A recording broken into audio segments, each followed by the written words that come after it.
पशुपति तनया बाल गजानन पशुपति तनया बाल गजानन पशुपति तनया बाल गजानन पशुपति तनया बाल गजानन तुम हो विघ्न विनाशा गणेशा तुम हो विघ्न विनाशा गणेशा तुम हो विघ्न विनाशा तुम हो विघ्न विनाशा हे शिवनंदन बाल गजानन हे शिवनंदन बाल गजानन हे शिवनंदन बाल गजानन हे शिवनंदन बाल गजानन विद्या बुद्धि प्रदाता विद्या बुद्धि प्रदाता विद्या बुद्धि प्रदाता विद्या बुद्धि प्रदाता मंगल कर हे मंगल कर हे मंगल कर हे मंगल कर हे मंगल कर हे मंगल कर हे मंगल कर हे सुंदर साई गणेश गणेश सुंदर साई गणेशा गणेशा सुंदर साई गणेश सुंदर साई गणेशा पशुपति तनया बाल गजानन बाल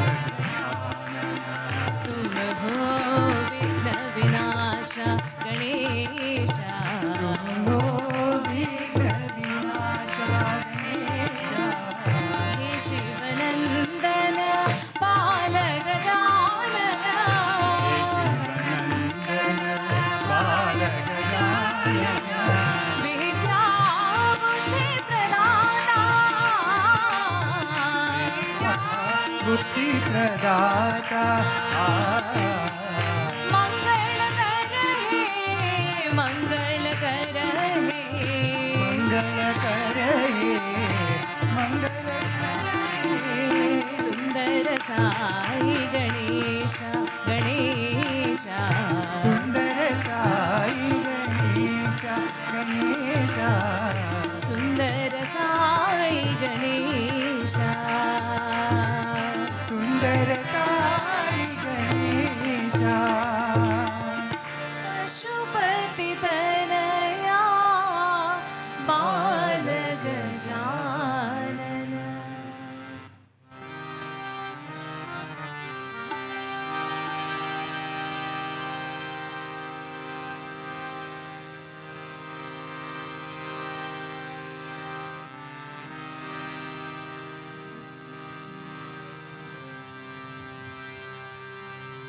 My eyes are forever seeing your form. My eyes are forever seeing your form. My ears are forever hearing Sai Ram. My ears are forever hearing Sai Ram. My voice is forever singing your glory, my Lord.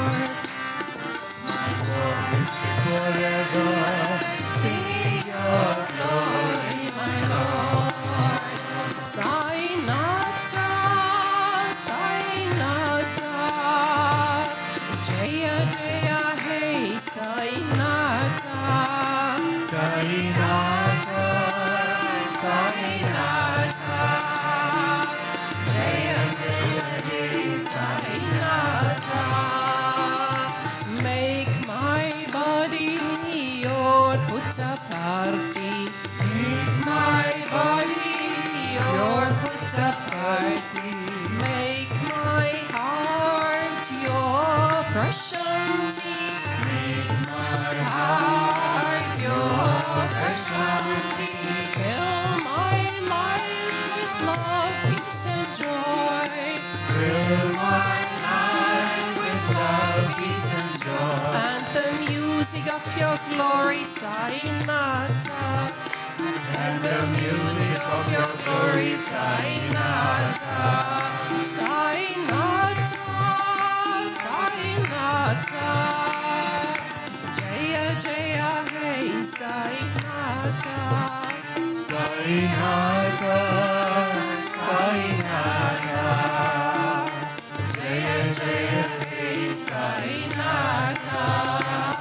My eyes are forever seeing your form. My eyes are forever seeing your form. My ears are forever hearing Sairam.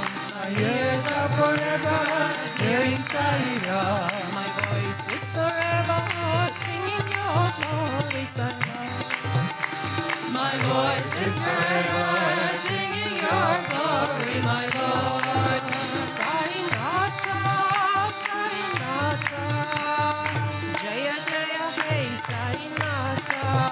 Sainata, Sainata, Jaya Jaya Hey Sainata. Make my body your puta party. Make my body your puttaparthi. Make my heart your prashanti. Make my heart your prashanti. Fill my life with love, peace, and joy. Fill my life with love, peace, and joy. And the music of your glory, Sainata. And the music of your glory, Sainata. Sainata, Sainata. Jaya Jaya Hey Sainata. Sainata, Sainata, Jaya Jaya Hey Sainata. Sainata, Sainata. Jaya Jaya Hey Sainata. Sainata, Sainata, Jaya Jaya Hey Sainata. My eyes are forever seeing your form.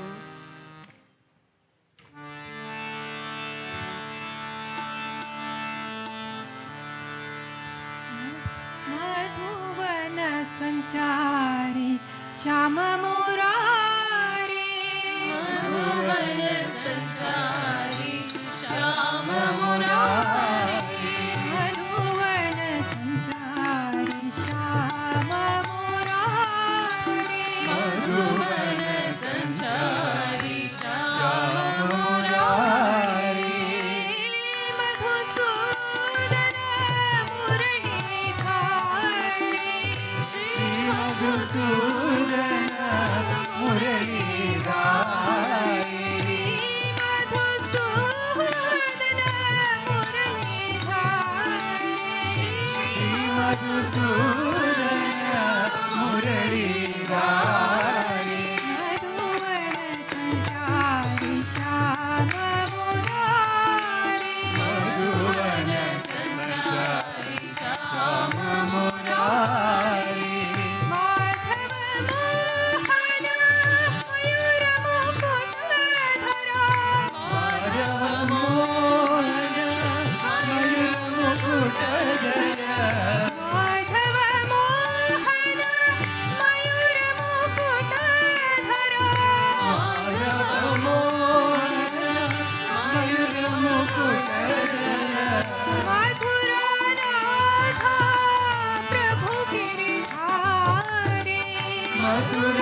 Madhav Mohan मयूर मुकुटधर मधुरानाथ प्रभु गिरधारी मधुरानाथ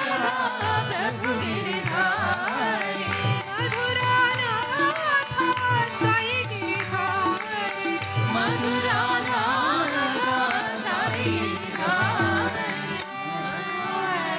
संचारी Shyam Murari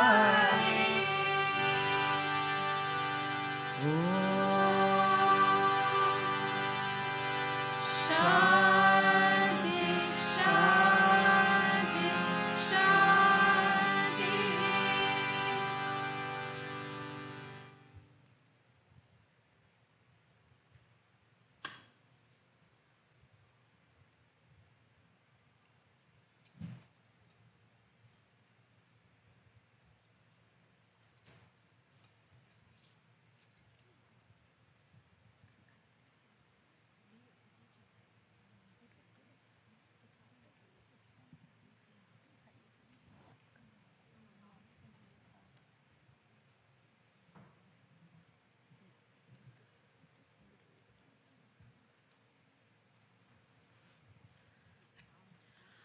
My humble pronounce at thy lotus feet of my beloved Bhagavan Sri Satya Sai Baba, respected elders, Sai brothers, and our distinguished guests. Sai Ram to all of you.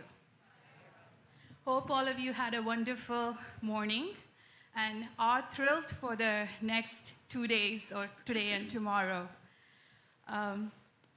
The theme for this year is knowing to being Sai. Once again, it's knowing to being Sai. And Swami, in one of the discourses in Sri Satya Sai Speaks, Volume 3, says that we are all divine. But one thing is missing, and that is due to the senses. So how do we elevate ourselves and be divine and know that we are all Sai?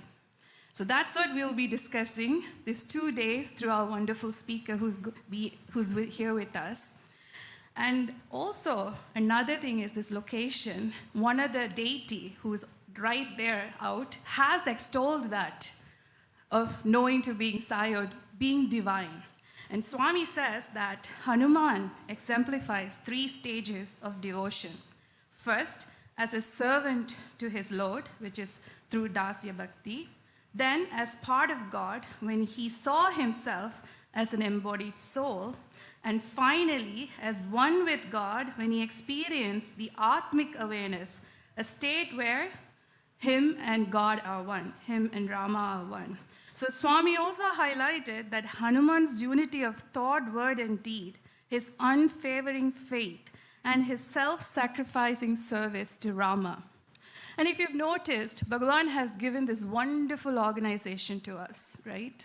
And through this wonderful organization, he also gave us 3 wings through Jnana, Kriya Yoga, Jnana Yoga, and Bhakti Yoga, right? Which is service, selfless service, and educare.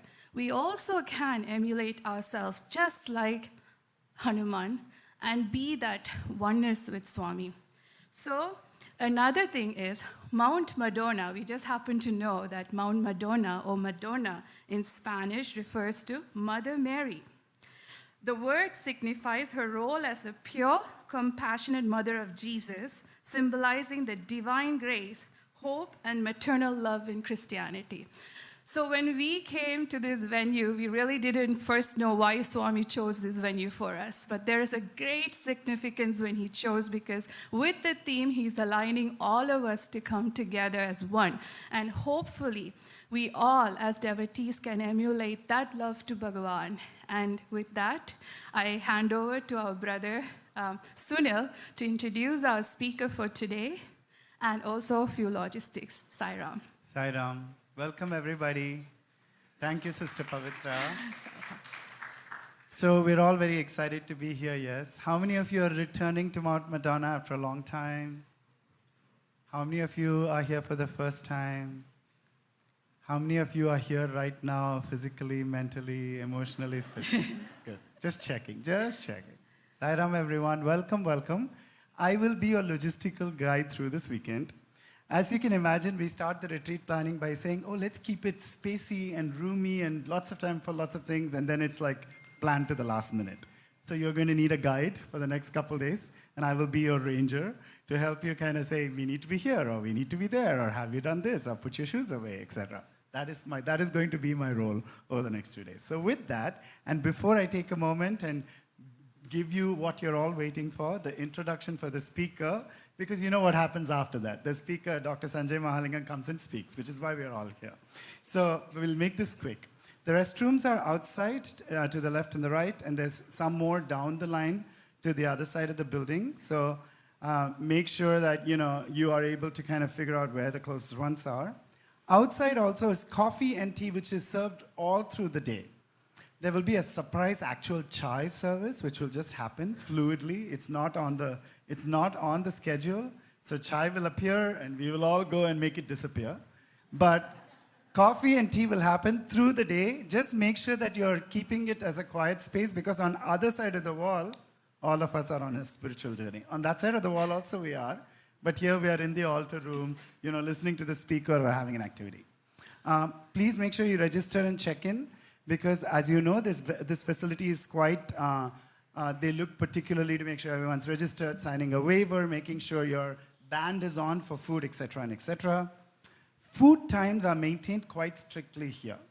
So while we totally appreciate that a big part of retreat is social time, we just encourage you to have that social time while in motion towards the dining hall, and while in motion back and in the dining hall. Just if you keep moving, it's all going to work out just fine. So the next food thing you have to remember, and you don't have to walk far, it'll be served right outside. After the talk, there's a little snack break where we get hummus and crudités and all kinds of deliciousness right outside this door in a couple of hours. One ask is to honor the space. It's a temple. It's a holy ground. So make sure that whatever you're doing here respects the space. That includes litter. That includes, I'm speaking mostly about deeds, but certainly thought and word also.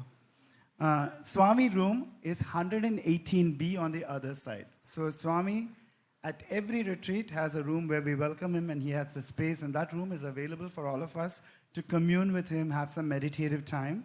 So 118B. So when you think of Swami, you think 108, but actually think 10 more, 118B. Shoes and shoe racks. Shoes aren't allowed, just very carefully. Signs are kind of not super clear, but sometimes they're not in the place where they need to be.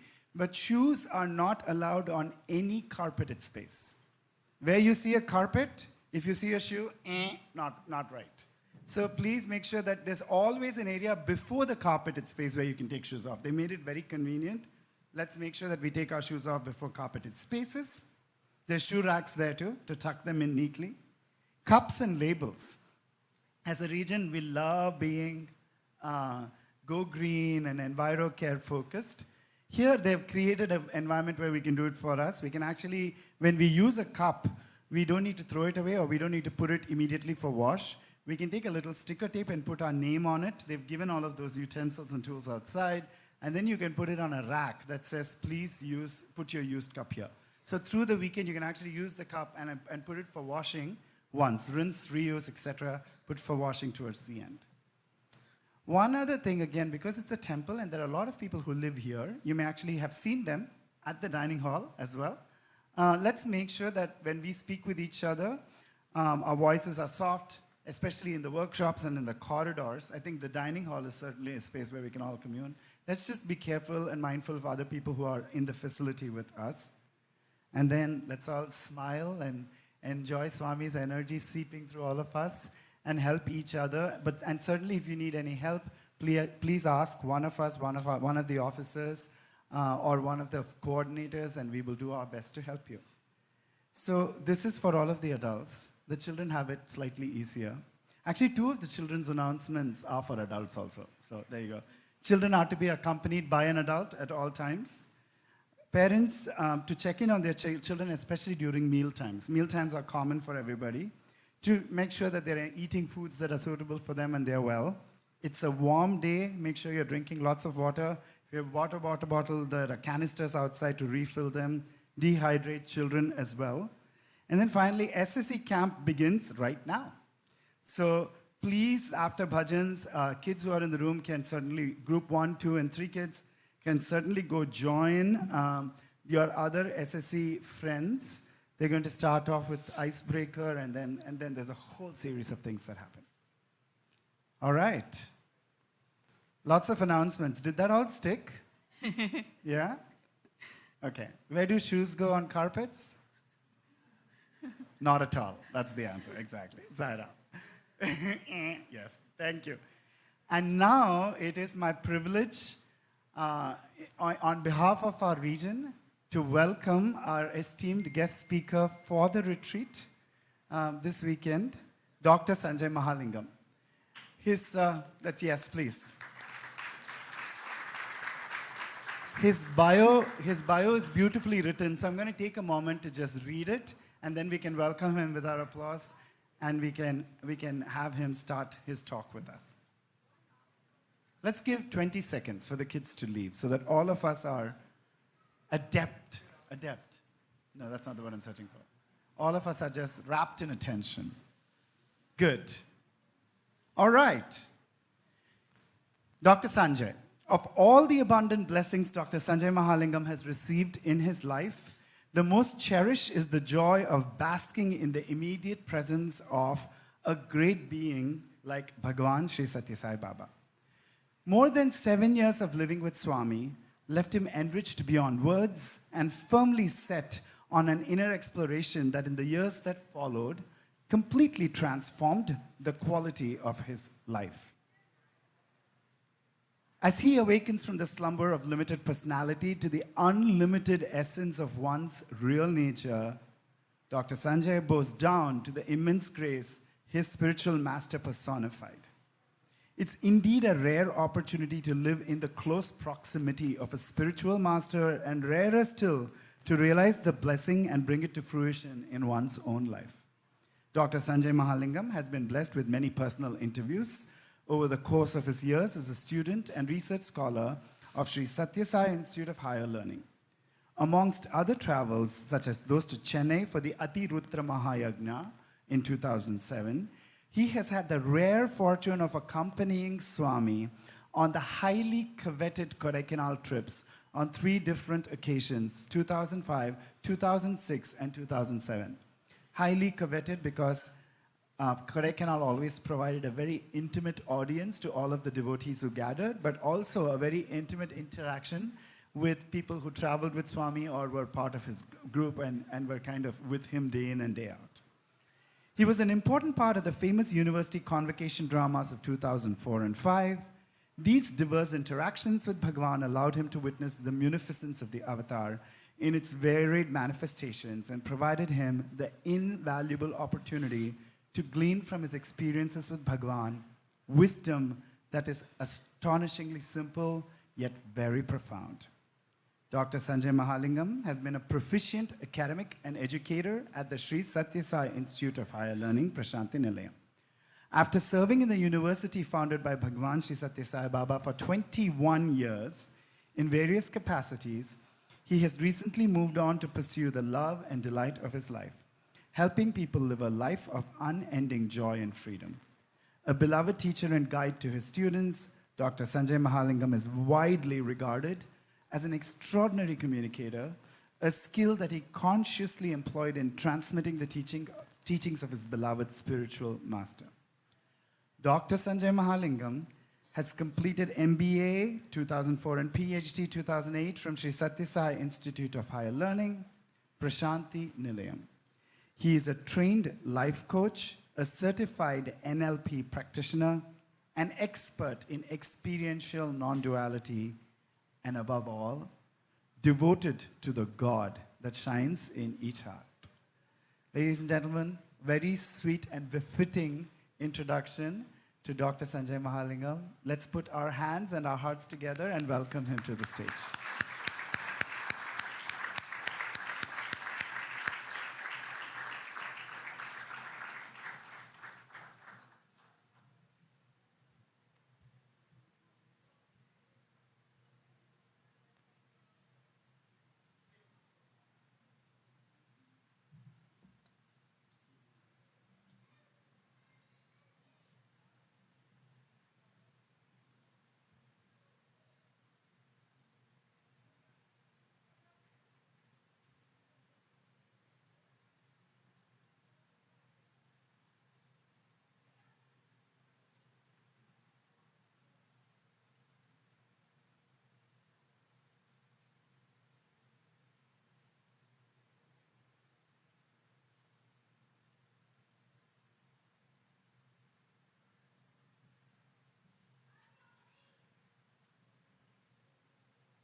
offering my loving salutations at Swami's lotus feet. Sai Ram to everybody.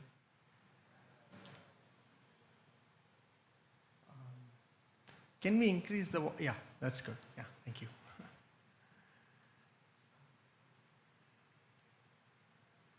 So, in the middle of the talk, if I yawn, it's not because I'm bored, it's just because I'm jet lagged. Please forgive me. It's been less than 48 hours since I've been here in this country. It's an honor to be standing in the midst of all of you. And, I just think, why this respect? Why, I am standing on this side and you're sitting that side? It's only because of my association, in whatever capacity, with Swami. Many years back, Swami was going to Kodaikanal, well before my time, somewhere in the 90s. Later on, Swami started flying directly to Madurai, and then from there he will go in his car to Kodaikanal. But in those days, the whole journey would be undertaken by road. So how it would happen is, Swami would be going in his car, and the students accompanying Swami would follow the car in a bus. On one such occasion, Swami got down from the car and joined the students in the bus. And to the utter joy of the students, it was a gala time, and Swami traveling with them in the bus, singing bhajans, cracking jokes, laughing and teasing each other. It was a lot of fun. So this is what was happening. The bus had the students and Swami's car with the tinted glasses was moving ahead, empty, just the driver, empty car. As the car and the bus, the entourage, passed a certain city, news of Swami's passing through reached the residents, and hundreds of them lined the streets to offer their pranams to Swami. To have a glimpse of Swami, they all lined up on the streets to just do pranam to Swami as he passed through their city or village or whatever. They did not know that Swami was not in the car, he was in the bus. And everyone was bowing down to the empty car. So Swami said to the students, apparently, I was not there, but I have heard Swami told the students, see, this is the power of association.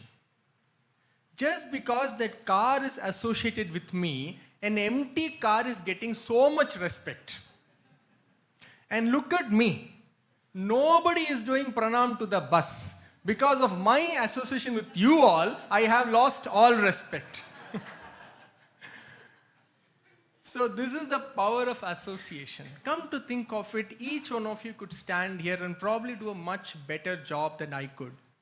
But it is just that I carry with me the soil of Prashanti Nilayam, the fragrance of Puttaparthi, the air of, that holy land. You have such an eagerness to hear to what I have to say. This is the power of associating with such a great one as Swami.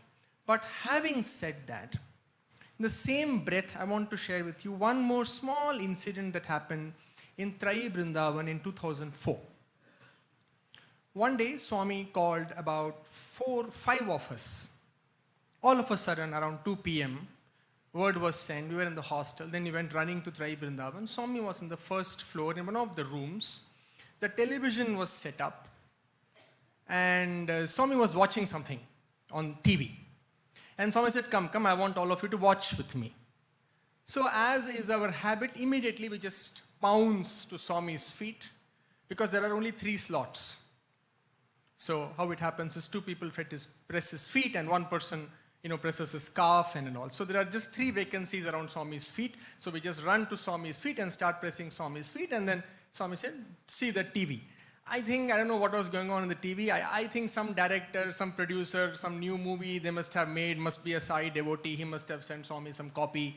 So Swami must be seeing. I am not sure. Now, a brief digression. I don't even know what was going on in the TV. Okay, I'm going to digress a little bit here. If any great musician, any artist, any great performer wants to have his ego absolutely crushed, they should come and perform in front of Swami. I'll tell you why. Once in Sai Krishna Kalyana Mandapam in Whitefield, Vrindavan, I vaguely remember, I don't even remember who that person was, but I know this much, he was a very great musician. I am sure wherever he went, wherever he performed, he would be felicitated, garlanded, and people would be fortunate that such a great singer chose to come and sing in their presence. And on that day, Swami usually will be sitting on the stage. He chose to that day go and sit in the middle of the students. Somewhere where that gentleman is. Swami sat. What happened? That musician, that great musician is performing, and the whole audience is turned to Swami with their backs to that person. And I still remember I was right in front of Swami and looking at Swami, and Swami was like, hey, Akrachudu, look there. And we won't even budge. And then Swami will very firmly, hey, Akrachudu, look there. And because he says, there is only an extent to which you can say no to Swami, right? And then you say, look at him for 3 seconds, and then again, how many times Swami will say, look, and then we'll look, and again look back.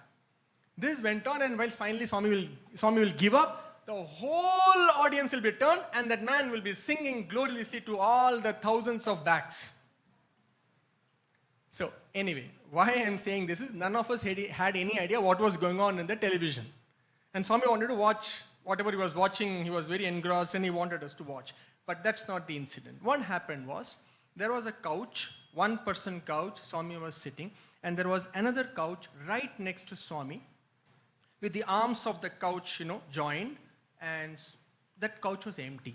And as we all sat, Swami asked me, sit next to me. And I didn't know what to do. I was totally shocked. So, lay. Swami said, get up, sit here. Get up from there, sit next to me. And I was trembling. I still even remember, I began to perspire. How do I sit next to Swami at the same level? It was the same identical couch. The same couch. And Swami was sitting on one, and Swami, sit here, come sit here, watch with me. And I said, no Swami, I can't. My place is at your feet. How can I sit next to Swami? I said in Telugu. Swami said, hey, don't pata, come sit here. As I said, there is only so much no you can tell Swami. So then I sat. I was shaking. My hands were shaking. Literally, I didn't know what to do. Can I touch Swami, or what do I do? And then Swami took my hand, and then my hands were like this with Swami, and Swami sat.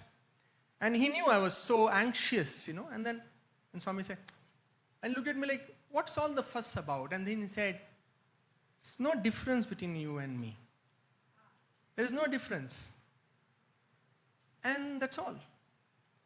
Of course, that day I did not realize I was continuing to palpitate for the next 15-20 minutes. I was totally blanked out, no idea what was going on the television, nothing. I was just sitting next to Swami. And why I am saying this is, this ties in well with the theme of this conference, or retreat rather, from knowing to being Swami. I feel it is a little bit of a, and I use this word with caution, and forgive me if it offends any sensibilities. I feel it's a bit of a tragedy that so many of us, having come in contact, either physically or subtly, with a being of the magnitude of effulgence that Swami carried, a being of the magnitude of power, of the inner stillness that he embodied, having come in such close proximity, either physical, mental, spiritual, or whatever kind of proximity, we are still satisfied with trinkets. We are still unable to commit ourselves totally to the oceanic stillness that resonates in our heart. We are still not able to be in a deep, loving communion with that shining sun, which is our own presence, which you could say Swami or call whatever by whatever name we choose to. And we are just satisfied with small things, this and that. This is one of the things that I think collectively all of us need to bring attention to. Having come in touch with Swami, am I willing to make a deeper commitment to what Swami represented and represents in our lives? What did he stand for? Not just some teachings. In fact, he did not even stand for the words he uttered. I remember I read somewhere, again, this is a digression, somewhere I read, I don't know, it's nothing to do with Swami. Some great master was giving a speech, discourse, like Swami would give a discourse, and there were a bunch of disciples listening to the beautiful words flowing out of from the tongue of the great spiritual master. And there was one disciple who was just, tears were flowing, and she was just looking at the master, absorbing everything he was saying. At the end of the discourse, somebody went and asked her, did you enjoy the discourse? Did you like what he said? And she said, I didn't hear anything he said. I was too distracted by his silence. I was too distracted by his silence to really hear anything he said. Do you get what I am saying? That is the language of communication that Swami wants us to develop. This deep, silent communion with Swami. But that needs a commitment, that needs some work. And that sits very well with this beautiful, noble theme of today and tomorrow, knowing to being. So the way I have structured, I think I have 3 sessions of about 1.5 hours each. Today now we'll talk more about, the ways of Swami and how it was to live with him and some what we usually call experiences with Swami. In the evening session, and I hope all of you are still there, we will take a deeper dive into what it takes to connect, to actually develop a spiritual bond with Swami, and what it means to be. And that session will be almost entirely practice. We will practice different forms of Namasmarana. We all know what is Namasmarana. It's one of the most important things Swami spoke about. But there are deeper ways of doing Namasmarana, which not many of us have been exposed to. There are certain yogic ways of doing Namasmarana. How it can be, for example, synced with the breath. How exactly to chant the name. How the chanting of the name can be made manifold more powerful in its impact, in the way it transforms ourselves and it develops a direct connection with Swami. So we will go into the practice of Namasmarana. It will be entirely a workshop, which means we will actually do different kinds of repeating the name. And tomorrow, we will look at the one single meditation that Swami taught me in 2009. It so completely altered my life and my own realization of who I am and what is this connection with Swami and what is really going on, which is usually understood as self-inquiry. We will go in a very practical and extremely simple to understand, in a way that even a 9-year-old can understand and start practicing self-inquiry from that session. I promise you this. Again, at the risk of slightly sounding immodest, I promise you this. This is my word to you. If you come and sit in tomorrow's session, at least once you will realize your oneness with Swami. the boundaries of who we are will definitely fall away. Even if it is for just an instant, it will simply fall away, and we will know how one we are with Swami. And really there is no difference at all. So that practice we will learn and practice and go deeper into tomorrow's session, which will be on self-inquiry. So it is basically knowing Swami today, to being closer to him in the evening, and finally knowing that there was never any difference at all. We were always the waves of the ocean, but the wave has no separate existence from the ocean. There is no such thing as a wave separate from the ocean. So this is how it will be structured. Today, 1.5 hours, we'll talk of Swami and living with him. Evening, we'll talk of a method to develop a deep spiritual bond with him. Such a bond that, say, we all say, I feel Swami's presence. You know, we have all these beautiful photographs in our dining table. We say Swami is the head of this household and he's watching every conversation.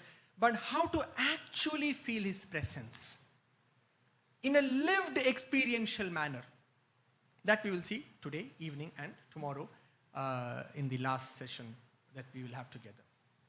Does that sound interesting? Okay, all right. Okay. So, yeah, so that was it. In Kodai, Swami, said the power of association, and then he revealed in his own beautiful, witty way that there never was any difference at all. The one amazing thing I found about Swami, and I don't have to tell you this, and having lived physically apart from Swami, as most of you must have, living in different parts of the world, not many get to live in Puttaparthi. So living apart from Swami, you would have experienced this more than me. The reach of Swami is not limited by Desha Kala Paristhiti. It's not limited by time, space, or any other condition. It's not even limited by states of consciousness. He will walk in and out of different states of consciousness, deep sleep, dream, wakefulness. He can just walk in and out and touch you in any state of consciousness, any time, any space. Time, space, and conditions limit the form. Like, I can only be on the podium. I can't be on the podium and sitting there at the same time. The form is limited. But Swami, in his essence, how unlimited he was by space, time, and states of consciousness, I will share 2 or 3 nuggets from my life.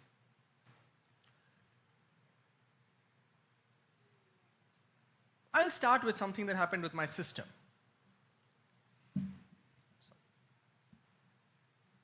It was 2004. Swami had asked me, call your family, I want to meet them, I want to speak to them. So I called my parents, my sister, and everybody came, my grandparents. They all came to Swami, and Swami gave them a series of interviews. About that a little later. My sister, she's a very good singer. So when I say very good, I come from a family of musicians. When I say very good, I really mean very good. Quite extraordinary. I don't know, some of you, little elderly people may know, before now they have mushroomed all over TV. Initially there was one reality show called ZTV Saregama. Sonu Nigam used to run it. So she won the All India #1, she was in that show. So she was quite a fabulous singer.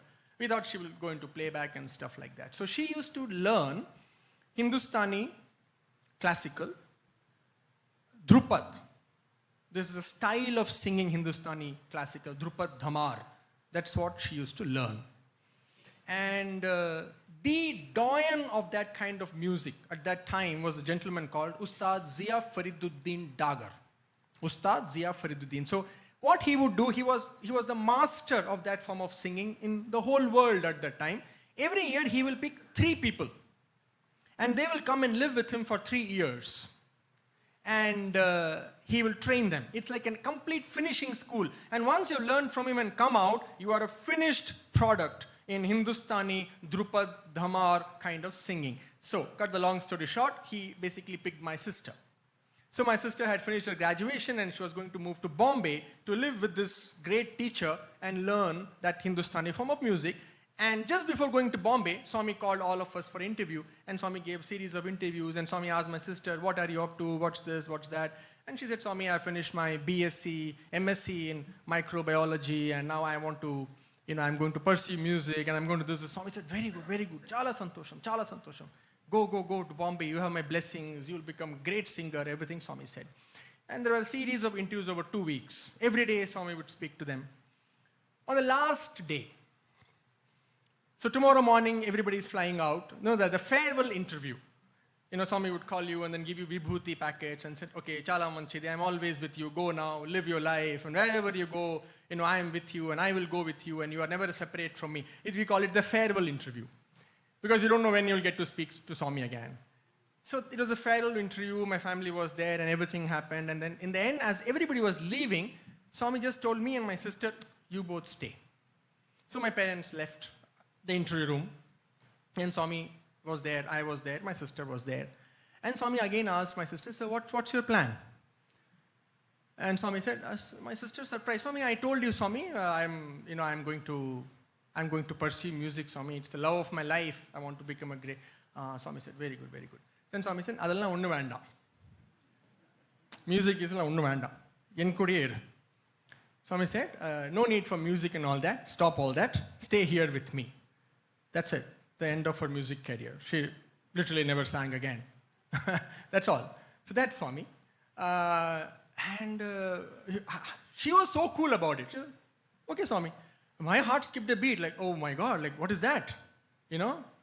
Anyway, Swami said, don't worry, I will take care of you. You stay with Swami, you are my children, I will take care of you. Tell your parents that, Swami will take care of you, don't worry. So, well, that was it, and my mom was shocked. She was like, in her mind, she thought I already sacrificed one son. Swami took my daughter also. That's our mother's thing. And she was like crying, oh, what is this? Anyway, it was what it was. So then parents left, sister stayed back. And Swami said, don't worry, I will tell you what to do. So when Swami says, I will tell you what to do, I will give you. Only thing is, Swami's timing is little, he doesn't work to the same x-axis like we do. His timings, we may think weeks, he may think lifetimes. So, when Swami says, I will give, I will tell, wait, you should take it with that's all. Be in the moment and surrender and forget about it. But that's not how our minds work, So, Swami said, I will tell. And 6 months over, 1 year over, no telling, nothing. My sister is sitting in the Kulwant hall, morning, evening, and, And when the frustration starts to build up in the mind, what the hell, did I make a mistake? Did I hear Swami right in the interview room? All questions will come. Just then Swami will call her for an interview. And very good, I'm with you, I love you, you are mine, I'm yours, blah, blah, blah, and the vibhuti, and then again. And then the temperatures will come down, and again 1 year waiting. Temperature will go up, again one more interview. So this is how, how we fly a kite. Pull it, leave it, pull it, leave it. So this is how Swami plays with our mind so that we can go beyond the mind. He is a master at driving you crazy. So that one day we come out of the craziness of our limitations and we know our oneness with Him. The greatest craziness is that you think I am this body and I am this mind and I am a servant of the thoughts that run in my mind. That this few words running here decide who I am. This is the greatest craziness of it all. So he drives the mind crazy so that we can pop out of the mind and realize who we are. So he is a master at it. He is a master. I still remember, he's getting live streamed, but it's too late now. I still remember the way he will play with you. I actually went to Ganesha once. There's a Ganesha, huge Ganesha in Prashantalayam, and I told, can you please ask your father to leave me alone? Meaning Swami. So, anyway. So, on one such occasion, now this is the crux of the story. Sorry, I'm elongating everything because they gave me 1.5 hours. All right?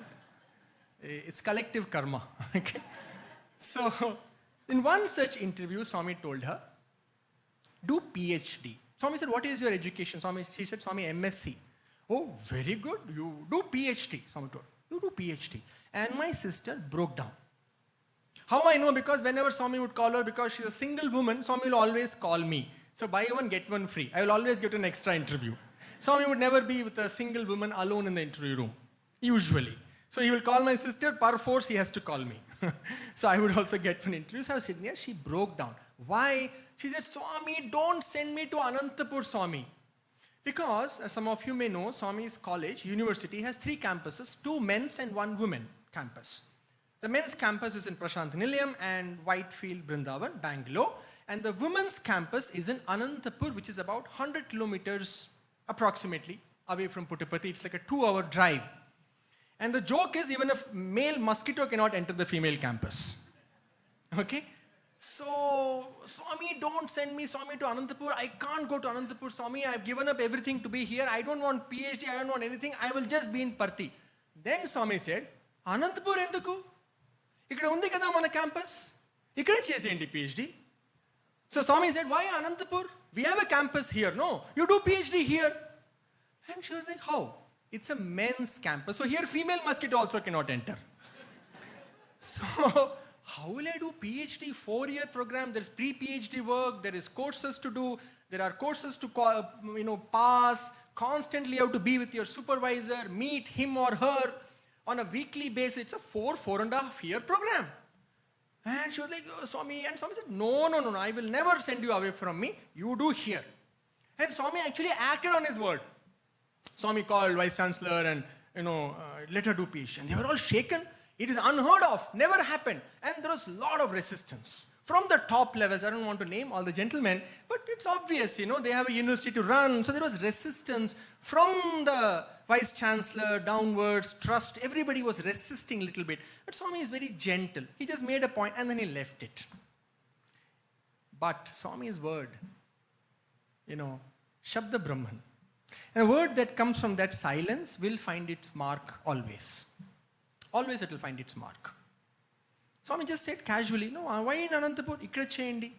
Many years passed. So Swami then eventually gave her a job in SSSIO, which is the super specialty hospital in Puttaparthi.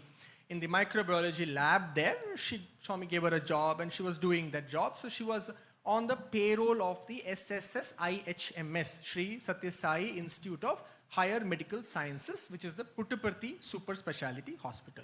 Swami left, 2011 happened, it was 2014. A new director came to SSSIO. What is his name? Dr. Voleti, Dr. Chaudhary Voleti. And a new Vice Chancellor came to SSSIO, the university, Dr. Prasad. A very forward-looking gentleman. That's why he didn't survive long, he left in 2 years. Nobody got the joke, but fine. So, a very forward-looking, very progressive gentleman, he became the Vice Chancellor of the university. And suddenly there was a realization that the super hospital is a gold mine of data.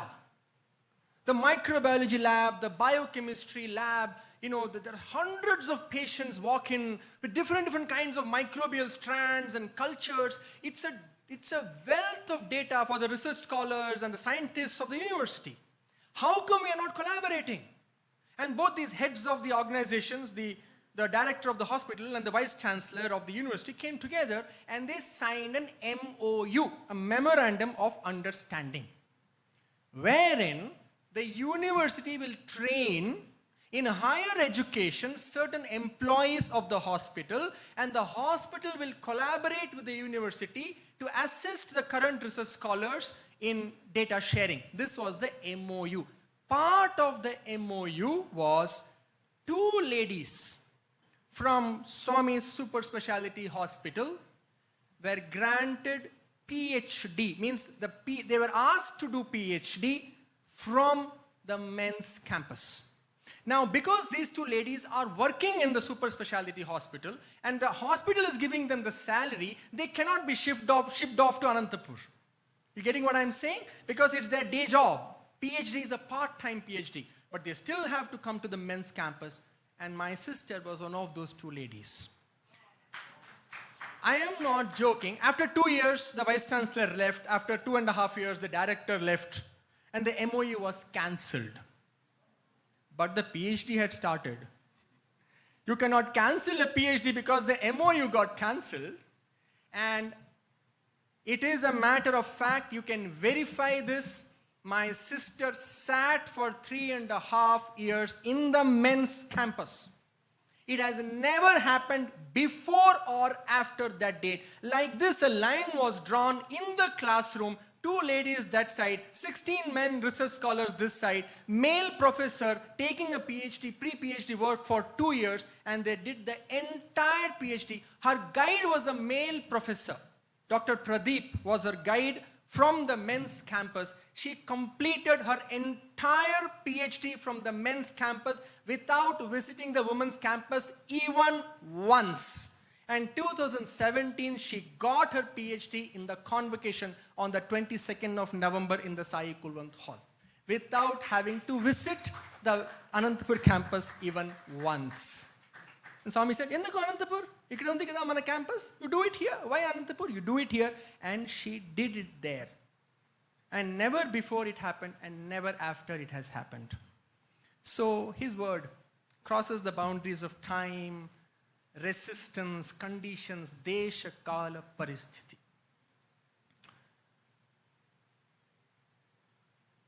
Every time his word doesn't come true also. Huh? Sometimes, as I said, he can drive you crazy. Once, 2004 again, 4 of us were sitting with Swami. We spent the entire summer with Swami in Trai. Every day we'd have lunch with Swami. Swami was about to leave back for Puttaparthi. It was June, usually June or July. Swami will go back to Puttaparthi from Vrindavan. And it was June, and Swami was going to go back. So Swami called the 4 of us and told, "Tomorrow I am going back. Don't tell anyone." Why? Because once the word leaks out, there is a mad rush for cabs. Everyone, so many people, hundreds and thousands of people follow Swami. The moment Swami wants to leave, everyone will be there, and then you won't find cabs. It's very hard.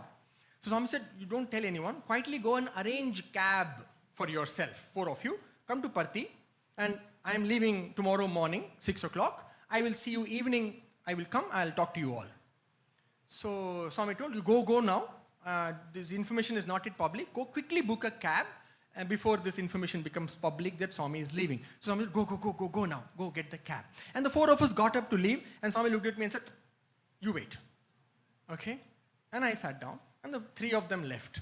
And Swami told, "You don't go with them. You come with me in Swami's car. Okay? I will take you. You don't have to book cab. You just come with me. But don't tell them that Swami told you this. Okay? They will feel bad and all. Let them book their cab. But don't tell anyone about this. Tomorrow morning, Swami told me a spot. Come here. 5:45, you come there. I will come and I will take you with me.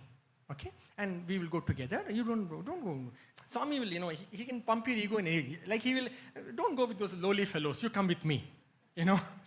Again, it's a joke. But, that's how Swami will make you feel. So I was like, imagine just 3.5 hours with Swami in a Mercedes. Okay.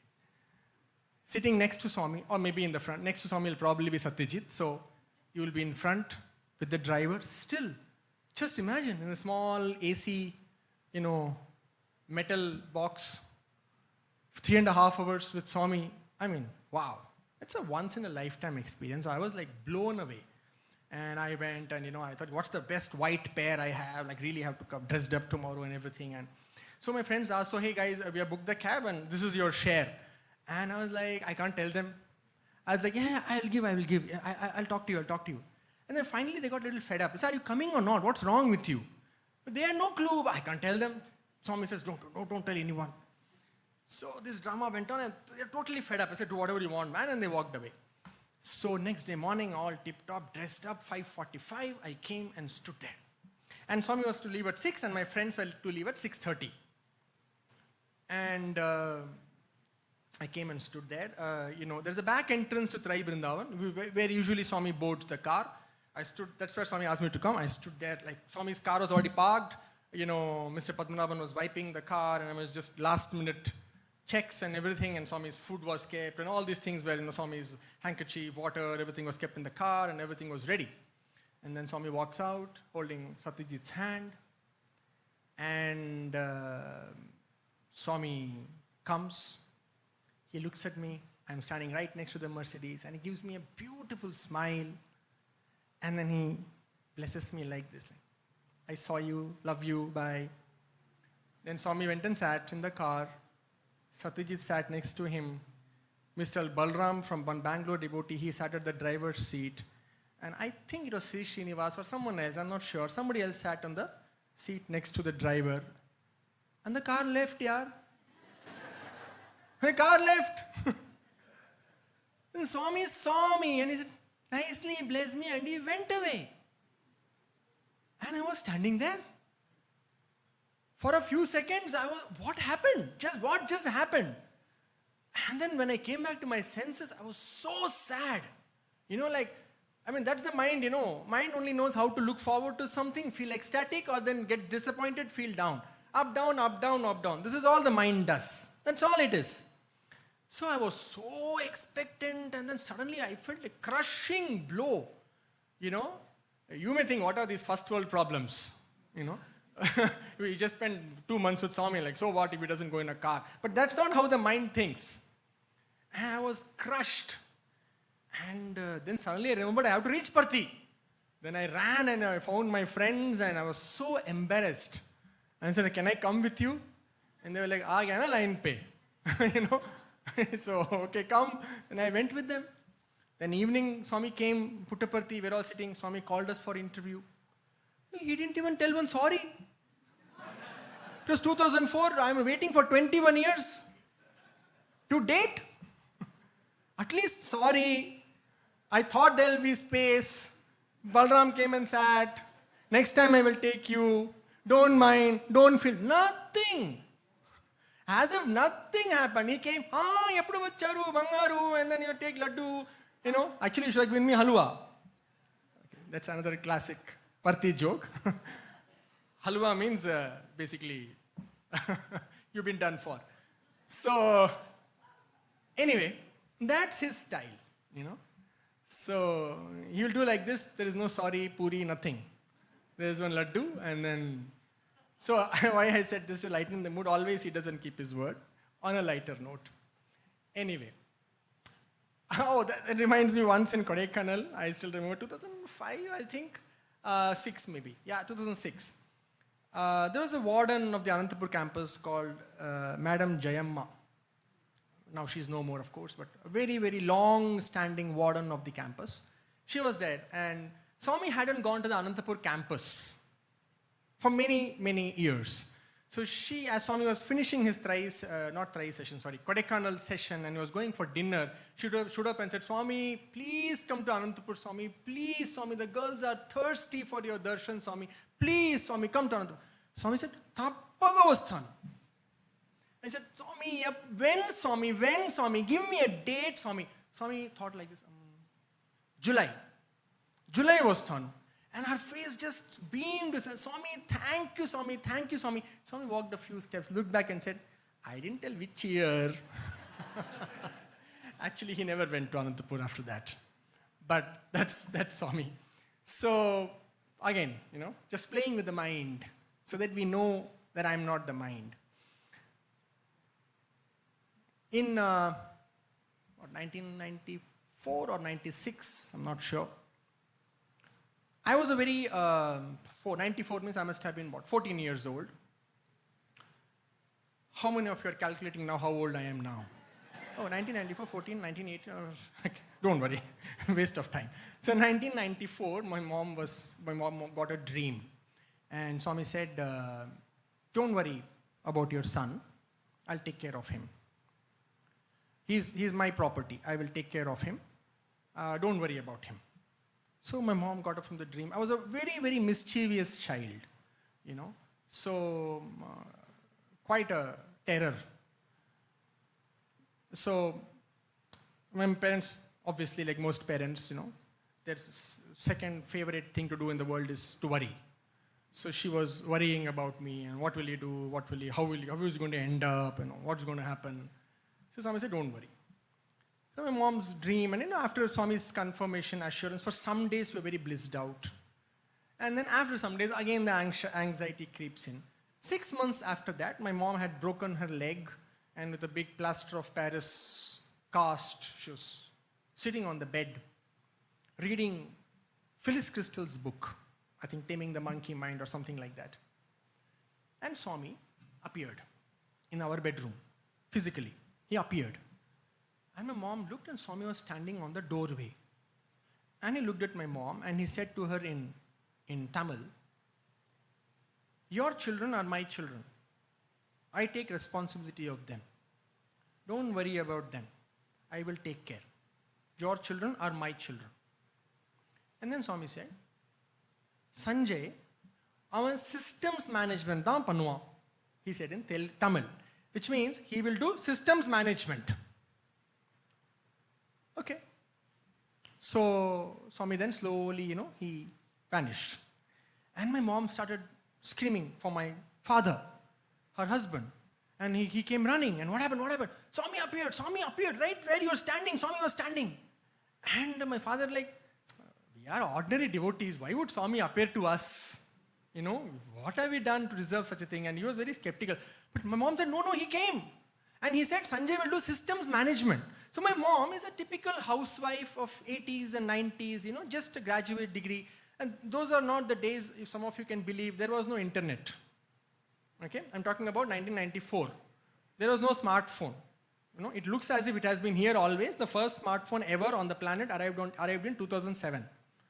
Okay, the first iPhone and the first Android phone came in 2008. Anyway, so there was no smartphone, there was no nothing, there was no internet. So my mom did not even know what does this word mean. What is this systems management? And my dad is a chartered accountant.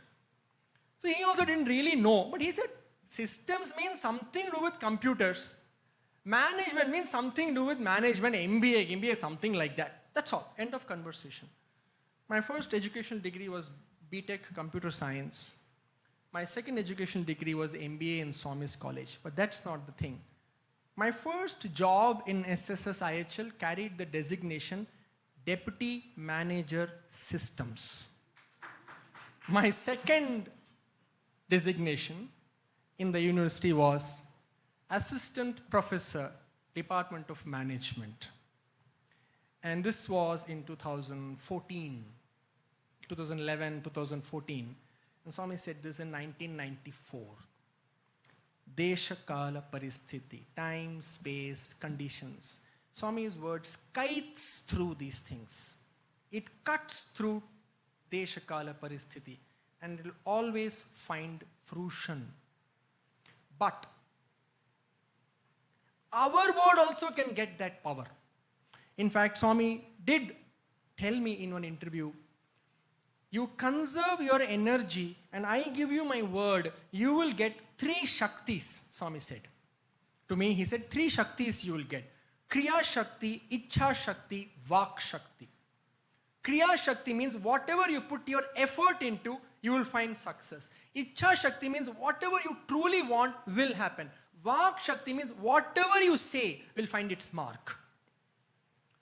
And then, of course, he went on to explain what is the meaning of conserving energy. Maybe we will talk about this in the last session tomorrow. What does it mean to conserve energy and how to get the power of word, the power of thought. That what I say, what I think will start to manifest, will start to appear in the world of, the physical world of 5 dimensions. So as I was saying, Swami's word always finds its mark. Like that, there are many instances. His word also finds its mark across states of consciousness. There are 3 states of consciousness: Jagrata, Swapna, Sushupti. Wakefulness, Jagrata, as most of us are right now. Okay. Swapna, as few of us, and Sushupti, as 5 of us. Sushupti means deep sleep. So Jagrata, Swapna, Sushupti. Some of you are looking behind. So who's that 5? All right. So one day, I was sleeping in the dining hall in the senior boys' hostel. Okay? And as I am sleeping in the hall, I am dreaming. What is the dream? And this is all the dream. Swami's car has entered the dining hall. His Prius, the silent car, it has entered the dining hall. And the other end of the dining hall, and it is coming through the dining hall. And then I wake up and I see Swami. And Swami tells me, it's all happening in the dream. Swami tells me, shh, don't make noise. Don't wake up everybody. I came only for you. So, I run behind Swami's car quietly. And before I know, dream things happen instantly. Swami is sitting on a parapet wall next to the water cooler of our hostel. And I go to Swami and Swami says, I'm very thirsty. Can you give me water? So there's a steel tumbler there. I fill it with cold water and I give it to Swami in the dream. And Swami says, no, give in my mouth. So I feed Swami water into his mouth directly, and Swami gulps that water down and he's happy. And then the dream got over. And I woke up and I realized my cheeks were wet with tears. It was such a beautiful dream. I'm not able to express it, but it was such an intimate dream. That the whole dream was oozing with love. Like it was a very, very intimate, affectionate kind of a dream. So the dream got over. It was around 4:30 a.m. probably. 3 hours from that time, 7:30 a.m., same day, exactly 3 hours from that time, I was sitting inside the interview room. There were 3 people, Swami, I was there, and one Mr. Rameshwar Prushti. You may know, a small gentleman who used to push Swami's chair for many years. So we 3 were sitting in the interview room, and suddenly Swami pointed to just like that silver tumbler, which always he kept next to Swami. Swami pointed to me and I want water. So I took the glass and I kneeled down and I held the glass in front of Swami. So how it will happen is you give, and then Swami will extend his hand, take the glass and drink the water. But Swami is not extending his hand. And I am kneeling down, holding. I know Swami asked for the water, so I can't just put it back. Sorry, my bad. So I am holding and standing, kneeling down, and Swami is just looking at me and he's not taking it. But he asked for the water, I can't put it back. I am just there and Swami is looking at me. And then suddenly I remembered the dream just 3 hours back. And in the interview room, I gave Swami water in his mouth and Swami drank. And then Swami kind of winked at me. It took you a few minutes, but you got it. And Prushti was shocked. What is this? Swami asked for water, this fellow will give in his mouth? He doesn't know the story, But only I knew, my God, the dream was just 3 hours back. It was so raw and ripe in my memory. And he just walked in and out of that consciousness to this, just to show me that was me, this is me, it's all me. I can walk in and out of any state of consciousness. Once actually, Swami said to me, I'm always with you. Remember, always. And I remember coming back to my hostel and suddenly getting this monkey mind doubt. But when Swami is fast asleep, is he with me? And I know on good authority that Swami does lie down and does sleep. Okay? Sometimes he snores also. So, what is he with me? Later on, of course, in my own meditations, I realized that for being like Swami, there is no such thing as sleep. There is a certain part of him which is always awake. And when he says, I'm always with you, he's really always with us. Really, always. Our job is only to live out that realization and to actualize that in our lives. It's already true. It's already true. Our work is to actualize it in our life. The truth which is already ever present and ever available, how do I bring it down into my psychological experience? Into my lived experience, how I actualize it. That's the game we are playing here. He is already always here. How do I bring it into my life? So, this is how he can, walk in and out of any state of consciousness. This session is still, is it 12:30 or 1? Is it till, it's 1? Okay. All right. Okay. So, I will tell you one other time where Swami's word just goes through time. To me, in my life, it was a phenomenal experience because long after I didn't have the same physical access, not long after, I didn't have the same physical access to Swami. I felt his loving hand reaching out to me and touching me and saying, hey, I'm here, you know. So this happens like this. I had finished my PhD, and Swami told, I will tell you what to do. I had finished my PhD in 2008, November. I think this was 2009 or 2010. I'm not exactly remembering the date now. And, I had finished my PhD. I was a good 29 years old. And I had many job offers from, many Sai devotees around the world were telling me, you come to US, come to Australia, work in my company. Because they used to also, see me go in and out of interview room. Maybe they thought if they give me a job in their company, next time they come, they'll get an interview. I don't know. Because I was never that smart, I don't know why they wanted to hire me. But I had choices. But of course, Swami, I said, wait, I will tell you. So I was just waiting. I had very meager savings, So my monthly income, my total available funds for me would be around 6,000 odd Indian rupees. That's about, $70 US today.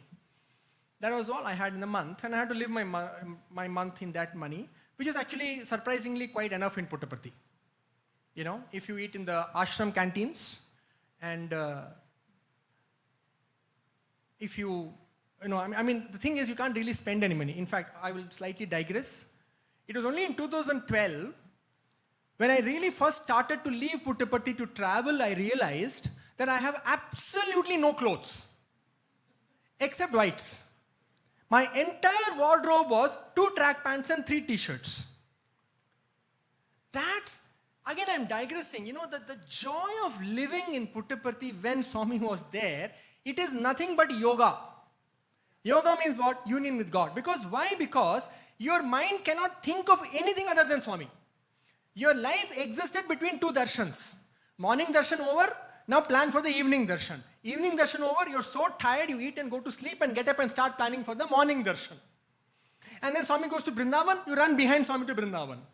Then there you repeat, morning darshan, evening darshan. Then Swami goes to Kodaikanal, you run behind Swami to Kodaikanal. And then Swami comes to Parthi, you run. Years pass by and all you do is think of Swami. And there is no magic here. He's just so captivating that you can't do anything other than think of Swami. You literally eat Swami, drink Swami, think Swami. You are just always, your mind is, without your knowledge, there is Vairagya. After Swami left, I realized, my God, last 9 years just passed like a blur. And all I wore was white. And most of the times you won't even wear footwear. And Puttaparthi, only ashram is ashram, but the whole Puttaparthi, you have to walk on roads. You won't wear footwear. I don't know how to put it. There was such a gay abandon about your life. The idea of me, which great yogis get after years of deep meditation and samadhi, their idea of me begins to fall away. Like this, it will fall away in front of Swami. You will become so obsessed with Swami that in you there will be no place left for me. You will forget what you are wearing. You will forget you have chappal on your feet or not. You will forget your hair is combed or not. You will forget what you are eating. Your stomach is hungry or full. All you want is Kulwant Hall, run. Swami is coming in 20 minutes. What letter do I give him today? What do I do? Will he look at me? Will he smile at me? Will he talk to me? Will he not? Will he, won't he? Will he, won't he? And one darshan is over, then you plan for the next darshan. So, this is how life passes. Again, bit of a digression. That is why 6,000 rupees is a lot in Puttaparthi. A lot means it is enough to live comfortably, with dignity. 1 month, what happened? There was an unexpected expenditure. And I had to, it was the 2nd or 3rd of the month. Just the month had started and I had to spend 4,000 rupees. And my bank balance came down to 2,000 rupees. Now this was a setback. Now I was like, oh my God, how am I going to run this month? Like literally, how am I going to eat? Will I get 2 square meals a day this month? 28 days are left in this month. And that was the first time I felt angry. The last thing I wanted to do was ask money from my father. He's a very simple lower middle class employee. More than that, he would have gladly given me, but he used to keep telling me, you're wasting your time. And not wasting, but he said, Swami told you, no. See, the thing is this, Swami will tell you, wait, I will tell you. And then after 10 days, he'll tell you, go and take a job outside. But do you know, Swami once said, wait, I will tell you, until you are dragged by your collar and you're deposited out of Puttaparthi, you will not leave. That's how Swami's students are. Swami will first time what he tells you, that's the truth. He will say, wait, I will tell you. After that, he will tell you, go. You know, parents are waiting, parents are crying. Serving parents is the highest dharma. And Swami will tell all kinds of, you're a useless fellow, you're not even serving your parents, your life is a waste. You just look at Swami with a stone-faced, no emotions. Whatever you said, you will tell me. I will wait. And you know when Swami is serious. That's only people who are close to Swami know that. When he is pricking you and when he really he's telling you what to do, you know the difference. It cannot be explained in words. You know when Swami means what he's telling you and Swami is just playing games. He'll tell, I have seen a very beautiful girl is waiting for you outside. Go, get married and be happy. Swami is always with you. Don't you trust Swami? All the drama I will do. But you know more than anything Swami wants you to not go. I'm telling you this, Swami will tell, go. But if you are in tune with him, his being is screaming, don't go. Don't listen to me. Mouth is saying go, but his heart is saying stay. If you tune with him, you will know when his heart is also saying go. Then of course you go, because it is your Guru's command. But anyway, that wasn't happening. But my parents said, Swami told you to go, why are you not going? You're not listening to Swami. Basically, they want me to come back, live a normal life. So this is going on. So I didn't want to go to my father and say, give me money, I don't have enough to eat. I had a PhD. I should be capable of earning my daily bread. So that is the first time I felt truly angry and sad. And I broke down in my apartment. Once Sai devotee had given me free apartment to stay. I was staying there and I broke down. I said, this is too much, Swami. I really cried that day. Like, all this is fine, But the pain was so deep that even today I think of it, I can feel the pain welling up in my heart. I said, to leave me without 2 meals for a month, this is too much. This you can't do. I mean, come on. You can't make me go ask money from my father so that I can eat. I will give up everything for you, but, it's your job to keep me alive. And, you get angry and then you say things to Swami. And that's between me and him. And then, then slowly the mind becomes a little calmer. Then I meditated and I sat quietly. The thoughts subside, and then you see the reality of his love. And you see that in everything, something is happening, but something else is looking to emerge. And a real spiritual aspirant is always looking at not what is happening, but in this happening, what is looking to emerge. And I realize what is emerging is a call to me from my Guru. How deep is your surrender? Let us see. Let's remove the grain from the husk. Doodh ka doodh, pani ka pani, they say in Hindi. Let's separate the men from the boys. Let's find out what are you really made up of. So I realized that that's what's trying to emerge. And I meditated, and there were a few realizations that served me very well. I realized that all the challenges only in my thoughts. Even today, the work I'm doing, in coaching people, the fundamental premise is what the mind tells you is not true. It's not true at all. Mind is a timeless liar. Anyway, the mind is telling, what is going on? This is so wrong. This is so unfair. How can Swami do this? Thoughts subside. Then you see the reality of Swami's love and how he is holding you. And all my worry, everything went away. Then next day morning, I got up. And, I felt very energetic, and I wanted to, rearrange my shelf, my wardrobe, and, my wardrobe, which had 18 pairs of whites, 2 track pants, and 3 t-shirts. So I started rearranging, and right at the bottom of my clothes, there was an old envelope. Okay, before this, what happened was, some of you may have heard this on YouTube. I had gone, those days there was no online banking or, what is just catching up. So to see what is your balance, you have to go to the ATM and you have to key in, and there was small black and white slip will come, which will say amount balance. My amount balance was 2,044 rupees. That was left in my balance. Now I had that slip with me. Then after the meditation in the evening, I forgot to tell you, I got so energetic. I said, Swami will take care of me. I took a pen and I put 10 at the end of 2044.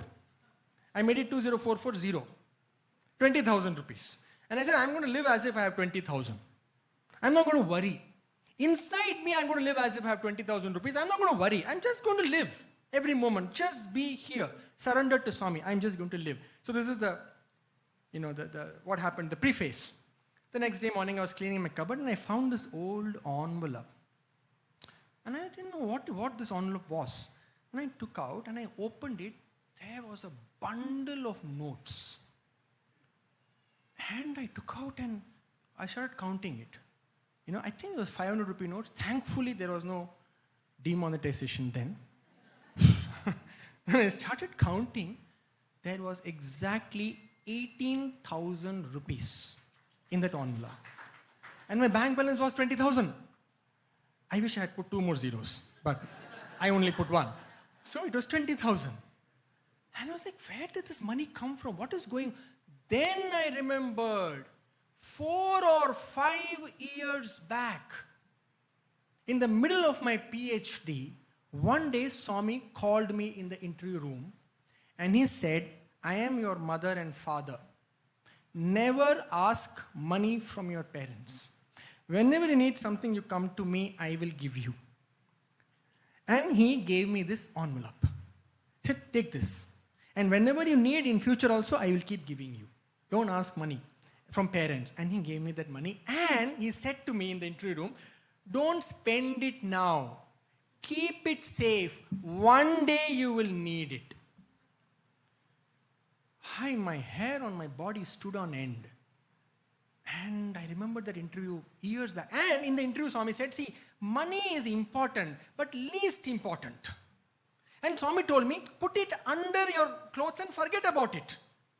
And that's what I did. I just put it somewhere inside and I literally, I don't know why, my surrender maybe was good at that time. And Swami said, forget, I actually forgot. Years passed. And Swami had then said in the interview, I don't want you to ask money from your parents. I am your mother and father. I will give you. And when I was on the verge of having to ask money from my father, that bundle appears and I never had to ask them for money. And this is his love and the way his word moves through Desha Kala Paristhiti. And my God, I was just, how did Swami know? He said, one day you need it, don't use it. Don't go and just go and buy something. Keep it. One day you will need it. And one day I needed it badly. And oh my God, it is just such a tremendous moment in my life that I put 10, it became exactly 20. Swami said 5 years back, you will need it, don't ask money from parents. The whole thing tied up. And I was there sitting there, just overcome with, I don't know, what's the word? Gratitude? Love? I was just so still. I said, oh my God, what love, what reach, and how he can touch you, guard you, in ways our minds cannot even fathom. I will end with one, on a lighter note, one experience with Swami. Again, this is something many of you may have heard, those of you who have heard my YouTube talks and all. Unfortunately, I can't manufacture new experiences. Swami is not here now. I do have very spiritual experiences, but that may be in the next sessions. And I really I'm not into reading books. Not that it is wrong or anything. I am not into it because that was Swami's guidance to me. So I don't know anyone else's experiences. I only know my time with Swami. So one day, when you are new in romance, you can get away with a lot. So it was a new romance with Swami. When Swami had just started talking to me and started giving me attention. It was 2004 or something. And those days you can say anything. Swami won't mind. He will also let you go. You can do anything, say anything. But one must remember, you are in the presence of a divine being who is so rooted and so conscious that our minds can't even begin to fathom. So I learned this lesson in a hard way. Funny but hard. Hard way. It was India's election time. Indian elections, general elections, the government changes. It's a big event in India. Those of you who follow news, it's the biggest thing that happens. Usually once in 5 years, but if governments fall, it can happen more often. 2004, there was an election. Some of you may remember, some of you may not. At that time, the Prime Minister was one Mr. Atal Bihari Vajpayee. The gentleman is no more. And that election, he eventually lost. And the election was over, he had lost. And now India was waiting for the next Prime Minister. And the strong rumor was one lady called Miss Sonia Gandhi will become the Prime Minister. So we were in the entry room and Swami was with some politicians. I won't name them.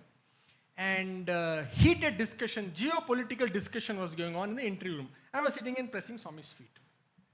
And something was going on and somebody said something, and and someone said, Swami, India has no self-respect. By the way, when I say this, this is not an indication of my political persuasions. I'm just saying what happened in the interview room, okay? And somebody was saying, Swami, India has no self-respect, Swami. Sonia Gandhi is an Italian, Swami. How can we accept an Italian as our Prime Minister? These countries, people have no self-respect. They were telling, and Swami was nodding, yes, agreeing. And then I got carried away. I needed to jump in and make a beautiful point and impress Swami. So I jumped in and I said, Swami, a criminal can become Prime Minister, Swami. Sonia Gandhi should not. And Swami was like very impressed with my point. I was like, correct. How nicely this boy is telling. See. Wow, very correct. The point was made over. I thought it is over. Then what happened? This went on for 2-3 months. Every time some politician will come, every time there will be a political discussion, suddenly in the middle of the political discussion, and I would be there most of the time in the interview room, Swami will look at me and tell, you wait, manchi point chiptar. Tell what he told that day. And I'll be like, Swami, criminal can become Prime Minister, Swami. Sonia Gandhi should not. First time it was enthusiastic, second time it was nice, third time it was funny, fourth time it started irritating me. Then I realized what a dumb thing to say in front of Swami. Somebody is having some political discussion with Swami. You know better. They just come and go, they get to interview Swami, and they are political people, they are politicians, and Swami is playing the game with them. You are a student of Swami. You have lived with him, eaten with him, traveled with him. You know. You have seen what he is inside of you. Why should you make such dumb points? Keep your mouth shut and sit and watch the play. But no, I needed to impress Swami, as if you can impress Swami with these kind of silly things. I had to pay a price. For 3 months, anything political. You wait. You tell. Very good point. This boy, and I'll be like, criminal can become Prime Minister, Swami, Sonia Gandhi can't. And so after 7, 8, 10, 15, I don't know how many times, I got so fed up. And next time, Swami said, you wait, you tell. I just held Swami's feet. And I said, I just put my head on his knee. And I was like, no, Swami, I can't do this anymore. I will throw up. I can't do this. And I just looked at, I can't even tell, you can't let Swami down. He is telling very good point. You can't just get up. No, Swami, it's not a good point. You have to play the game. I just looked at Swami so helplessly. Like, oh, I see it, please. Let it go.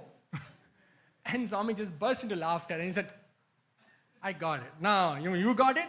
Okay. And that day, after that, it never happened. I had to never repeat that stupid statement. But, this is the thing. Swami sometimes will tell you what's wrong, what's right. Sometimes he will take you so long and deep into what you should not be doing. In our student circle, we have a thing. Swami is a lamba khiladi. What is Swami? He can wait a few lifetimes. We think it's a big thing. For him, it's a wink of an eye. If not next lifetime, I will find you. What is there? He will let you go into where you shouldn't be going.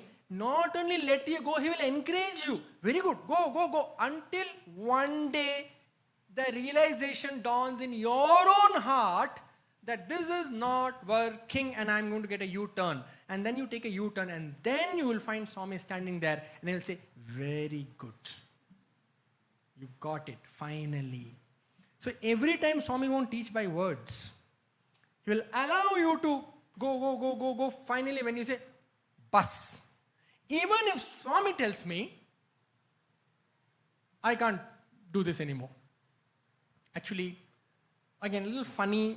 Again, if I offend somebody's sensibilities, forgive me. In one interview like that, there was an obvious thing I was supposed to do about my PhD. And I was waiting for Swami's instructions. And my guide went and told Swami, this boy is not doing this. Swami was very irritated with me. And Swami called me, why are you not doing this? And Swami, I am waiting for your instructions. Swami told, when you have to go to the bathroom, you come and ask me. If you have to go, you have to go. In a lighter vein, of course. So one has to also temper spiritual sense with common sense. So these are the ways Swami works. He allows you to go and allows you to awaken on your own. Because only that is true awakening. Wisdom has to arise. It can't be put in there. Swami can only show us the way how we can prepare ourselves for deeper things. But those deeper intuitions and realizations have to arise in our own self. One day, 2009 January, I'll never forget, Swami came from Darshan. And actually before this, one other thing happened. One day Swami came inside the bhajan hall. And bhajans are already not started actually. We were just waiting for Swami to come and Swami came. And Swami looked visibly upset. He was very upset. And he looked at all the students and he said, my life is a waste. Swami is telling about himself. Now this is not there in any discourse because Swami said it in the bhajan hall. Only some 7 or 8 of us heard it. I was there. Swami said, my life is a waste. Every church poledu. Okay, forgive my broken Telugu. My first language is not Telugu. Swami said, no, none of you has died. So many years, my life is a waste. None of you has died. And those of us who knew a little bit Telugu, like, what does he mean? None of us has died. Then Swami said, who is willing to die first? Who is willing to die? So we know, when Swami asks you, you say, yes, I am. Even if you don't understand the question, so we all raised hands. Swami, I'm ready, I'm ready. And Swami said, no one has died. He shrugged his shoulder and said, it's okay. Chai, bhajan, chai. He said, okay, start the bhajan. And then we all started the bhajan and everybody forgot about this. This remains like a unrecorded, unpublished, unknown aspect of what once happened. Nobody remembers it. Even, I'm not even sure those who are sitting there will remember it today. But this happened. And Swami then says, take bhajan. And then bhajan started and Swami also forgot. Then his mood changed and he was also dancing, waving like this to the bhajans and everybody was blissed out. And I really thought, what does it mean to die? Die to what? What has to die and what has to live? What do we have to die to? And what has to wake up? I'm paraphrasing. Somewhere in the New Testament, Jesus says, you have to die to be born into eternal life. What do we die to and what do we awaken to? So this has become the abiding work of my life in the last few years. I would say more than a decade. Maybe more on this I will share in the next 2 sessions. Pursuant to this, January 2009, Swami came for darshan. And he finished darshan and went inside and called 2 people for interview, Isaac, Tigret, and myself. And we were both there. Swami was there, Tigret was there, I was there. And Swami looked at us very sadly and said, I come for darshan like this, and all these people are looking like this and following me. Swami did the action. I said, yeah, obviously, Then Swami said, so many years have passed. And then Swami said, I'm speaking as Swami spoke. All these people still think that there is something here that is not in them. still they are thinking that there is something here that is not in them. This was the central message of Swami's advent. To erase that perceived difference between us and him. To make it real in our life. Swami's words, often he used to say, you and me are the same. I know who I am. You don't know who you are. Or you have forgotten who you are. I remember who I am. Otherwise, you and me are same. It's just a question of I know, you don't know. How do we make it real in our life? If not now, when are we going to make it? The foremost commitment of our life. And I am not asking this question to you. Please forgive me if it sounds like that. Who am I to ask you this question? I am asking this question to myself. And as I ask this question to myself aloud, I encourage you to ask this question to yourself. Please don't think that I am standing here and telling you something. No, absolutely not. I know in my heart it's not so. I am asking this question to myself. My guru came and left. My guru is not an ordinary thing. It is so incredible if we see on the timeline of human presence on this planet, for us to be born in that tiny window between 1926 and 2011, and a tiny percentage of the humanity who came in touch with him, and even a tinier percentage who actually recognized his divinity, and even a tinier percentage who wanted to experience that divinity. At least once we have wanted it. This group is that tiny people, that tiny percentage. I'm sorry. No, hold on. The bad news is coming. Guru left. And we're still busy.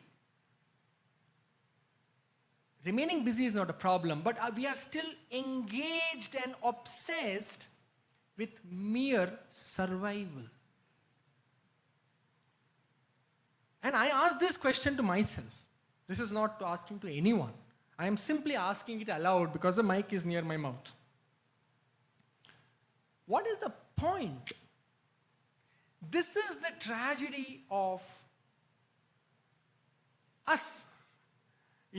Everything is his will only. I am saying in a certain context, don't get me wrong, nothing is a tragedy, everything is as it is perfect, it's God's will. But in a limited context, if we see, it is bizarre. Sometimes when I'm meditating, I feel it is so bizarre that why would anybody want to give importance to anything in their life except creating inner silence. Silence is silence. Swami says that. Silence is silence. Why would I accept the bare minimum that I need to do in my life to, make a decent amount of money, to take care of my old parents and, to live with decency and dignity. Beyond that, to take some care of the body so that it remains fairly healthy. Other than that, why would I expend my energy, my obsession, my involvement in anything except going after the supreme reality that shines in my heart as Swami? To work to excavate that bliss, to dig it out from the recesses of my heart and bring it to the foreground of my experience and live as gods on earth. What else are we busy doing? What else am I busy doing? Not we, sorry. What else am I busy doing? This is such a joke and also a tragedy. And it is time. See, that is why, if you really see, and let's be very honest, we're all adults here and, there is nothing that we can't talk about. Look at the state of the Sai world. Why you went there? Who did this? Who did that? You can't come here. You can't go there. This one is that one is this. Look at the things we're busy with. This shows the quality of our consciousness. And that is because collectively as a group and individually, we have not given enough commitment to the single most important task, which is to create a deep communion with the Guru in our heart. That is the single biggest thing that is missing, that we have not invested. Return only comes on investment, no? Zero investment, zero return. Whatever the risk, if you want a return, investment has to be there first. Swami always says, you take one step, I will take 10. Has anybody ever heard Swami says, I will take 10, then you take 1? First step you take, I will give you 10 times the return. Investment, I will give you adequate, more than adequate return. But first step you have to take. Have I and we invested enough in the single important task of developing a deep inner communion with Swami, drawing his divine presence into my lived experience? Until this happens, the quality of our life will not transform. This is 100%. So, this is something in this retreat, this beautiful theme from knowing to being. Can we move deeper in our connection with Swami, and how can we go about it? Maybe we can deliberate on this collectively, and maybe I can share some of my experiences in the next 2 sessions we have, and maybe you can tell me what you feel about it, and maybe collectively we can leave this retreat with this one single endeavor. Yes, other things will happen. Nothing wrong, wonderful things, medical camps, Narayan Seva, this one, wonderful, wonderful, good, please, let's all do it. But the fundamental task of having come in contact with such an effulgent being, if part of his effulgence has not rubbed off on me, then there is something we are missing, and we are missing a very important aspect of Swami's life, his presence. And that presence must become our presence. Once some devotees, ex-students had come from Delhi, 2004 or 5, many years back, of course, more than 20 years back. And I still remember even their faces clearly, because this interview touched me so much. And Swami was sitting there, and there's this 4 or 5 ex-students were there, I was also there. And one of the boys, I know his name also, it's quite a famous boy, he asked Swami, when we come to Puttaparthi, Swami, we are able to feel your presence. But when I go back to Delhi, I am not able to feel your presence, Swami. How do I feel your presence in Delhi? And Swami's answer was, in Delhi, do you feel your presence? You may not feel my, do you feel your presence in Delhi? And the boy looked very quizzically, yeah, like, of course, your presence is not different from my presence. At that time, I didn't really understand. I just noted in my diary. Years later, I looked at it and I said, my God, what a gem. So how can we go deeper into that presence where the distinction of me and him begins to blur, and experientially, for the first time, I might touch what Swami used to call divine love. This we will talk in the last session tomorrow, when really we will go deep into the inquiry who I am in a very, very simple manner, and we will come to this explosive realization that I am never different from Swami actually. And then the only thing that remains to be done is to actualize and deepen that clarity more and more and more. So, yeah, we have 9 minutes. Any questions? Not that I have answers, but what's the harm in hearing anything? Anyone can ask anything. Yes, please.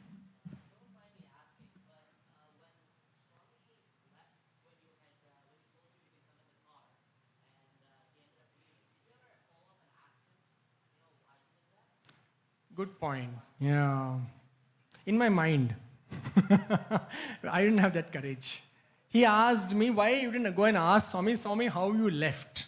So one thing you should learn, divine beings have divine egos. Don't go around embarrassing them. Not a good idea. Trust me. You don't ask difficult questions to Swami. Divine beings have divine ego. Leave it untouched. You will be safe. So no, I never asked that question to Swami. Anything else? Then let me see if there are no questions. If there are no questions, one quick. Okay, yes, ma'am.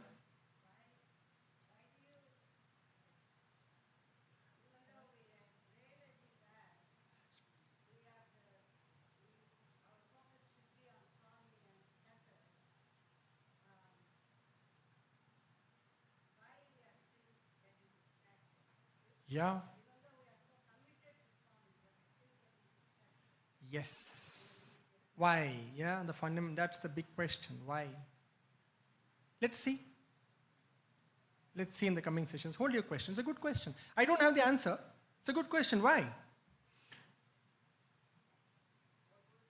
Because why we are committed to Swami, but yet why our minds are going here and there? Something like that. Because actually we haven't tasted Swami. That's why. It's like, orange, tangerine, orange, the peel also has a lot of flavor of orange. If you peel the peel of the orange, it has a lot of smell of orange. It smells like orange. If you really taste it, it also has some essence of orange along with truckloads of bitterness. If you eat the peel, you will taste the orange with a ton of bitterness. If you have never tasted real orange, you will probably be satisfied with that. This is how orange tastes. No, you can't help it. If you want orange, you need to have bitterness also. Like this, we have just peeled the surface of the life and we think pleasure and pain, pleasure and pain. So if you have to undergo pain, but we are not committed enough to go a little deep to taste really the juicy part of the orange, which is without any bitterness and full of juice and sweetness. So that is where some trust is required. The Guru's instructions have to be taken as it is. And it simply has to be followed for a certain amount of time before the evidence begins to present itself. And we actually realize, oh my God, really suffering is not real. Suffering is not inevitable. We have taken suffering as stress to be such an inevitable part, especially the kind of culture we have built in the society today. Stress has become a norm. But if you ask a yogi, he will say stress is an idiotic way to live life. A yogi will say that. One who has found the freedom from the mind, he will say it is stupid to be stressful. But we have taken stress and suffering and disharmony and dissonance to be a part of life. Sometimes in my work, when I'm coaching people and I ask them, how can you be without stress? Stress we wear as a badge of honor. Like, how is it possible to live? As if, you can't live without breathing, you can't live without stress. So because we haven't gone deeper, so we just have to go deeper. There is no other way. Yes, ma'am? Sorry, 1 second, please. She raised the hand first. So that lady at the back, I want to ask her.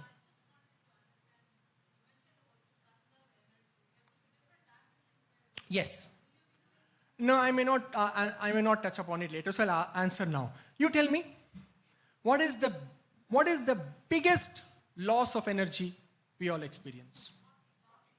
Wonderful. Talking? Not quite. Sorry? Worrying? Close? Not quite. That's the, yes. No, not overthinking. Thinking. I'm not joking, huh? So when we speak of energy, people say talking. I would answer sexual energy. I've heard answers physical energy. All these loses energy. 99% of the wastage of energy goes in our identifying with thought as reality. It is the greatest leakage of energy. I am not joking. 15 seconds, if you can remain without thought and fully aware, you will experience such a power in your being. You'll open your eyes and you will feel like I can conquer the world. 15 seconds. That much energy is there in the silence between thoughts. So what does Patanjali say in the Yoga Sutras? The very beginning he says, Yoga is chitta vritti nirodhaka. The stilling the movement of the mind is yoga, which means living without identifying with thought. So that is the conservation of energy that Swami is talking about. Really the conservation is, just if I say now, 5 minutes, let's not think. Why do we need to think? Like, do we need to think right now in this hall? No. Nothing is waiting. Even if you have to send an urgent email, nobody is sending the email right now. Do we have to urgently look at our investments or medical records? Nothing. 5 minutes, there's nothing to do. You're all stuck here with me. So now 5 minutes, let's be without thought. Can we be? No.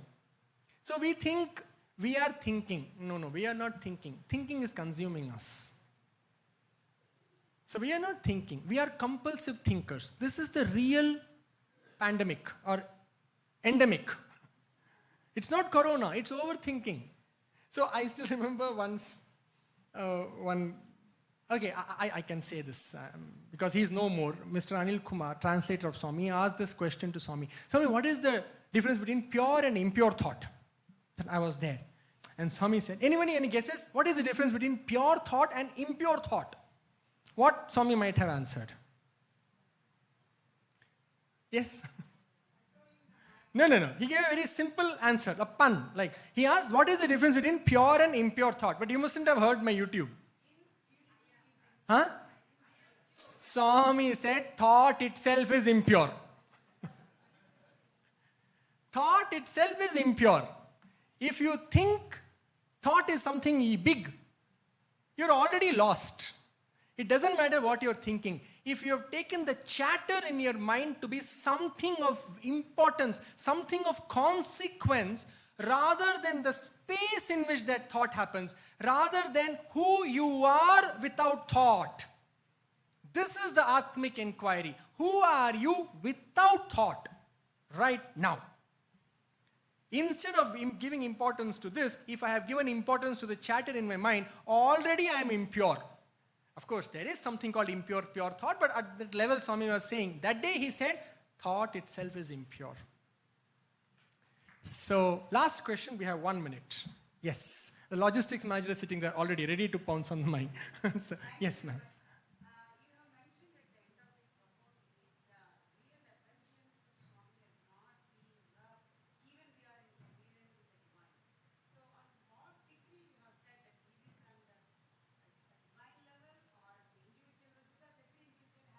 Sorry, I didn't get your question at all, ma'am. I didn't hear part of it, and even the part I heard, I am not able to get. Yes.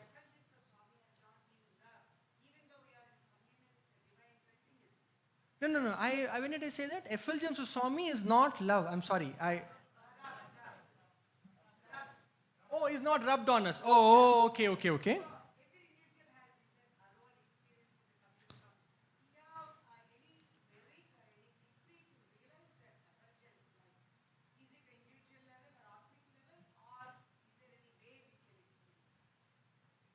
I still didn't understand the last part. Forgive me. Anybody understood exactly what she's saying? Have I reached there? Is that what you're asking me? No. So if basically you're asking that, have I realized or not, how will I know? Okay. The day you realize, you will not have this question. 100%. 100%. Somebody once asked me this. I'm doing all this seva and all. Again, nothing wrong about seva. It's a beautiful way. We can talk about it another day. But do I need to meditate? Is this all not enough? So, the fact that you're asking means it is not enough. I am not saying it is enough or not. If it were enough, you wouldn't ask, no? You wouldn't get up and ask, is this enough or not? It would be enough for you. You wouldn't ask. So the question, if it arises, am I doing enough, means I am not. Have I realized, if the question is arising, means I have not. Have I arrived? If the question is arising, that means I have not. The day I arrive, the day I realize, the day I know, this question will not arise. It cannot arise because that is the meaning of realizing. Okay? All right, we're out of time, and thank you very much, and I think I'll see you again at 6:30. Sorry.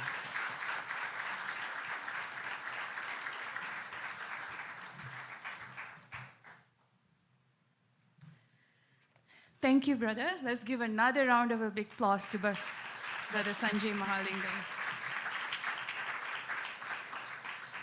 What stood out the most to me was that, it's like Bhagavan actually chisels all his devotees, and each one of our experiences are quite different. And what brother actually taught is deep Vedantic, because Bhagavan is nowhere else. He's within us, and it is like for each one of us, I'm sure every one of us would have had different, as he said, different experiences with Swami. And it's like him peeling onion, He's making us into that Bangaru when he says gold.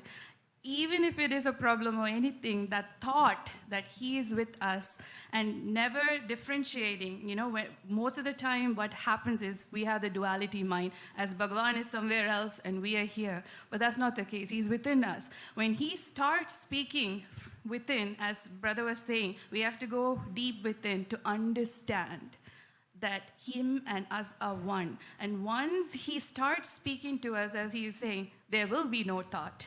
There will be nothing. That stillness is what's important.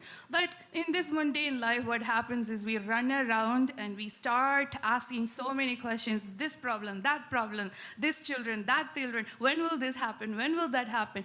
That chatter has to be stopped, as brother was saying. When that chatter actually becomes silence, then the union with God happens. Then the reality that Bhagavan is speaking through us happens. Then, as he says, I'm waiting to hear his more from the next sessions, that union will develop into a contemplation and that asking. So with that, I'll hand it over to Brother Sunil for the logistics. Saram, everybody. Again, thank you, Dr. Sanjay Mahalingam. The Swami's stories are so sweet and always so lovely to hear, but it was clear you were setting the context for some more engaging conversations that are coming up, and it was clear that that's the path we're going on. So not only are we very thankful to the conversation thus far, but also looking forward to the remaining 3 sessions that we are so honored and excited to have with you. Sairam, thank you. Yes, please.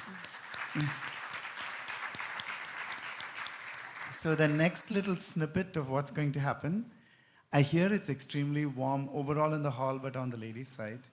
There is a very, very loud, but apparently effective swamp cooler that we will utilize in the gap now. So as we leave, the next item that happens is there's a lovely snack that's being served in the corridor. We don't have to step out. It's right there, coffee, tea, water. The snack is things like hummus and crisps and things like that, so that it can be light, but it can kind of help us fill a little nosh moment that we may be seeking. So as we do that outside, we will set up the swamp cooler. We'll bring that in and we'll cool the room for as long as we can. That'll help. If you like loud noises, please feel free to stay in the room and enjoy the swamp cooler. If not, please feel free to also step out and enjoy the snacks, and we'll be back soon. At 2 o'clock, we'll reconvene here sharp. We'll start with 3 ohms and we'll do bhajans for half an hour. The children will be leading some bhajans, so I'm sure I'll put it on them, they will appreciate your presence in the room at 2 p.m. sharp. And then at 2:30, we will have our own version of TED Talks, which means it's local speakers from our region who are talking about a moment when Swami touched and transformed their life. Each of them will be speaking only for 10 minutes, and we'll get 5 of them in quick succession. That's at 2:30. And then at 3:30, we will do all of us, we will tie this in a little bit tomorrow into why we selected certain things for parts of this retreat. But all of us have seen the communication around how Swami's Vahini, Swami's literature, Swami's words, universal solutions to everything that we seek. So we encouraged you all to ask a question to Swami. Many questions were submitted. This 3:30 session will be the session where we talk about some answers that have been that are being facilitated by us but come directly from the source Swami. That's 3:30 to 5. And then there's dinner at 5:15. So I'm realizing I'm announcing 2 foods in one sitting, but yes. Now, we'll do 2 o'clock, we'll do snack, 5:15 we'll do dinner, and in the middle we'll have programs. Sairam. I also want to invite Isabella up with us. Isabella actually is our contact at the Mount Madonna Center, and she wanted to do a quick orientation this morning, but not all of us were here exactly when she wanted to do it. So she's just going to take a few minutes and walk us through some key things about the venue and about carrying ourselves here. And then off to snack we go right outside. Sairam, over to you.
बंधु सखा तेरे चरणों में साई मेरा कोटि प्रणाम तेरे चरणों में साई मेरा कोटि प्रणाम तेरे चरणों में साई मेरा कोटि प्रणाम तेरे चरणों में साई तेरा कोटि प्रणाम साई माता पिता दीनबंधु सदा साई माता पिता दीनबंधु सदा साई माता पिता दीनबंधु सदा साई माता पिता दीनबंधु सदा तेरे चरणों में साई मेरा कोटि प्रणाम तेरे चरणों में साई तेरा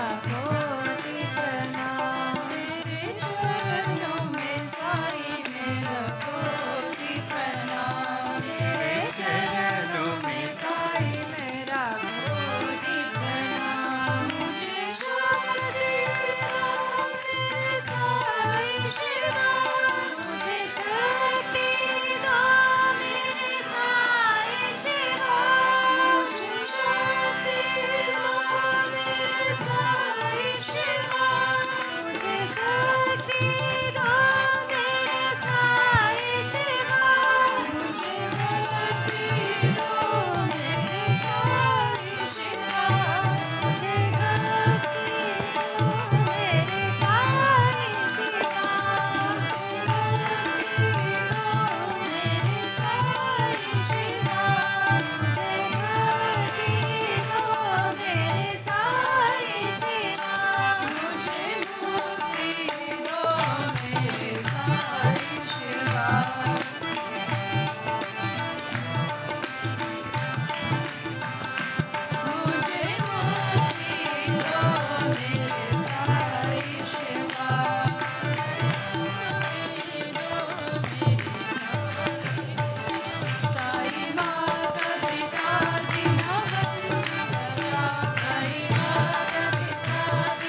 Señor, Señor, Señor, Shivanattaraya, Señor, Señor, Señor, Mahasatya Sai. Señor, Señor, Señor, Shivanattaraya, Señor, Señor, Señor, Mahasatya Sai. Señor, Señor, Shivanattaraya, Señor, Señor, Señor, Mahasatya Sai. Señor, Señor, Señor, Shivanattaraya, Señor, Señor, Señor, Mahasatya Sai. Shivanattaraya, Shivanattaraya, Shivanattaraya, de mi corazón. Shivanattaraya, Shivanattaraya, Shivanattaraya, de mi corazón. Shivanattaraya, Shivanattaraya, Shivanattaraya, de mi corazón. Shivanattaraya, Shivanattaraya, Shivanattaraya, de mi corazón. Danza, danza, danza, Señor, danza, danza, amor. Lléname, lléname, lléname de amor. Danza, danza, danza, Señor, danza del amor. Lléname, lléname, lléname de amor. Danza, danza, danza, Señor, danza del amor. Lléname, lléname, lléname de amor. Danza, danza, danza, Señor, danza del amor. Lléname, lléname, lléname de amor. Shivanattaraya, Shivanattaraya, Shivanattaraya, de mi corazón. Shivanattaraya, Shivanattaraya, Shivanattaraya, de mi corazón. Shivanattaraya, Shivanattaraya, Shivanattaraya, de mi corazón. Shivanattaraya, Shivanattaraya, Shivanattaraya, de mi corazón. Señor, Señor, Señor, Shivanattaraya, Señor, Señor, Señor, Mahasatya Sai. Señor, Señor, Señor, Shivanattaraya, Señor, Señor, Señor, de mi corazón. Shivanattaraya, Shivanattaraya, Shivanattaraya, de mi corazón.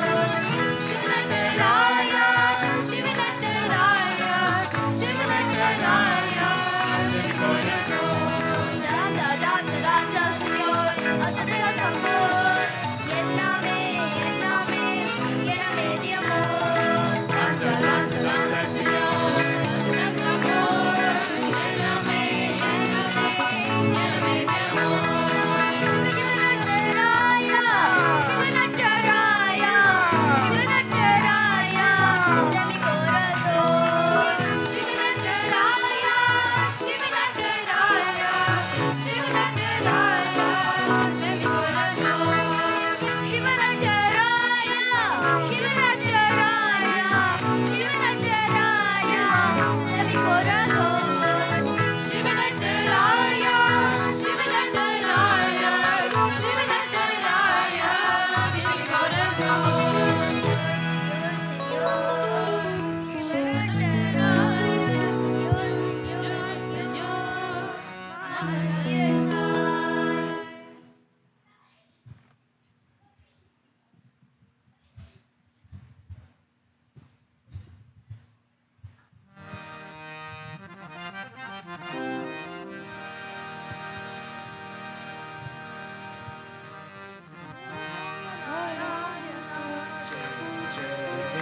Bolo Narayana, Jai Jai Vitthala. Bolo Narayana, Jai Jai Vitthala. Bolo Narayana, Jai Jai Vitthala. Sai Narayana, Ranga Vitthala. Sai Narayana, Ranga Ranga Vitthala.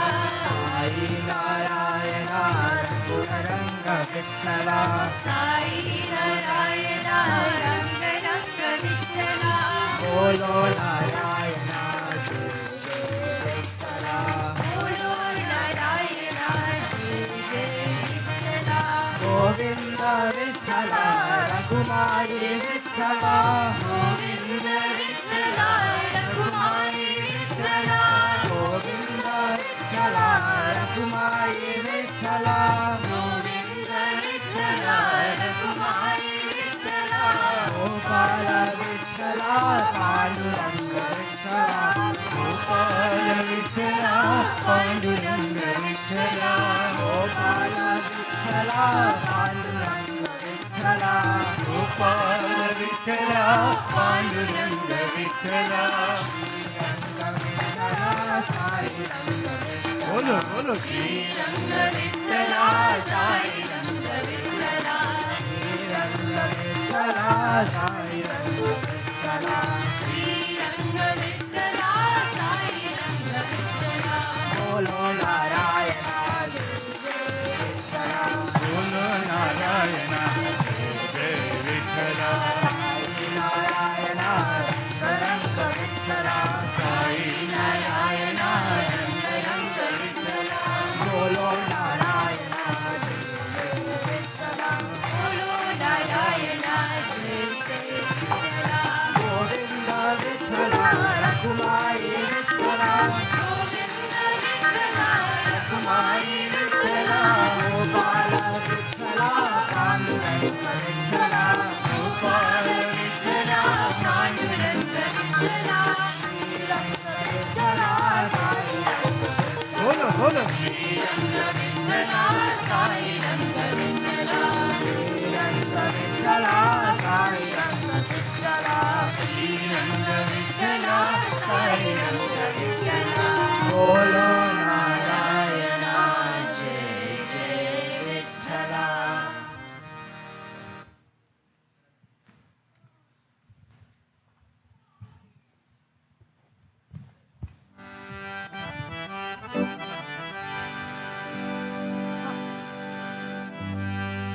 Shiv Shankar Shashank Shekhar हर बं बं बं बोलो हर शिव शङ्कर शशाङ्क शेखर हर बं बं बोलो हर शिव शङ्कर शशाङ्क शेखर हर बं बं बोलो हर शिव शङ्कर शशाङ्क शेखर हर बाबा भयङ्कर गिरिजा शङ्कर धिमि धिमि धिमि जगन्नाथ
मधुर नाम साई राम। हरे कृष्ण हरे राम मधुर नाम साई राम। हरे कृष्ण हरे राम मधुर नाम साई राम। पुण्य नाम पवित्र नाम राम नाम साई राम। पुण्य नाम पवित्र नाम राम नाम साई राम। करुण सिंधु सीताराम दीन बंधु राधेश्याम। करुण सिंधु सीताराम दीन बंधु राधेश्याम। करुण सिंधु सीताराम दीन बंधु राधेश्याम। करुण सिंधु सीताराम दीन बंधु राधेश्याम। हरे कृष्ण हरे राम मधुर नाम साई राम। हरे कृष्ण हरे राम मधुर नाम साई राम। हरे कृष्ण हरे राम मधुर नाम साई राम। हरे कृष्ण हरे राम मधुर नाम साई राम। पुण्य नाम पवित्र नाम राम नाम साई राम। पुण्य नाम पवित्र नाम राम नाम साई राम। हरे कृष्ण हरे राम मधुर नाम साई राम। हरे कृष्ण हरे राम मधुर नाम साई राम। पुण्य नाम पवित्र नाम राम नाम साई राम। करुण सिंधु सीताराम दीन बंधु राधेश्याम। हरे कृष्ण हरे राम मधुर नाम साई राम। हरे कृष्ण हरे राम मधुर नाम साई राम। हरे कृष्ण हरे राम मधुर नाम साई राम। हरे कृष्ण हरे राम मधुर नाम साई राम। पुण्य नाम पवित्र नाम राम नाम साई राम।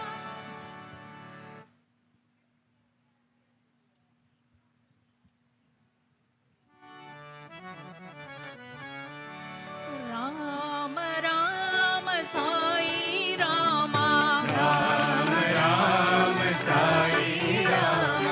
राम राम साई रामा राम राम साई राम। पति पुरुषा साई राम पार्थी पुरुषा साई राम। पति पुरुषा साई राम पार्थी पुरुषा साई राम। राम राम साई रामा राम राम साई राम।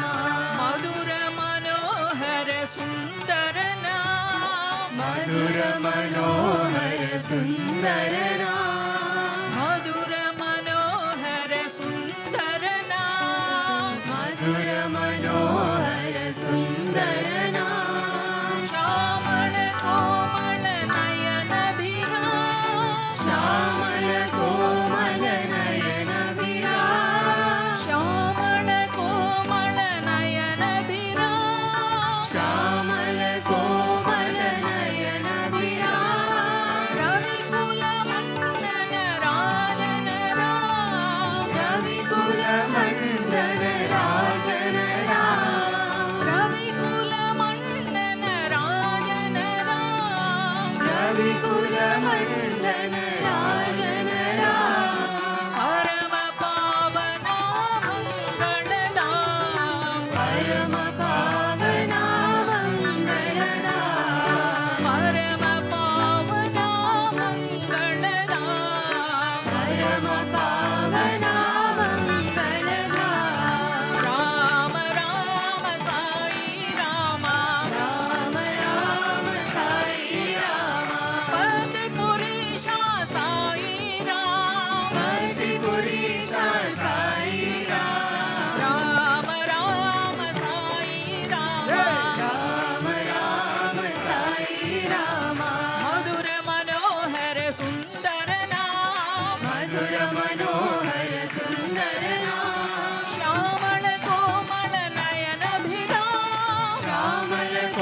ॐ नमः शिवाय शिवाय नमः ॐ नमः शिवाय शिवाय नमः ॐ नमः शिवाय शिवाय नमः ॐ नमः शिवाय शिवाय नमः शिव शिव हर हर हराय नमः ॐ हर हर शिव शिव शिवाय नमः शिव शिव हर हर हराय नमः शिव शिव शिवाय नमः हर हर महादेवा हर हर महादेवा हर हर महादेवा हर हर महादेवा हर हर महादेवा हर हर महादेवा हर हर महादेवा हर हर महादेवा ॐ नमः शिवाय शिवाय नमः ॐ नमः शिवाय शिवाय नमः ॐ नमः शिवाय शिवाय नमः ॐ नमः शिवाय शिवाय नमः डम डम डम डम डमरूबाजी डम डम डम डम डमरूबाजी धीमी तक मृदंग बाजी धीमी तक मृदंग बाजे हर हर महादेवा हर हर महादेवा हर हर महादेवा हर हर महादेवा हर हर महादेवा हर हर महादेवा हर हर महादेवा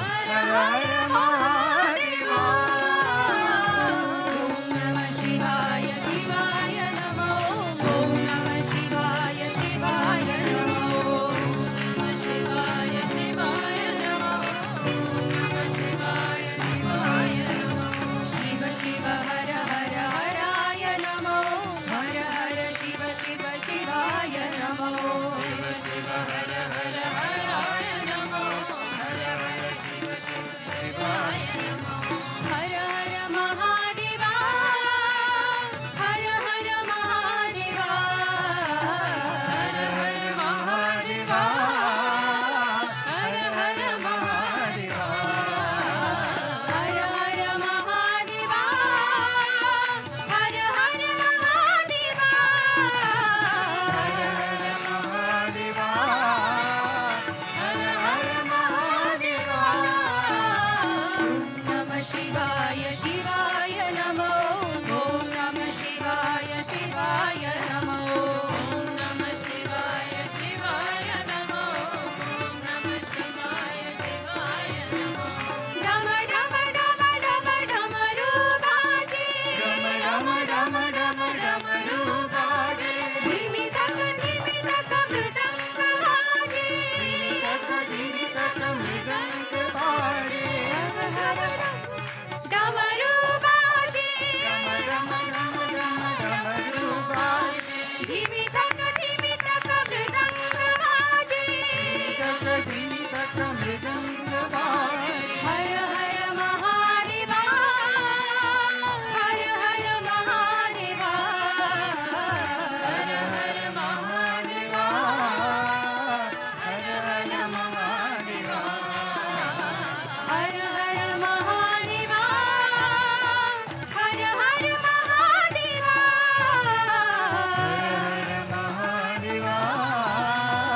हर हर महादेवा ॐ नमः शिवाय शिवाय नमः ॐ नमः शिवाय शिवाय नमः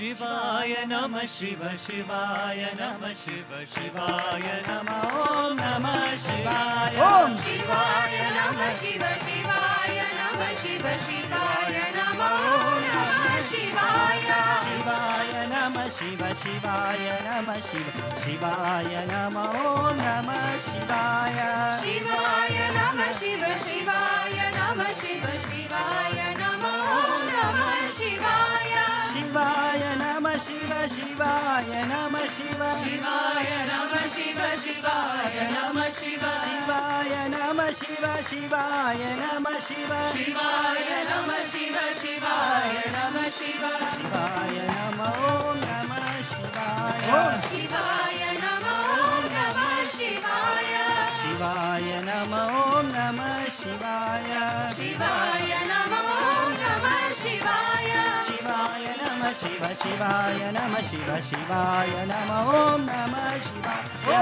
Shivaya Namah Shiva Shivaya Namah Shiva Shivaya Namah Om Namah Shivaya Shivaya Namah Shiva Shivaya Namah Shiva Shivaya Namah Shiva Shivaya Namah Shiva Shivaya Namah Om Namah Shivaya Shivaya Namah Om Namah Shivaya Shivaya Namah Om Namah Shivaya Shivaya Namah Om Namah Shivaya Shivaya Namah Shiva Shivaya Namah Shiva Shivaya Namah Om Namah Shivaya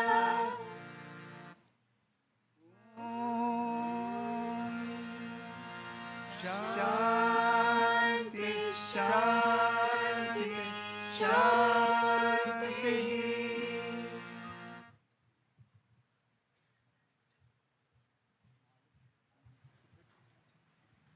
Sairam, everyone. Welcome back.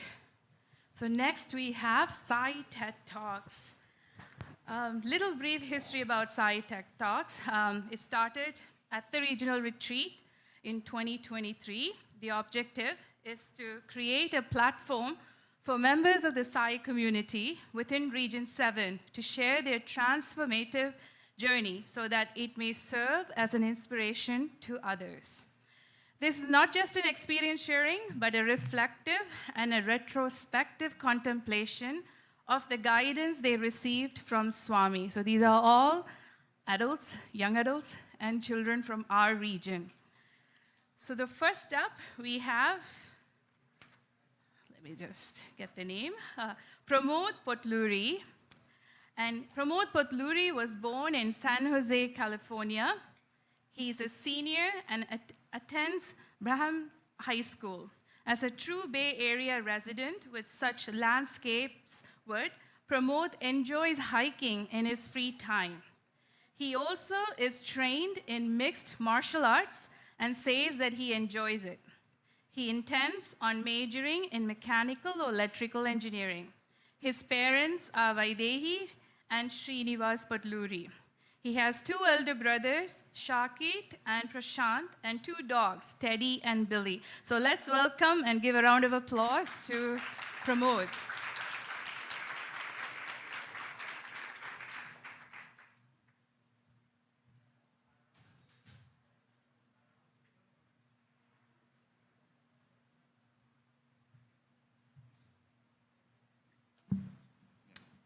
Is it good? Okay. Sairam, parents, my humble pranams to the lotus feet of Bhagawan Sri Satya Sai Baba. First and foremost, I hope that everyone is well.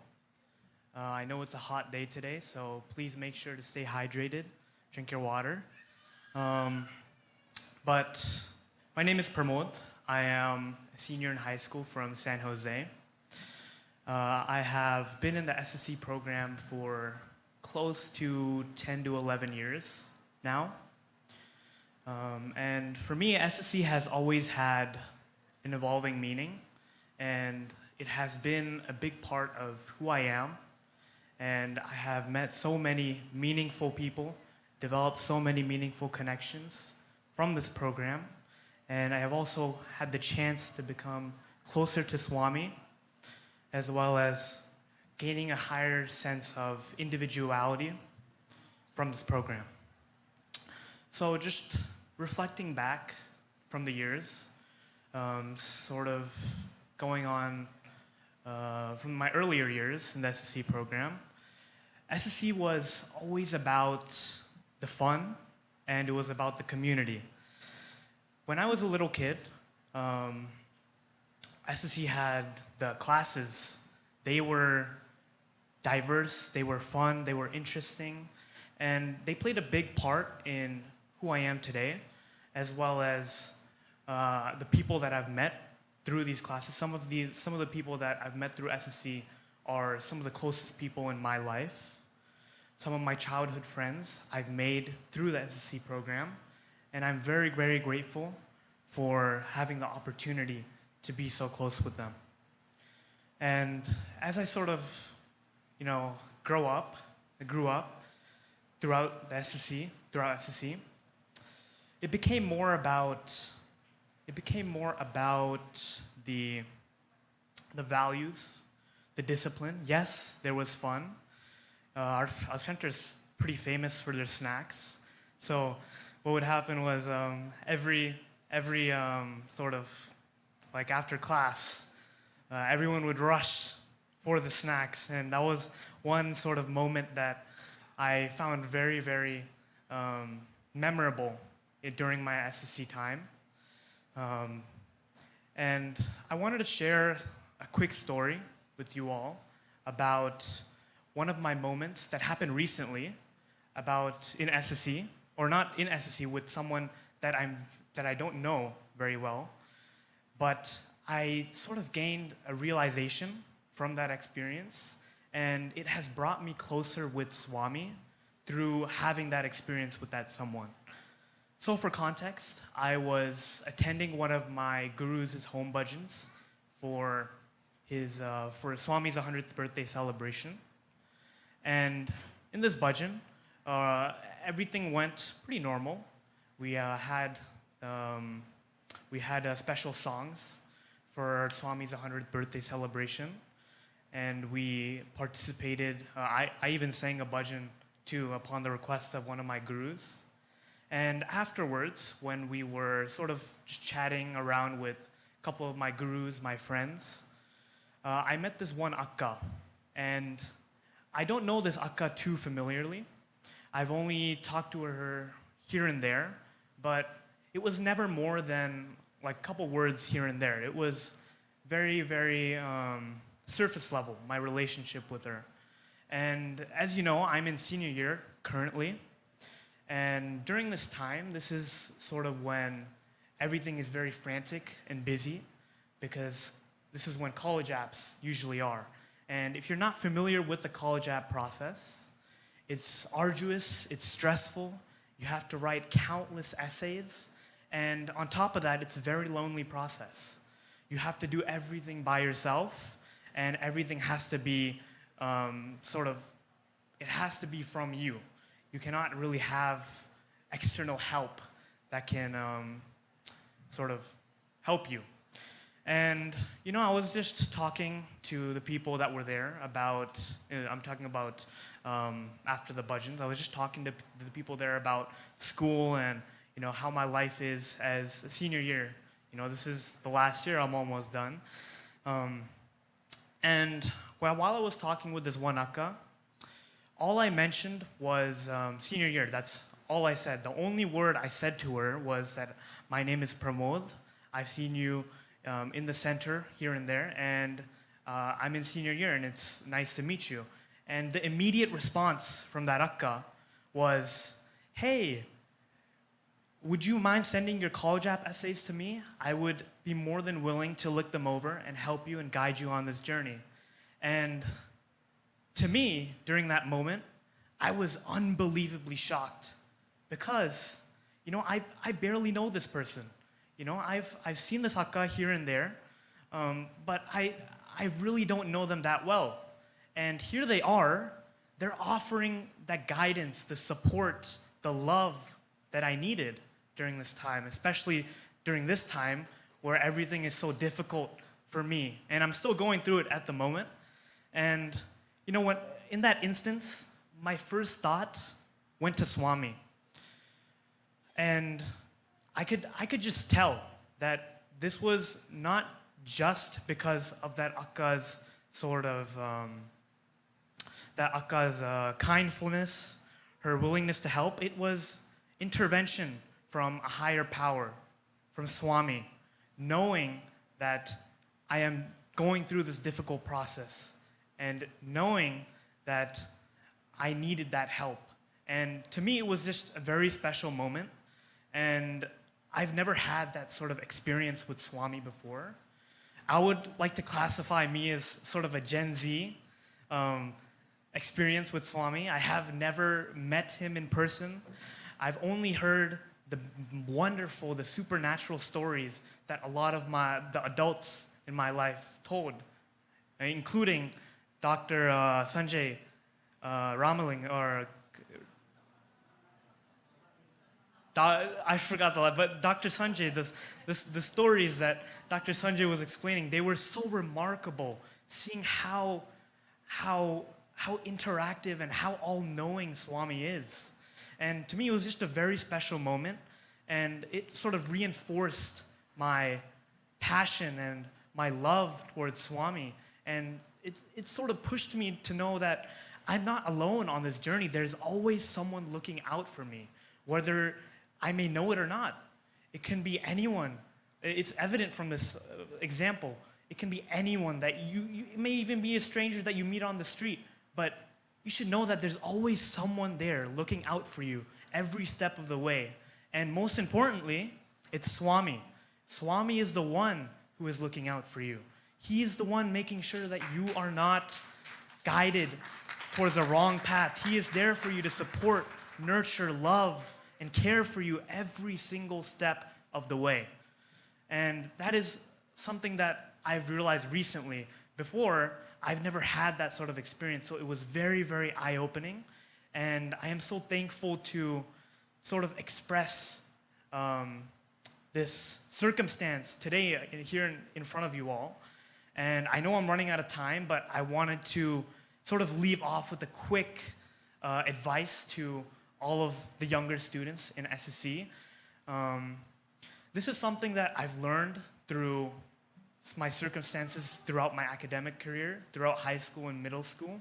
This is something that I've learned the hard way multiple times. And it was to take every single opportunity that is presented to you. And this is very, straightforward, simple advice. You may have heard the saying, every opportunity that you miss is every opportunity that you don't take is an opportunity that you miss. And I thought this was especially relevant in today's world for the little guys, the kids in SSC, because you never know the things, the opportunities that might be presented to you. You never know what circumstances they might lead to, whether it be positive or negative. And oftentimes, people will just back away in fear or some sort of reluctance to sort of pursue that opportunity. And I wanted to encourage all of you that even though you might be afraid to take that step, having the courage to take that step, it's important to know that Swami is looking out for you. So even if you fail, right, you will always have that eyes, those set of eyes, the wisdom just hovering over your head.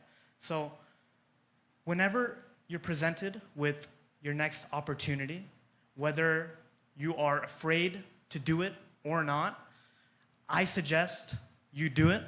Regardless if you're scared or not, just go in with an open mind, because Swami and also people that you know or you may not know, they will be looking out for you.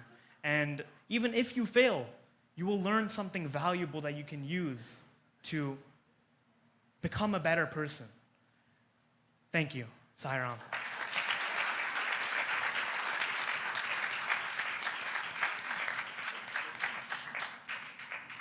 Sai Ram.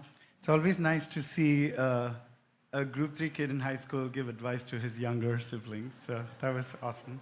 But two things stood out from Pramod's talk. One, his faith. His faith in Swami manifests in so many different ways that people reach out to him and want to share their love for Swami by giving him review advice and such. So faith is a big thing. The second thing is it's an encouragement to all of us. The kindness that we show people makes a big difference in their life. It becomes a TED Talk. So let's always take the opportunity to really reach out and share whatever we can with people. With that, thank you, Pramod, once more. I do want to recognize the young kids in the room. The SSC kids are actually in the room supporting their elder brothers and sisters as they're giving talks, so yay. In this context, after Aditya's talk, who I will introduce in a second, the kids are actually going off to sports in the gym after this talk. So listen to Aditya and then slowly take a couple minutes and go to the back of the room and then make your way out to the gym. For sports and adults, we will be auditing to see if you're leaving the room as well, and we'll be sending you back. So yes, side on. Aditya Thirumannamalai. Aditya Thirumannamalai is currently a student at John F. Kennedy High School, born in Santa Clara, California. He has lived his life here since then. Outside of school and SAI activities, he enjoys fitness and working out. He likes playing basketball, listening to music, and cooking. He makes a great pasta dish. Good to know. Aditya says that being part of the Sai Center has given him the chance to learn, grow, and serve with his peers, and he is grateful to be part of this community. Aditya's parents are Sailaja and Prasad. He has an older sister, Aditi, and two furry family members, Shadow and Sparky. Aditya goes to the Fremont Sai Center, so it's a real pleasure interacting with Aditya at the center, one of the most pleasant individuals I've known. So over to Aditya Thirumannamalai.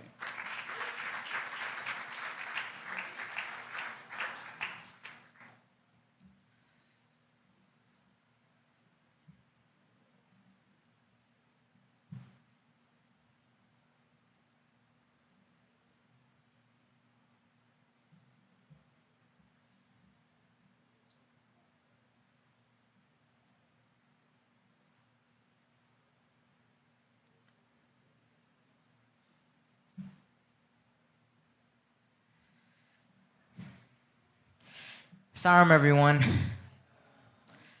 It feels really good to be here with all of you today, right next to the Hanuman temple. Did you know that Swami once called Hanuman the very first Sevador?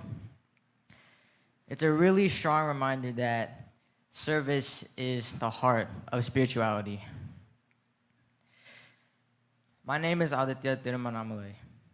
I'm a senior at John F. Kennedy High School in Fremont, a Group 4 SSC student, and I attend the Fremont Sai Center. When my mom first asked me if I wanted to join SSC, I honestly had no idea what it was. And as a younger sibling, I put all the pressure on my older sister, Aditi, to make the call. And she said yes, so I just followed along. At first, I didn't know anyone. I was shy, and talking to people just made me feel uncomfortable. And then COVID happened, and that made me even more withdrawn. But slowly, coming back, things started to change. Post walks from SC to Starbucks, informal get-togethers, and especially the service activities really pulled me out of that shell. I remember when I was a little kid, maybe 11 or 12 years old, me and my family, every Saturday, we would go to the homeless shelter to serve breakfast. And since I was 11 or 12, I really couldn't cook or do anything. The only job that was given to me was to clean tables and cut bread for the birds. That was it, nothing else. And that made me feel really unimportant. Like, I feel like I really didn't want to be there. And then one day, when me and my dad were serving food, an elderly lady called me over. And as a kid, you were told, you know, don't go near strangers.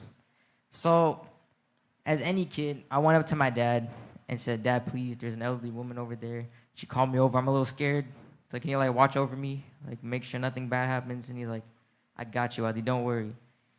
And as soon as I left, I turned around.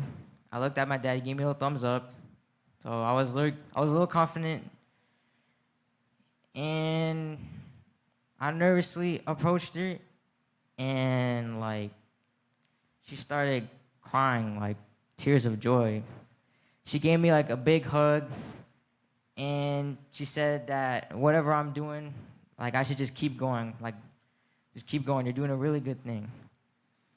And that really shifted my whole perspective of service activities. That even the smallest thing you're doing really affects and it really matters. In group 4, the lessons became even more clear. In one activity, we went into groups, and one person wore a blindfold, and the other person was to guide them through all the distractions, and everyone else were distracting them. It was pretty funny, but also a little chaotic. But the meaning was profound, that through all distractions, you got to tune them out and only listen to Swami's voice. In another activity, we talked about the 5 Ds: discipline, devotion, dedication, determination, and discrimination. That chart made me realize that, number 1, academics and family duties come first. And discipline really helps us manage our life. And devotion really brings the whole foundation together. And those priorities and those values became a compass for me, not just SSC, but in school and life too.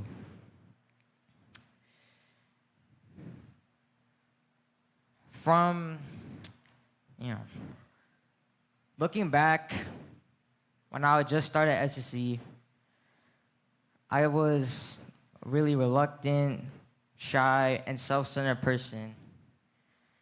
And from there, I became more confident, more grateful, and eager to serve. I've learned patience when things didn't go my way.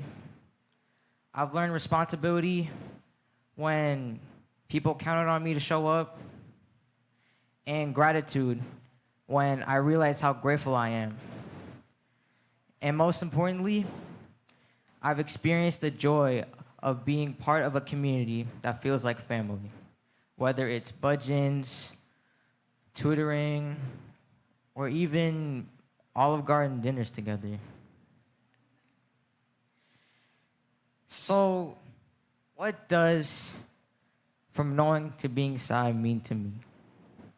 It means simply not just listening to what he says, but doing them in every moment of your life.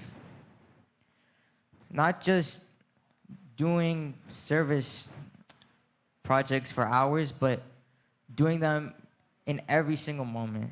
And I mean, I gotta admit that I'm still learning. I'm still trying to live in Swami's image. I'm still trying to live in his message. And yeah, thank you for this opportunity, Sairam.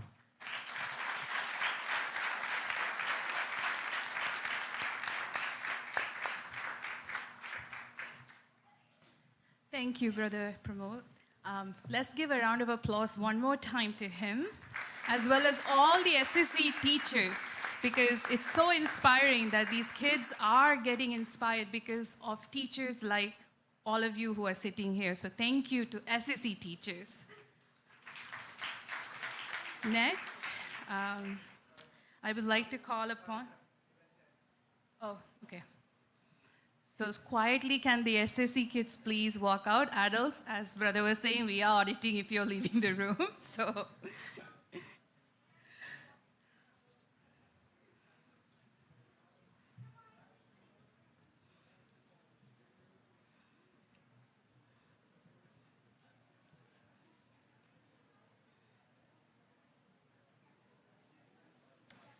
Okay, so next we have Sister Venila Settipalli.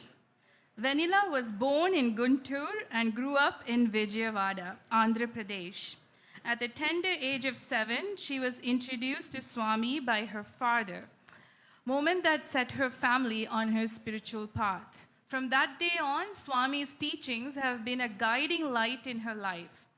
After moving to the US, she has been part of the Sai family here in the Bay Area for many years and is now closely associated with the Fremont Sai Center, where her children are actively participating in the SSE program.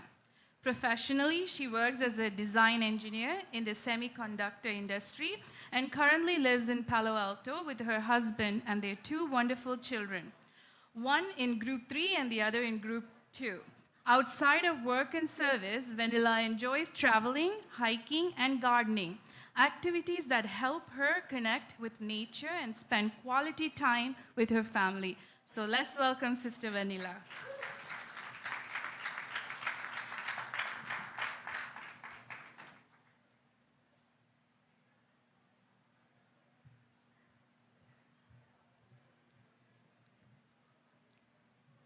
Sai Ram. My humble pranams at the lotus feet of our Bhagavan Sri Satya Sai. Sai Ram, everyone. Like our speakers mentioned before, we all have our experiences with Swami, and that's how we build our connection with Swami. And now I wanted to share few from my own journey that showed me that Swami always listens, watches, and guides. I was introduced to Swami when I was 7 years old by my father. I was a very pampered child who often skipped school and traveled with my father to various places. And visiting Puttaparthi was one such trip for me. But for my father, it was much more. Our family was going through some financial crisis, and he wanted to seek Swami's blessing before leaving India and coming here. As a child, I didn't understand the seriousness of all these decisions, but my parents left for America, and me and my brother didn't see them for 10 years after that. Communication back then was mostly letters, and after a few years, we could have phone calls, but they're very short and very hard. We don't even have phone at home. Looking back, I realized how much trust and surrender it took for my parents to leave us in Swami's care and have that peace in mind. Over those years, I have seen in many ways Swami has helped me and protected me. I won't go into those details, but it surely set a path for me towards him.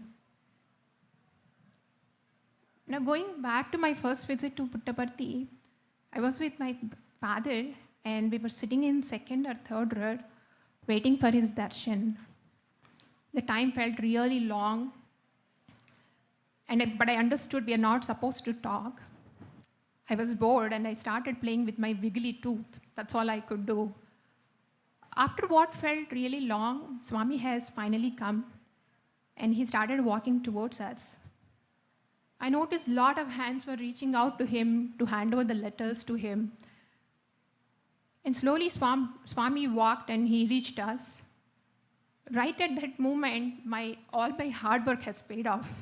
My wiggly tooth has come out.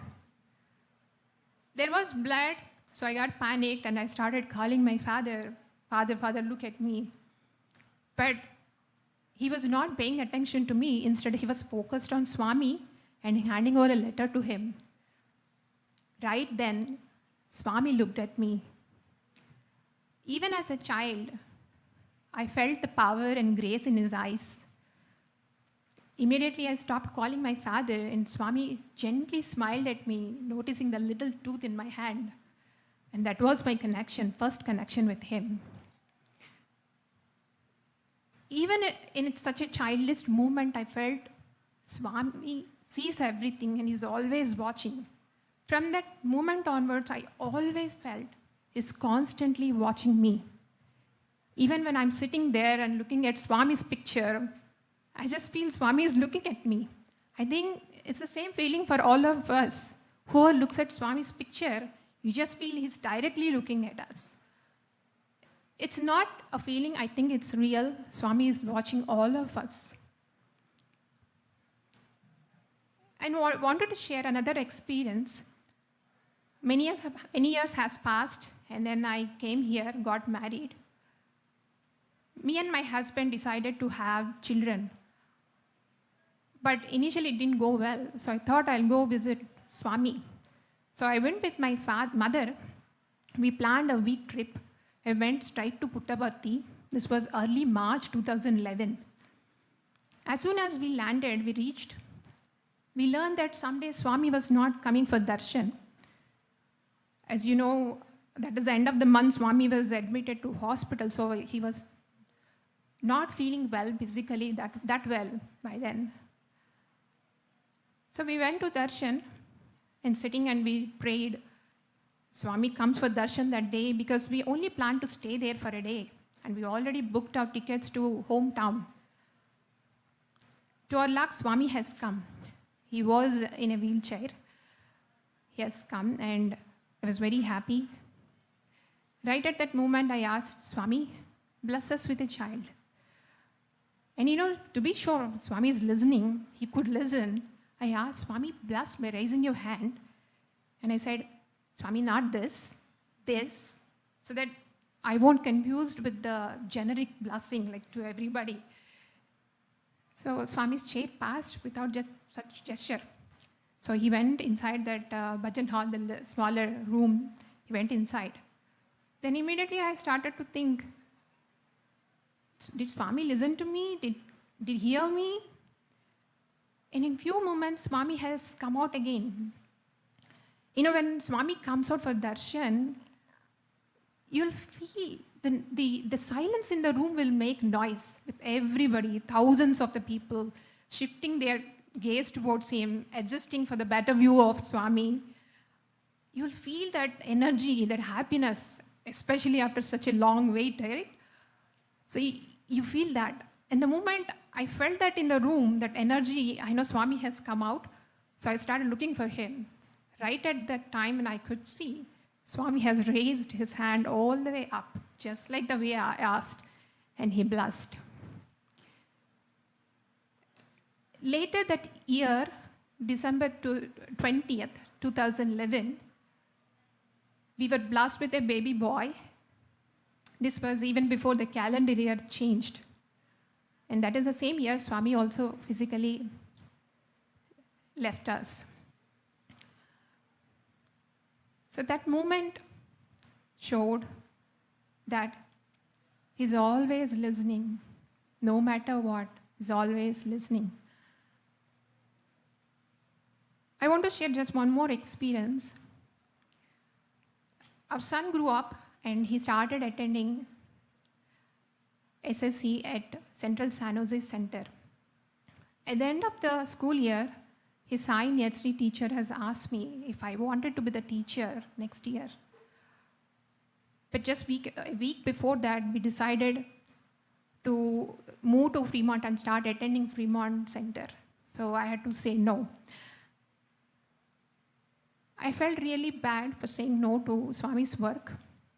And I also have a month's baby then, so I was not ready for that responsibility.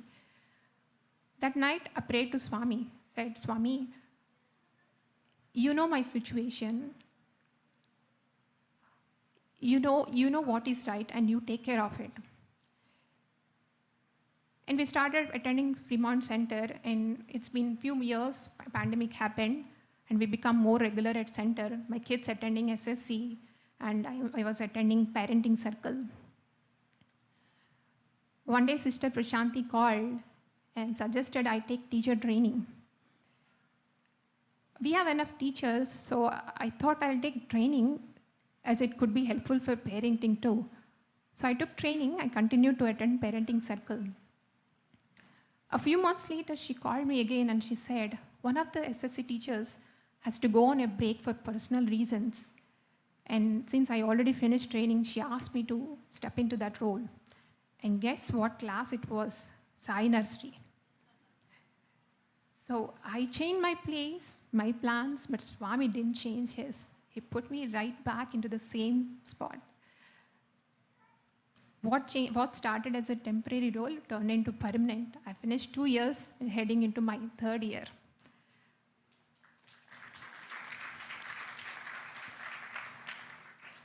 This is another experience where Swami showed me that he helps to guide us when we surrender to him. As our guest speaker has mentioned many times, we need patience with surrender. Swami might not always respond immediately, but Swami will always respond when time is right. So my share is that no matter what, Swami truly believe that Swami is always watching, listening, and guiding us. And I'm sure Swami is listening even now. So I pray to him that he guides us all in everything we do. Sai Ram.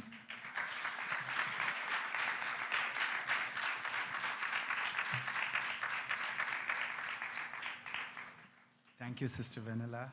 It was such a sweet talk about how connected one can feel to Swami, whether you're a 7-year-old or whether you're moving localities and neighborhoods. Swami is always there, Swami is always listening. All we have to do is communicate wholeheartedly with him. Thanks so much for that. I get to make the next introduction, and that is of Sai Ninad Naik.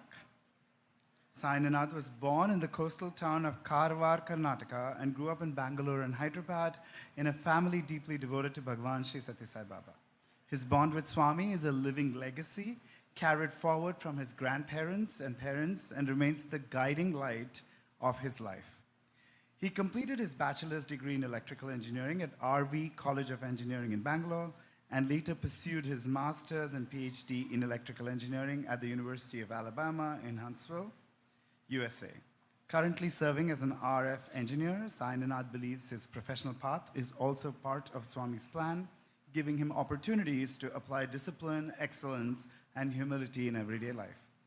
With gratitude in his heart, he continues to offer his time in community, service, creative expression, and sharing his experiences of Swami's love. For him, being with Swami is not just about devotion, but it's about transforming life itself into his message. Now, if you look at Sai Ninad and you find him slightly familiar, it's because he's been at your center. Period. Sai Ninad is very active in the region. Welcome, Sai Ninad. Sai Ram.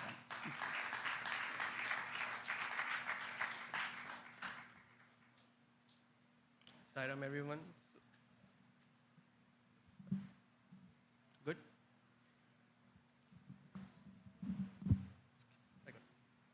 Sai Ram, everyone. So, before I start, I just want to let everyone know that I'm not a great speaker, so please stay focused. I might lose my way. So, coming to knowing, to being Sai, I'm not there yet to know Swami, and being Swami is a far off thing. So I'm going to just tell the first and the only thing that I know about what I have done with respect to Swami is surrendered totally to him. So back in 2015, my parents and myself, we are just 3 of us in our family. We renovated our house back in Bangalore. And during that time, my dad bought a beautiful photo of Swami from Puttaparthi, and he placed it in the hall. One of the devotees who had come gently asked, why have Swami's photo from his latter years when he's old?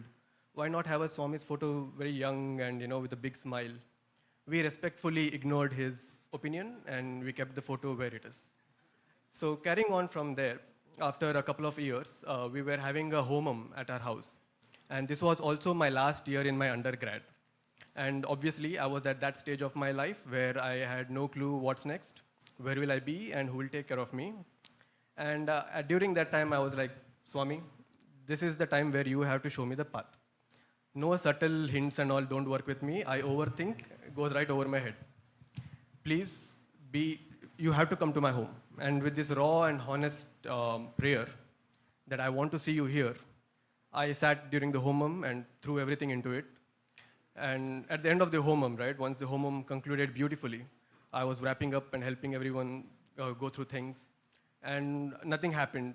And I was just thinking, the Lord of the universe, I don't think he could listen to that one small prayer from his beloved Hanuman. So I kind of almost gave up. Just while I was doing that, the priest who had come to do the homam asked very confusingly but gently, why do you guys need to put so much turmeric on Swami's photo? It's Swami's photo, right? Is it a ritual? Then my mom said, no, it must be Ninad's dad. He has a very amazing habit of using all turmeric, kumkumam and all that. My dad immediately said, no, not me. As all three were thinking about it, they looked at me and I said, oh, I'm the last person who's gonna do puja in our house. But at that moment, when everyone was trying to digest what exactly happened, I realized what had happened. The Lord of the universe decided to listen to his one little Hanuman's prayer once at least. So when this happened, basically, I was at that stage of my life where I wanted to take decisions, but a sense of surrender also brought a sense of patience into me. I could hear Swami's message straightforward. You asked me to come, I was always with you. Stop questioning my blessings for you. And this amazing faith basically built the first steps of surrender for me in my life. Following this, the faith that helped me hold myself during that period of time had to be revisited. But this time Swami decided to use another method to come back to me. I moved to United States the very next year. After a couple of years, in 2017, I started doing my master's and I met a wonderful professor. She was very impressed with me and she asked me if I could be a research assistant in my master's. And I worked with her for 6.5 years, from my research assistantship to my PhD, everything. And during that time, she taught me so much, accountability towards my service or my work, a beautiful work ethic. I was absolutely inspired from her because she was trying to make a name for herself in a domain that is absolutely dominated by men. And I took a lot of things from her. She was basically my only family that I had here in the United States. I had no one else here at that point of time. For me, the day had arrived when I had to move to California in between all of you. And as that day had come, we had to wrap up things. Things got wrapped up. I started moving, I started searching for my home and all that. And slowly that anxiety starts hitting you when you're trying to move all by yourself without any support. And I had to have my last meeting with my professor. And this is after 6.5 years, I think after around 1,000 meetings, you do one last one with her. And just while I was entering the room, I felt I'm not going to have that protection from her anymore, that sweetness and that caringness from her. And again, those three beautiful questions came back to me. What's next? Where will you be? Who will take care of you? I went inside the room, had the meeting. Absolute professional. We never spoke anything about our religious beliefs, never had anything about any personal interchange. She would only ask, are you doing well? Are your parents well in India? Period. But during this meeting, we were like, we're going to exchange contacts. We were like, what's going to happen next, this, that. But it was kept absolutely professional. And while I was about to leave, out of nowhere, she stands up and says, sign Inad. I don't know what it is, who it is. I've been with you for 6.5 years. I always feel that there's a great strength and power right next to you all the time protecting you. I know wherever you go, whatever you do, and whoever you wish to have in your life, this strong protector is always going to guide you in the future. That was the immediate moment I realized, Swami, you had to come through my professor someday. Swami takes different forms. And this couple of stories basically built 3 steps of surrender in me. My first step of surrender is, it begins with honesty. I asked Swami directly, I can't understand your subtle hints. I demanded for my experience. I felt I deserved it. I'm throwing everything into your feet. Why not one experience? That surrender actually built the next step for me, and that's surrender can never be passive. It is participatory. You got to take the damn first step, no matter what it takes. Once the first step is taken, he's there for the second step. You don't need to worry about it. Every time you say that, Swami, you are the doer, I'm your instrument, the instrument has to go forward. Then only the doer can do something. The third step is surrender matures into trust. Initially, I was trying to find that little subtle hints. Then I could see a pattern. Now I don't need to worry about anything. Whether it's an old photo, young photo, Swami is Swami. He's always there, he's always going to be there. Every time fear hits me, I always remember Swami's photo with the turmeric. Every time I'm about to face any unknowns, I always remember my professor's sentences to me. Every time I try to make a plan, I know Swami is watching and smiling. The second the plan starts changing, I know whose Leela is coming into the picture. I start watching and smiling. That's why in this stillness, I always remember Thank you. Charan Kamal Bandho, Sainath ki Charan Kamal Bandho.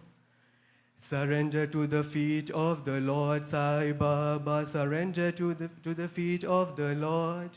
Thank you so much, and I'm so sorry.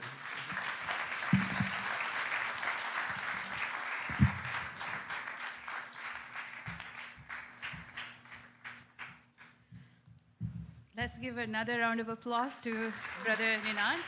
And thank you, brother, for reiterating that surrender to Swami is very important. And he's also a very active young adult, so thank you once again. Next, we have Sister Niranjana Rajagopalan. Let me just share her bio. She's born in Chennai, brought up in Dubai. Niranjana is an environmental consultant by profession. Growing up, she was always inclined towards God and saw him as a near and dear friend, without being too caught up in rituals or traditions. Coming to the US opened up new avenues for her to explore spirituality on her own terms. Trained in Carnatic music and classical Indian dance, Bharatanatyam, she especially enjoys exploring spirituality through a lens of art. A pivotal moment came in her life when Swami came into her awareness. Soon after, she had many moments to learn more about herself, Swami, and his message. Her role as a Center Young Adults Coordinator accelerated her introduction to Swami. She realized that it was his hands that always had the continuous to protect and guide her throughout her life. Let's welcome Sister Niranjana, and she's also an active young adult in our region. Jai Sai Ram.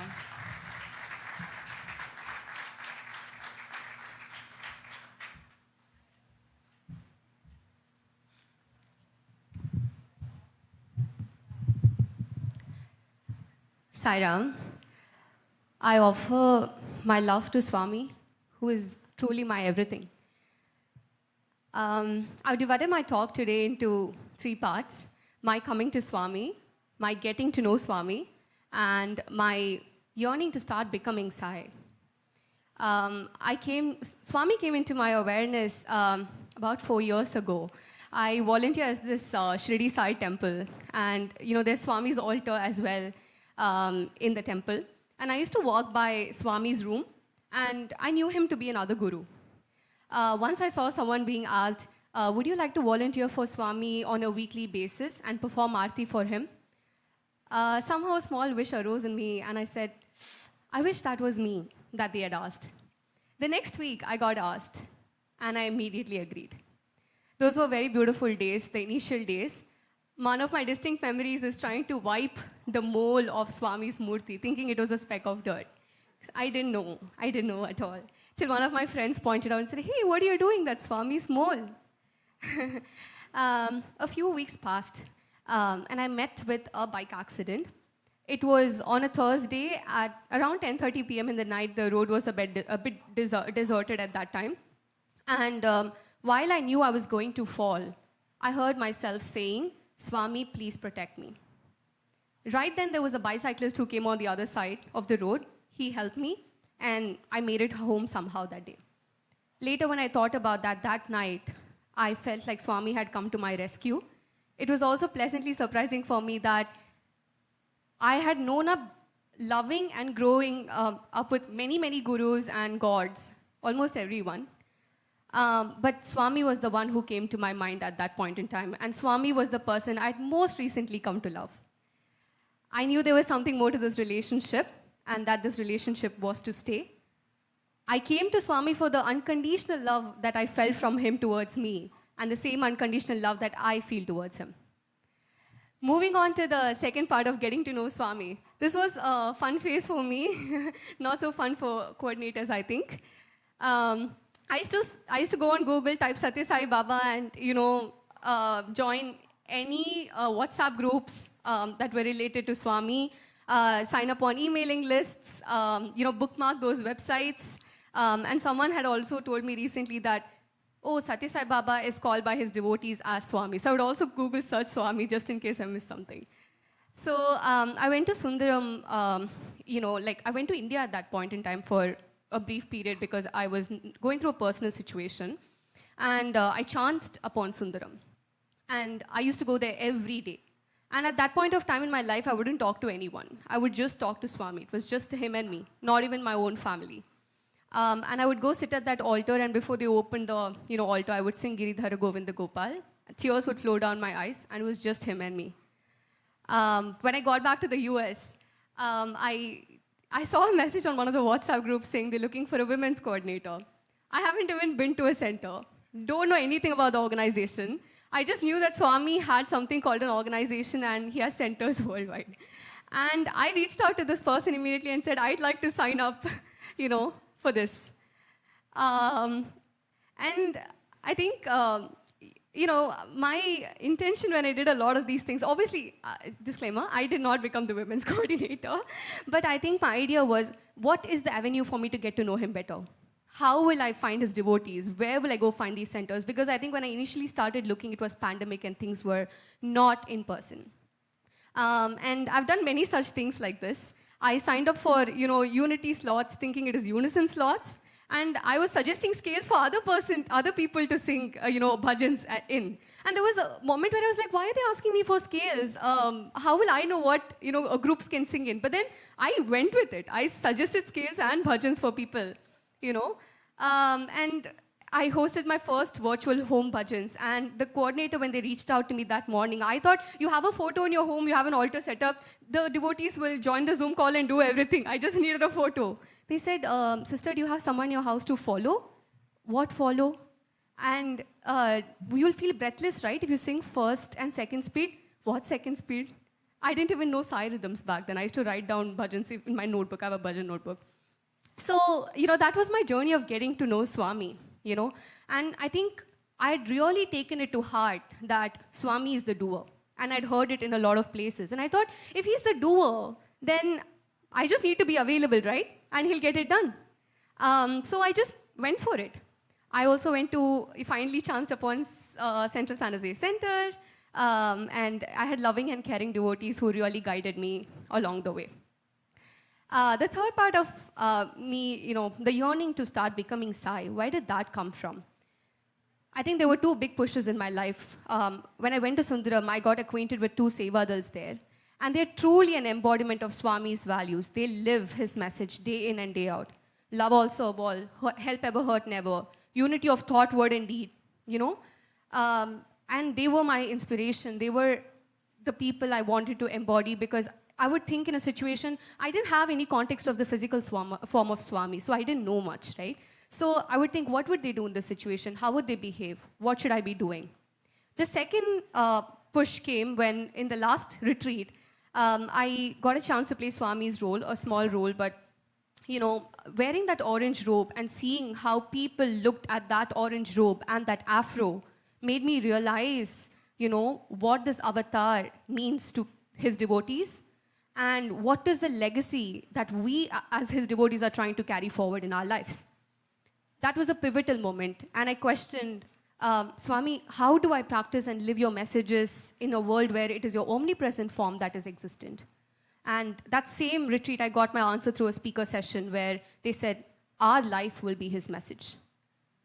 There has been no turning back for me since then. I have continued to operate in my life with more and more awareness, and taken every opportunity that Swami gives me as an opportunity for expansion, however uncomfortable that might be for me, from where I'm starting.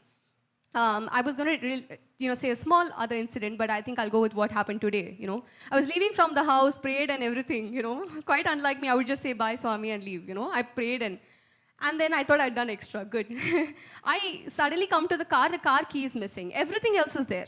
Only the car key is not. The house key, everything is there.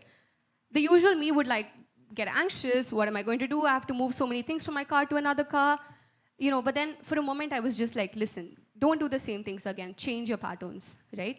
I thought, at least I have another car which I can take. I'm not stranded here. I will come and figure out the situation that I put myself into. But, you know, let me just take this car. Let me move all these things from this car to that car and leave. And I left. But, you know, somewhere, even though I did all that, my mood was a little like, and then I got a message saying, hey, I don't know how that happened, you know, from a friend of mine. And I just said, you know what, I got a car with a seat warmer for the 1 hour journey. And that's something I always wanted. And my car wouldn't have had that, I'm happy. It's a practice, right? You continuously train yourself to think certain ways and, you know, start embodying the values that Swami teaches. To me, Swami's life is one of duty, forbearance, love, and balance. And when I was told to write a script for this TED Talk, I realized, you know, how much my life has changed in the past 4 years that I don't even remember my life before Swami. If there's few seconds, I'll just finish with 2 lines of Giridhara Govinda Gopal, which takes me right back to my initial days with him. Damodara Janardhana Muralidhara Manamohana Namo Sai Narayanaya Namo Satyanarayanaya Namo Sai Narayanaya Namo Satyanarayanaya. Jai Sai Ram.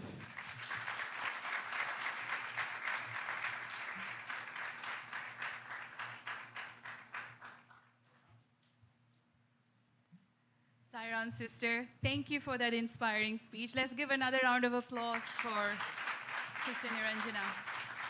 I think one thing that I can take from your talk is that when you say yes to Swami, there's never looking back, because know that he's going to guide, support, and always guide you through no matter what. With that, brother, over to you. Next. Sairam, no logistical announcements right now, except that we're back on time, and we would love to keep this time intact and sacred going forward. And with that, I'd like to invite the next group up here that's going to help us through a workshop. Swami truly does have the answer to everything, and we're going to find out in demonstrable ways how this is true. So Brother Mohan Srinivasan will lead us, and there's a little bit of things in the room. We'll get split out a little. We'll come back, so pay close attention to these logistics, please. Sairam. Sairam.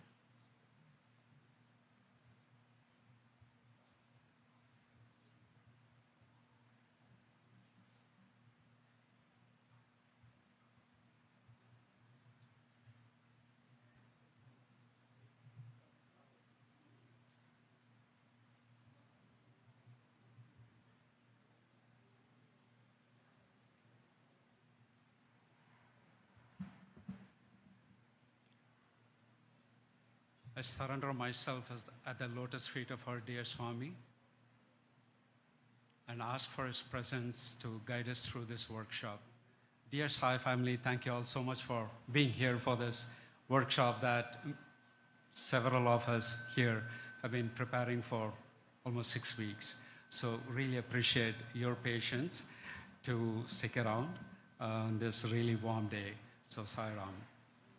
So what is this workshop about? Writing a letter to Swami.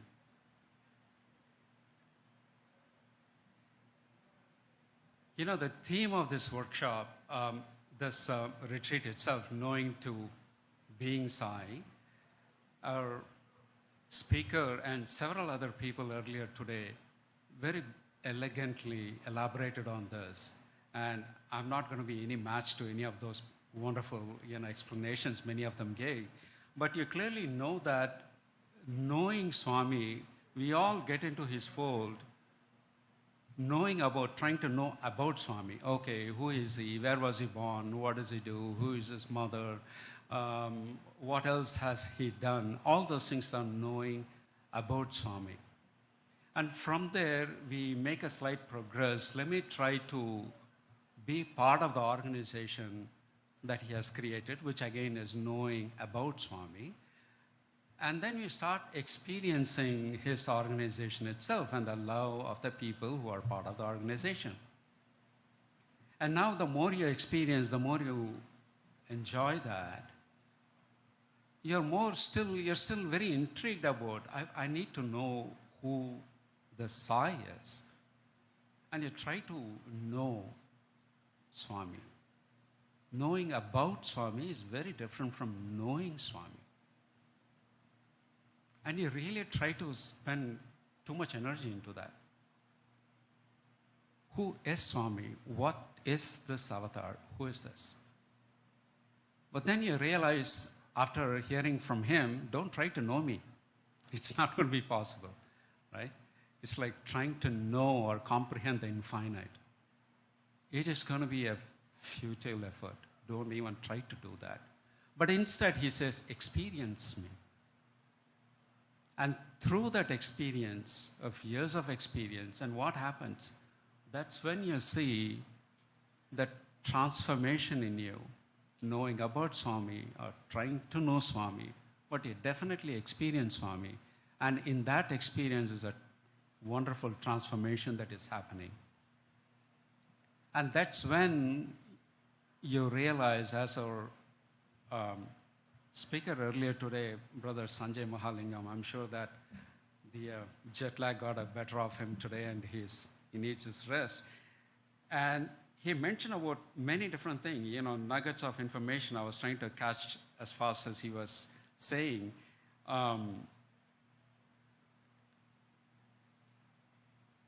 Recognize the divinity, experience. The Guru has come and left, and we are still trying to understand him, right? So the thought of this workshop itself, when we started off the planning for the retreat, and Brother Sunil has invited many of us, and we just casually went along there, and we thought, okay, what do we really like to do here? And it came to us that, this is the 100th year of the Advent, and we all like to talk about Swami, meaning the experiences, the association. He started off with we like to understand the power of association and how the wonderful stories that comes along with that. We like to hear that more so that it gets us more rooted into this aspect of Swami, if I can say that. But now we need to go beyond that. How do we really work on the transformational aspect itself, path itself? And that's when we realize that if we think through that, when you go beyond the question of knowing about Swami to experiencing Swami, and then observe our own transformation into the journey of, as Swami says, you and I are no different. He says that, and we know that he says that. But do we actually know that, or in a way realize that? I'm going to really quote what Brother Sanjay said earlier today, is that recognize the divinity, experience the divinity, and then his presence has to become our presence. Your presence is no different from my presence. And all these things are slowly nudging us towards that we are the divinity, none other than what we are talking about. But how do we really do that? And as we know that it's very hard for even me to read from here, but I'm assuming that you all are able to read, is that from knowing about God to realizing God himself is everyone's journey in this self-transformation. But we all start our journey from knowing about God. And Swami's organizations is very nicely has got several avenues to follow our curiosity or our own interest, such as, we have the path of devotion or service or education or study circles, jnana margas. There are so many different avenues. And as long as we stay steadfast in any of these things, it's guaranteed, as he says, that you're all going to start realizing this. But when we try to do that and try to maintain this connection constant, we try to do that.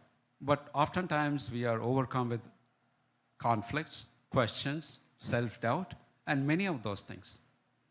So we thought this is something not unique to one person, it's common across, where everyone has the same kind of doubts and all those things. And one person's question or doubt can be so general, it's applicable to anyone here, right? So why not we really go about having a workshop where these doubts, questions, or conflicts, which are common hurdles for everyone in this journey of self-transformation. As you can see here, it can be any kind of question. We'll start asking people around from the Region 7 if they have any questions that they would like to share. And once they share these questions, we can go into this ocean of knowledge that Swami has created.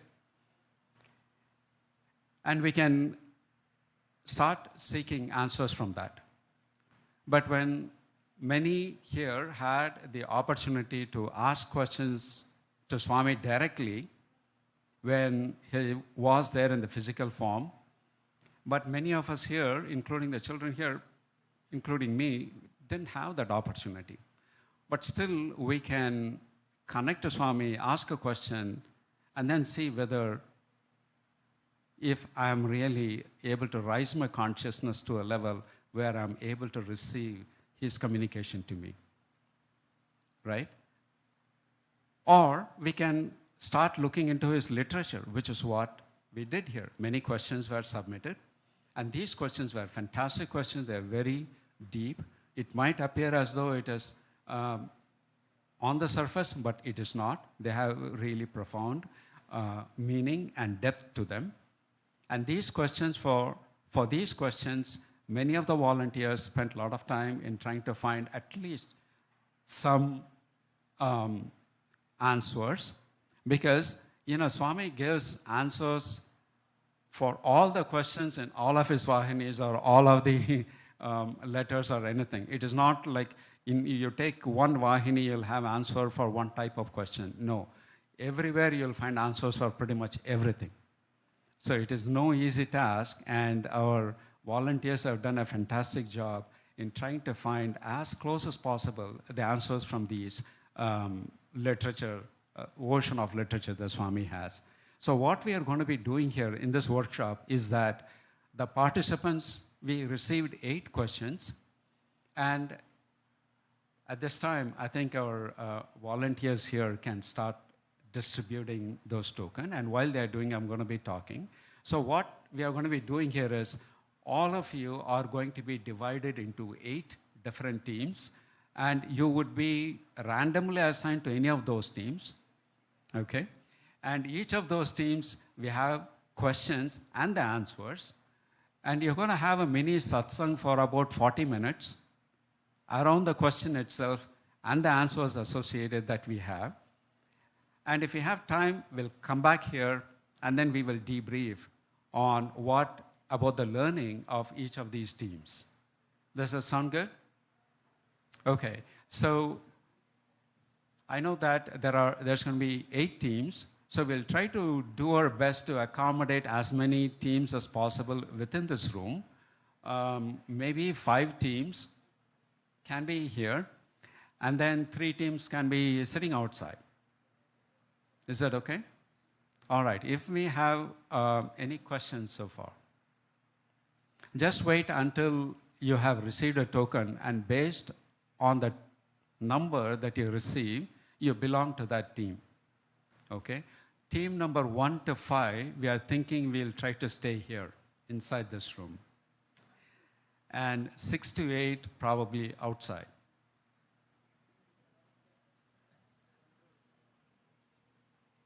Sairam, everyone. Thanks.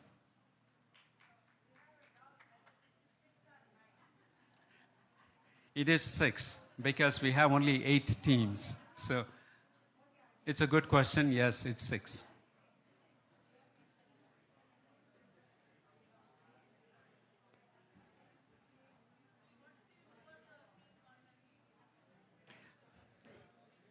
Yes. So there are 2 facilitators.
enjoying much better location, I would say.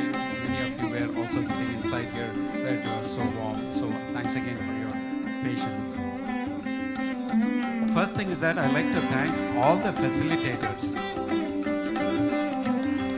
A big shout out to all these facilitators, Yamini and Arun, who facilitated team number 1. Anish and Venu, team number 2. Sai, Santosh and Geeta, team number 3. Thank you. Yeah, give some extra. Yogi Punjabi and Vijay, brother Vijay, who's not able to join. Thank you. Ishita and Lata, thank you. Satish and Preeti Sura, thank you. Sangeeta and Ritesh, yes, they're still coming in. Thank you. And finally, Niranjana and Bharat Patel. Thank you. So what we are going to be doing here is each of these teams have identified a speaker and no more than 2 minutes because we are just 15 minutes away from dinner and we want to be respectful of everyone's time.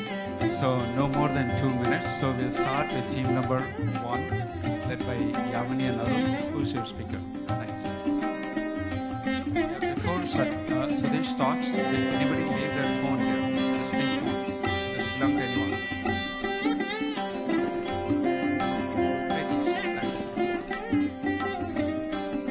Sairam John.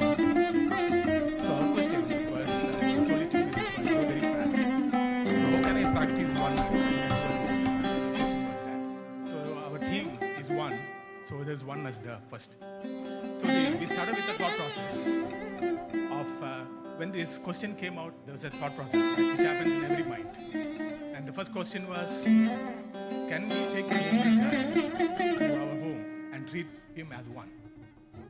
Then then another thought is, when there's a conflict, how do we really look at this conflict, right? How do we really resolve it, or can we see oneness over there? So I think it's very critical questions.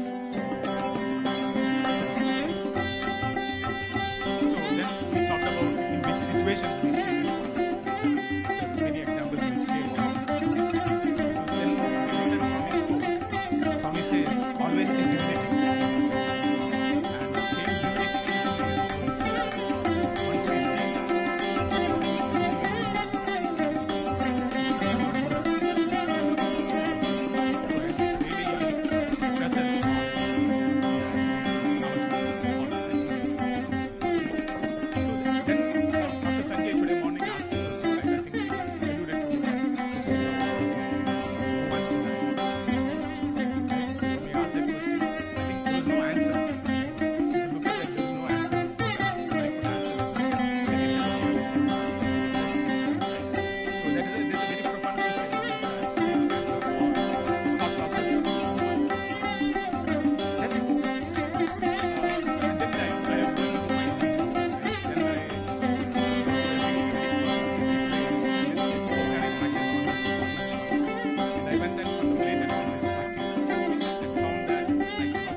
The senses, because senses are the ones which are getting attached to this world, and Swami says rein in all the senses from outside. Then when there's a conflict, you are not really seeing the conflict. When there is a homeless man, you are really not seeing him as a homeless. And then I feel anything we look outside is going to be dual in this world. There's no way there is the oneness we see unless, as Swami says, that is Namasmara and the same unity which is underlying to all these things. There's a substratum to all these things. Once we achieve that, we say,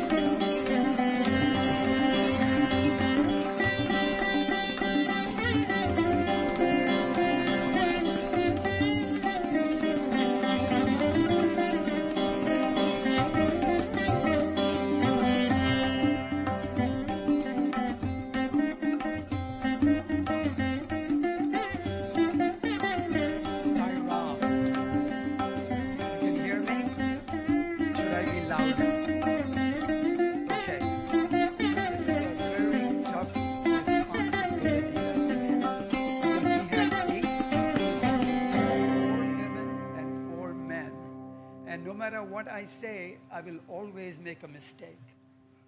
And therefore, with that word of caution, I'm going to share with you what I heard. Question number 2 is, why are some people lucky and others aren't? And the real description was generalized. Why are some people destined to achieve things they want while others are not? So there were stories narrated, and that's what makes it very difficult. But very succinctly, one of the stories was, there was this gentleman who had a disability.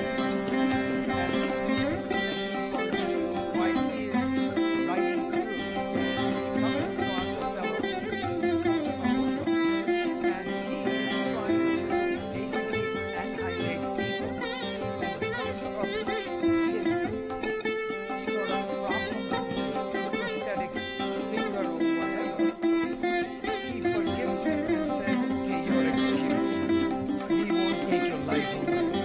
So in that situation, why do you call that as being lucky? Because it's all a question of timing.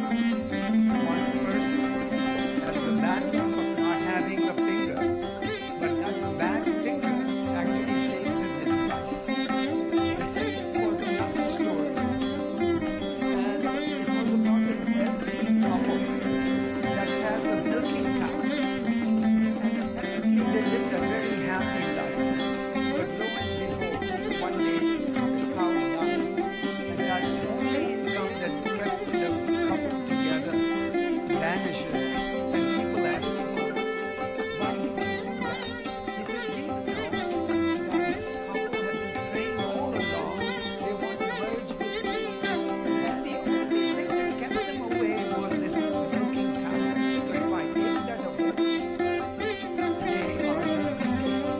So what I see is quite different from what Swami sees, because we are fooled by this metric called time. A third one that was also very lively and interesting was a footprints on the beach.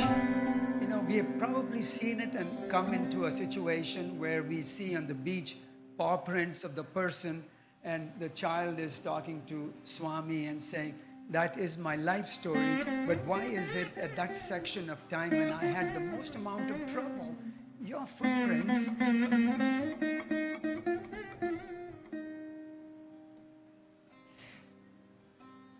are missing? And Swami, actually, I can sort of paraphrase that, saying, Bangaru, that is the time when I carried you in my arms. So you see, what people see versus what reality is are two different things. Another lovely story that I heard, and I'm paraphrasing it, guys, and so please don't shoot me, was about a young man who wanted to go to a specific college, and it turns out he didn't get admission. But because of the fact that he missed out on that admission, he was able to stay home. And at that time, when he was home, his father passed away. And he said, had I gone back to that school or gone to the school of my choice, I would have missed that opportunity to be with my parents. So what the eye sees is quite different from the truth, the way our good Lord sees them. And another story that comes to mind, which is very clever, is about a silo in which people store grains. You see, when you put your finger in and draw the corn out, it's the luck of your draw. One day you get beautiful corn, and another day it could be moldy, based on the time axis, if you will. Again, demonstrating that you're fooled by information that is not apparently obvious to somebody else. And another story in like manner is one of a perspective over time. A young man who does his schoolwork and just delivers the results to his advisor, and the advisor looks at it and says, what would you like to really do? And then the student responds and says, oh, you know what, I would love to go and give such a lecture, if you will, in UK, because that is the school of my choice, and that's the one I attached to, Oxford and Cambridge. And the professor says, just like Swami would, Tathastu, and he makes the arrangement for the child or for the kid to go to that school and give that lecture. And lo and behold, he essentially gets appointed to a very good position and placement. Again, it's one of those serendipity. So what the eye sees is not the truth, but the reality is a lot of work that went into it.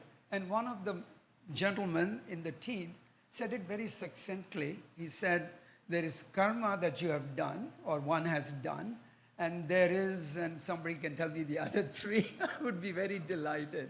What were the other three quickly? Is Kaladhar there? There you go, you heard it, and I can't even repeat it because there's so much of information amongst the 8 people that was passed around. And another final story that resonated on both sides, on the men's side as well as the women, was Swami actually shared this story about a piece of rock that was being chiseled away. And when you chisel that object away to form an idol, you see, one never knows what's going to come out of it. And nobody knows how many blows that rock has seen in its lifetime. But lo and behold, under the guidance of a good sculptor, it comes out to be a beautiful idol. So never judge a book by the cover. Learn to be patient. Your turn is also going to come. That's the best way I could summarize, and I ask for apologies if to my team I made a mistake because it was not intentional. Sai Ram.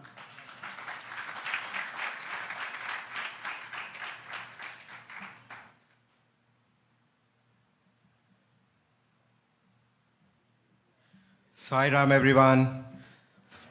So first of all, I think this is an amazing group here. We explicitly got the opportunity of being Swami here from knowing Swami. I hope that is the same experience for all of us. So starting off with a question that we have had for the group 3 was, how do we give up some undesirable habits that has been practiced for a while? This is one part of the question. I'll come to the other part in just a few seconds. So we started off with talking to everyone in our group, and the first thing that came up was, first of all, I think everyone knows we have to trust Swami in whatever we do. Pray to Swami, take a first step. And when you do that, you will come to realize that, let's say, we have this thing where you're holding a rope, and all of a sudden, you realize that that rope is not a rope, but oh my God, it's a snake. What would you do? You would throw it right away, right? So that is what we have to do with undesirable habits. And this is, I'm just paraphrasing Swami again here. It's better to give away undesirable habits as soon as you realize that it is an undesirable habit. Because, the more you keep it, there is this thing, habit, H-A-B-I-T, if you give away H, it's still a bit, and it's still a bit, and then it still remains with you as you keep crossing off the letters of habit. So having said that, now I will go to the next part of the question. The next part of the question is are there some small steps to go about incrementally achieving this goal of giving up undesirable habits? Well, yes. So for instance, when we discussed in our group, we found out 2 things, which I'll quickly share. So if you can see, I have a paper in my hand, which is rolled. Okay, now how would you unroll it? You will kind of do it this way. Now how will you straighten it? It's very difficult because it still is this way. The best way Swami says, actually I'm just again paraphrasing Swami, is to roll it in the opposite direction. So one thing that you can actually do is to break a habit in a smaller step, try to do something opposite of what you're currently thinking of as an undesirable habit. Say you get angry very easily. It's a common thing, but take a step back, do some, drink some water, try the Soham meditation or something like that, which over a period of time, trust Swami and it will bring you out of it. Okay, and there are many such as, let's say you're feeling low in life, you are feeling that, no, Swami, this is not where I want to be. Just go do some seva. Your perspective will change. So, you do something that is starkly opposite and that will help you. Second example quickly is, you can also do something slowly or in steps. Let's say you want to wake up an hour early in your day-to-day life. You don't immediately start waking up 1 hour early because you will lose the habit. Make it 15 minutes, then go another 15 minutes. This kind of, if you do it in a prolonged way, is what will help you. But again, the key thing here is discipline and devotion towards Swami. One final thing I'll say, the question also asks, do you help in this regard, or are we pretty much on our own? Now, I personally feel that is never the case. There are a lot of examples where you earnestly have to ask Swami, and Swami will, you just have to take that first step. Like, we have been hearing this again and again and again. You take one step and Swami will be with you. Swami is there with you. Thank you. Sai Ram.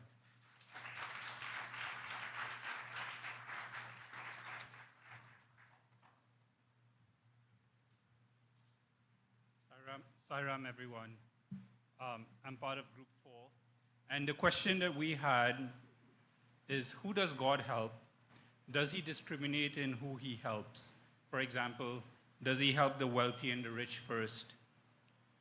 And what attitude would Swami like us to have while serving when facing problems?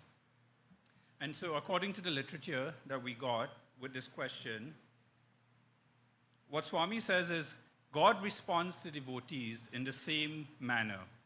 His grace falls like rain on everyone. God does not differentiate his grace. It falls equally on all. So what prevents us from experiencing that grace, that blessing, differently from others? It really is our attitude that prevents us from absorbing God's grace. Our brother said, Yad bhavam tat bhavati, right? So as we think and as we feel, so is the outcome. And then Swami also says, when you have a problem, recognize that the problem that you're facing is like a bitter medicine that cures. And continue to do your duty with courage and know that God is with you. Swami also went on to say in another paragraph, a different quote, surrender is not weakness. It is strength born of faith. And so what are some of the things that we can do, we discussed in our group, to build that connection with Swami in the moments of trouble? So one of it is just practicing thinking of Swami as much as you can to really build a habit. So in times of trouble, you will automatically remember him so that you don't bear the burden, but he does. Another suggestion that our brother had that he actually does as a weekly practice, which was actually quite impressive to hear, was write your thoughts and questions down to Swami. And our brother shared that it helps to get the answer. So almost as you're writing down the question, in the next paragraph, you realize you have the answer. So with that, that covers what we discussed in our group. Thank you, Sai Ram.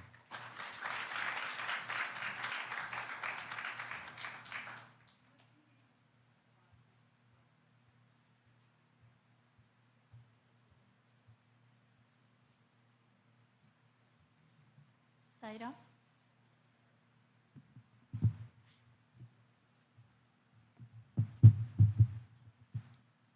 Sai Ram.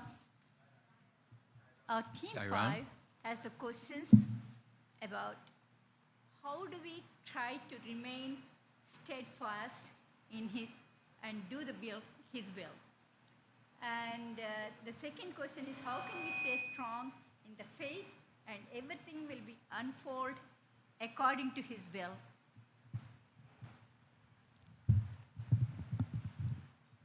In times of doubt, how can we be continuous in his will and guiding everything? So our answers, we have good examples. One is under surrender, we have the goldsmith example. The more goldsmith softens and everything, we get more jewelry and ornament and more shiny. And on the other side of the dealing with the things, you do what you think is best for everybody, and God will help you, whatever you want to do. And the third point, we talked about the ocean and the rocks. Rocks will get so many waves, but rock never move anything. He takes all the abuse, but still stay still and think about God, what is God doing. God always does the best for us. We might be having doubts about it.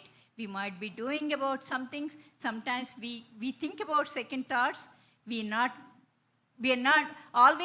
surrender. In certain situations, we might lose our faith, but always steadfast and stay strong, and God always will do the best for you. Whatever the situation is, whatever the condition is, whatever the lifespan is, God always will do the things. And like sometimes you want to do something and you want to do, but you may not like to do some things, but you do what is best for everybody else, not just for your interest. It's the other people also involves, and you do the best thing. That's always practice the patience and surrender to God. Most of our answers are, be happy with what you want to do and do the best you can do. And then leave everything in God's will, and He will take care of you. And courage to accept the bad things and do the best that you can do. And every second of your life, God is always taking care of you. So you can hold on His feet forever and ever, and He will take care of you. Those are the things that we came up with, all our questions. And in times of doubt, this is how we have to do it, when we have to deal with it. And in times of strong will and strong power, everything will work out if you surrender to God. Thank you, Saira. We were going to share this, so I surrendered, which worked out very well. So I'll leave it at that note, and thank you, Swami.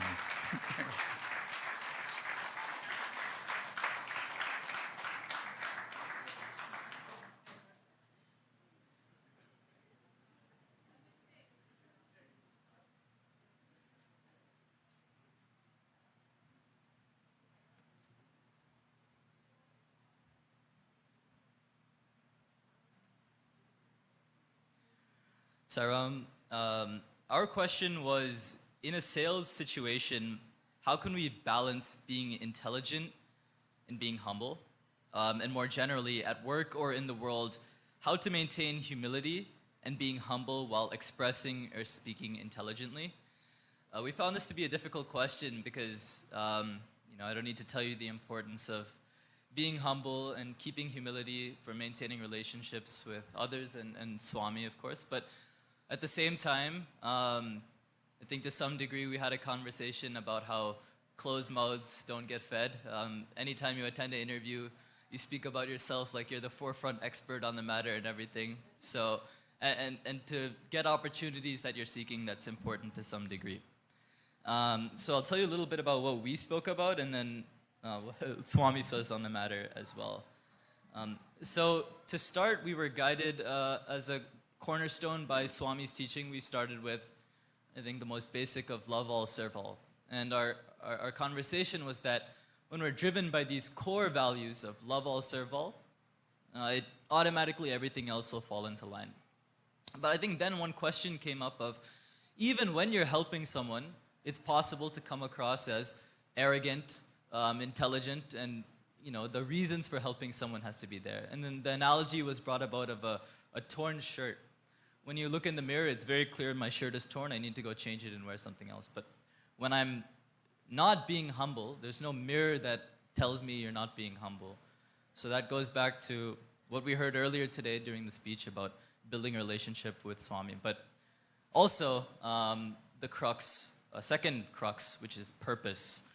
In every conversation you're having in the workplace, with your family, etc., we decided that I think purpose is the biggest driving factor between an arrogant kind of loser and someone who's having their opinions heard, expressing themselves in a confident and cogent way, and still loved by the people around them. So if your purpose is there and you're there to truly move the team forward and maybe advance yourself, then speak as intelligently as you want, because you're speaking as a vessel for Swami.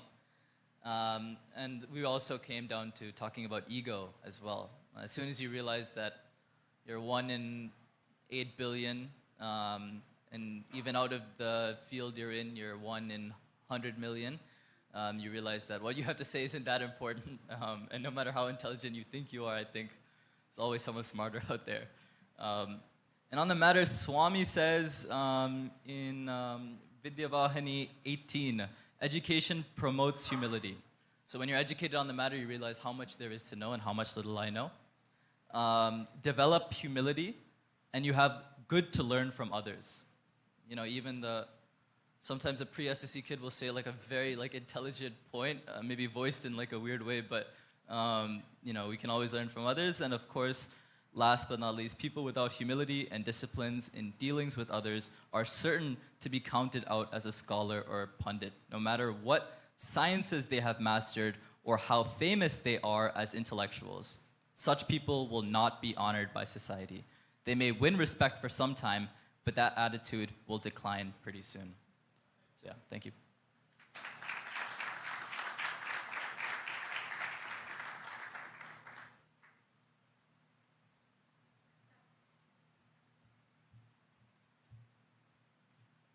Sairam, everyone.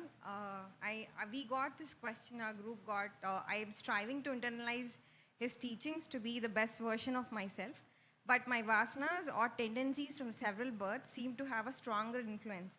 What has Swami said about overcoming those vasanas to allow the purity to shine through? So our group of 8 people, we discussed a lot. So starting off with me, I started off saying that, first of all, to recognize what is your problem. The tendency itself is the key, awareness of what the problem is.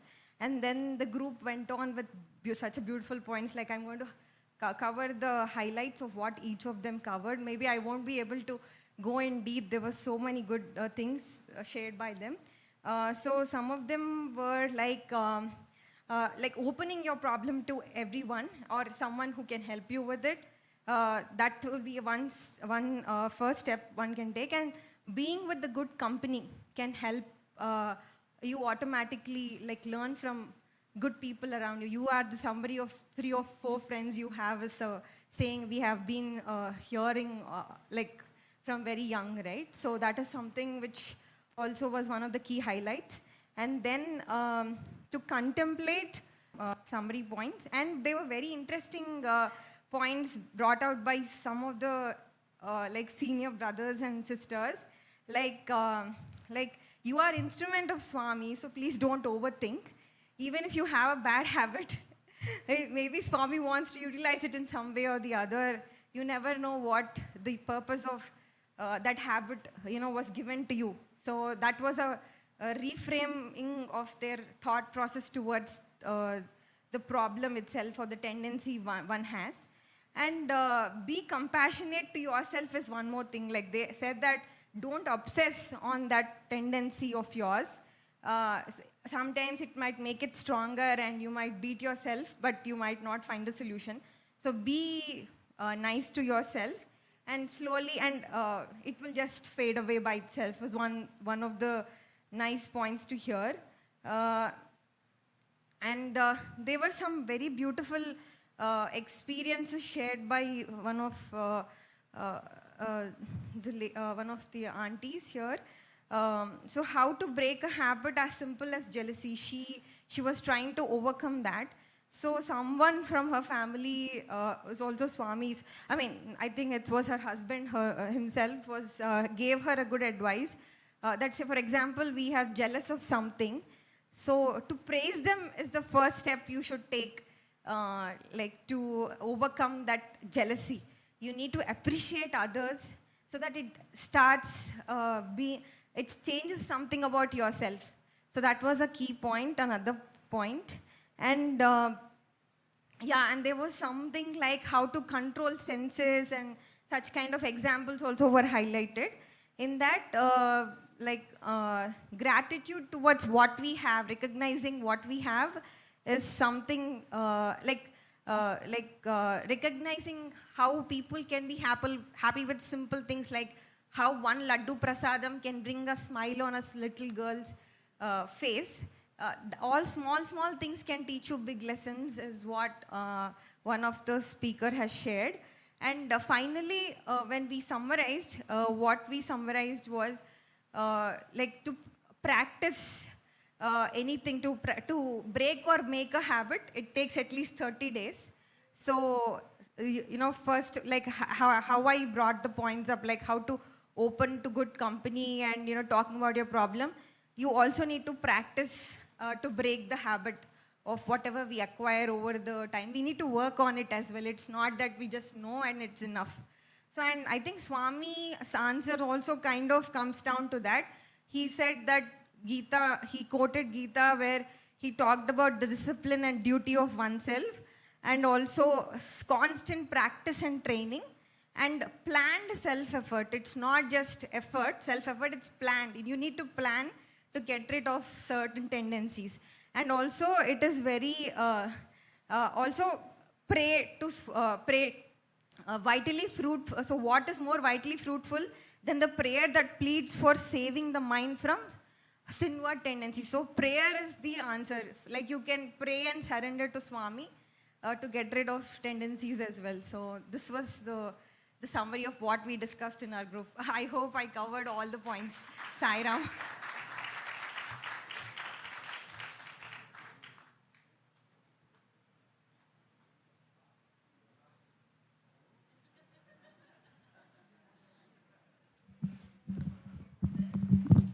Sairam, everyone. So the question is, last but not the least, is how do we practice Swami's teachings in current society where there is unrighteousness everywhere? How do we handle political societal ignorance and arrogance? Well, we had an interesting discussion. So we had a few scenarios. One is you see two individuals involved and there is harassment happening. So the question was, what do we do? That's happening in your immediate circle. What we all come together was that you don't get emotionally or personally involved. As a responsible citizen, what you're supposed to do is probably call the authorities. Because you're saying something is not right, something is not right or not unrighteous, then you respond by calling the authorities. Now, the righteousness is not gauging others based on the righteousness or unrighteousness. It is for our own, it's our own gauge as to how we practice the righteousness based on Swami's teachings. So if you look at all the scenarios, situations, it all boils down to one thing. How are we practicing righteousness? And also, it's not necessarily being right, but doing the right thing. Sometimes doing the right thing may not seem like you're being right, but it is the moment or that the inner voice is guiding you. Inner voice is nothing but Swami who's guiding you to do the right thing. A few other things that was mentioned is your own self-realization is the best help you can do to the society.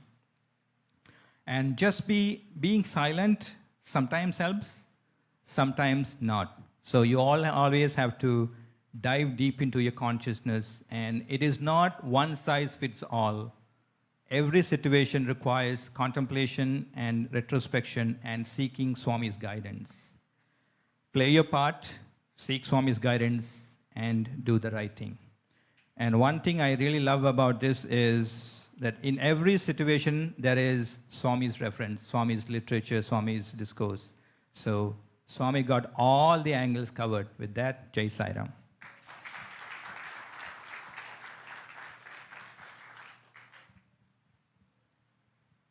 Sai Ram, everyone. Thanks so much for this extremely engaging and wonderful discussion and the debrief as well.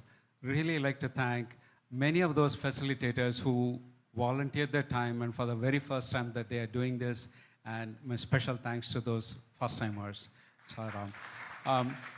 We had promised that all these answers will be available to everyone on the website. So we will requesting all the facilitators to keep track of these answers as well as what was shared today. And I will get in touch with you so that we'll compile them and forward them to Brother Sunil. And again, with this, my humble pranams and gratitude to dear Swami and all of you who participated in this. Sai Ram.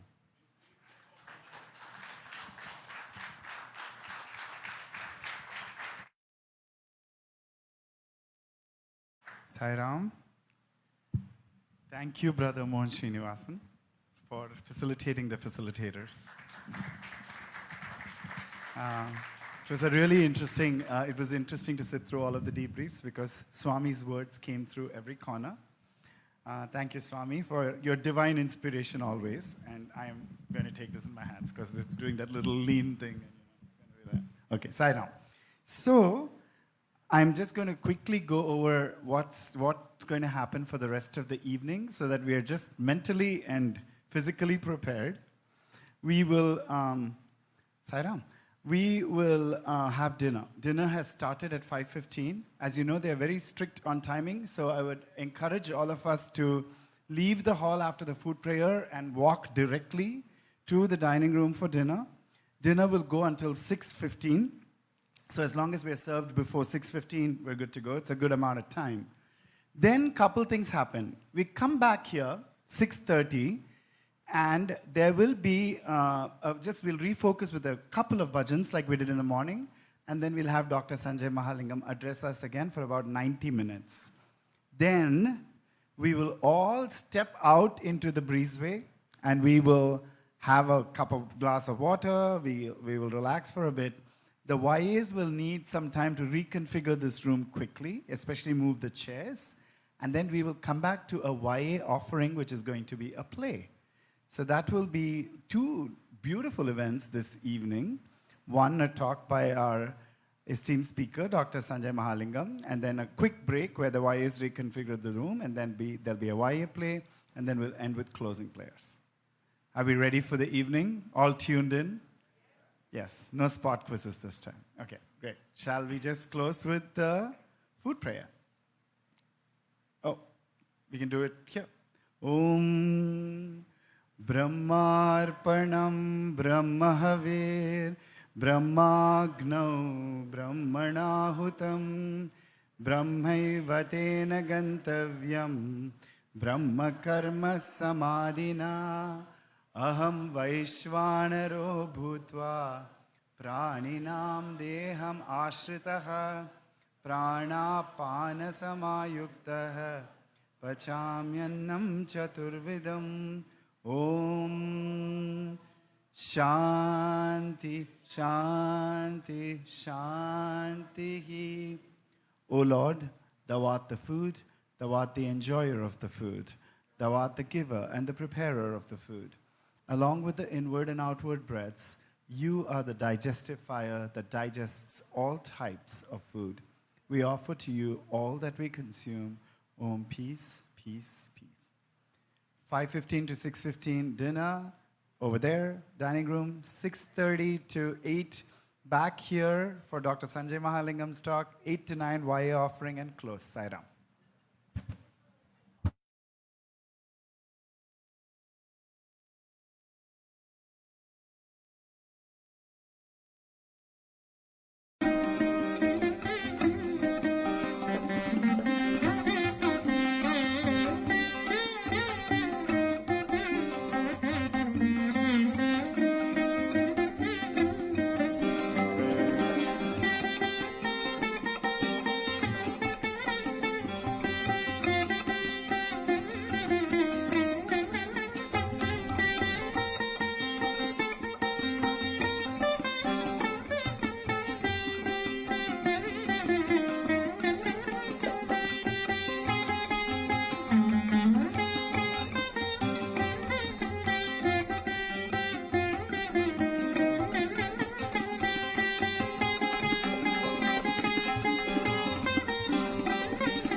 Sairam.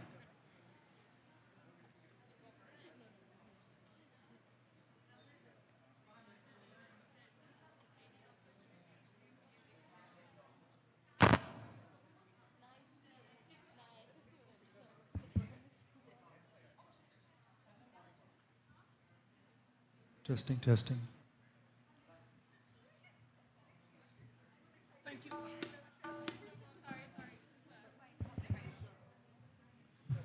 Om Saram, Om Saram, Om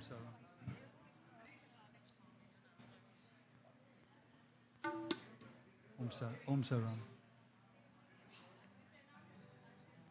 Anish.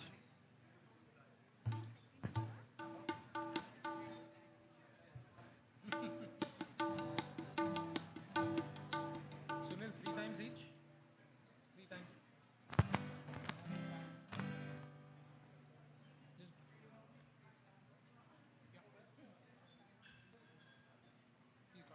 Oh, that one.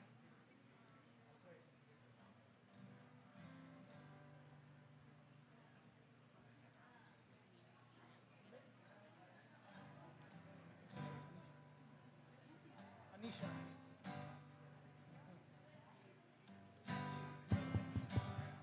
I'm plugged in, but I don't hear it.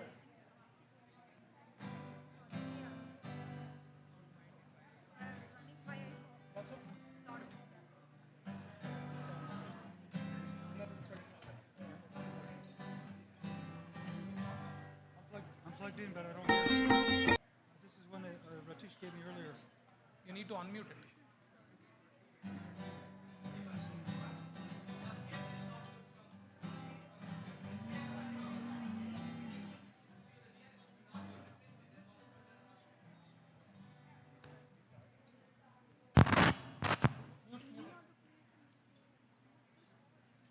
Take the DI box out.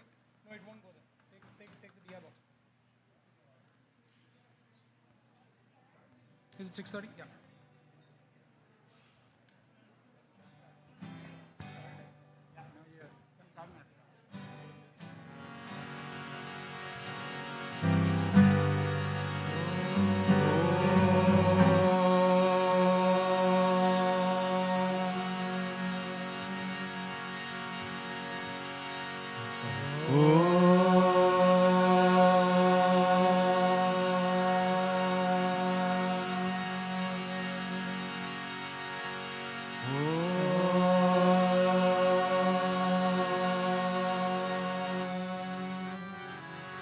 ॐ भूर्भुवस्वः तत्सवितुर्वरेण्यं भर्गो देवस्य धीमहि धियो यो नः प्रचोदयात्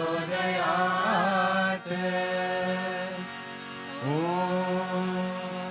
भूर्भुवस्वः तत्सवितुर्वरेण्यं भर्गो देवस्य धीमहि धियो यो नः प्रचोदयात् ॐ भूर्भुवस्वः तत्सवितुर्वरेण्यं भर्गो देवस्य धीमहि धियो यो नः प्रचोदयात् ॐ साईश्वराय विद्महे सत्यदेवाय धीमहि तन्नः सर्वः प्रचोदयात् ॐ साईश्वराय विद्महे सत्यदेवाय धीमहि तन्नः सर्वः प्रचोदयात् ॐ साईश्वराय विद्महे सत्यदेवाय धीमहि तन्नः सर्वः प्रचोदयात् ॐ शान्ति शान्ति शान्तिः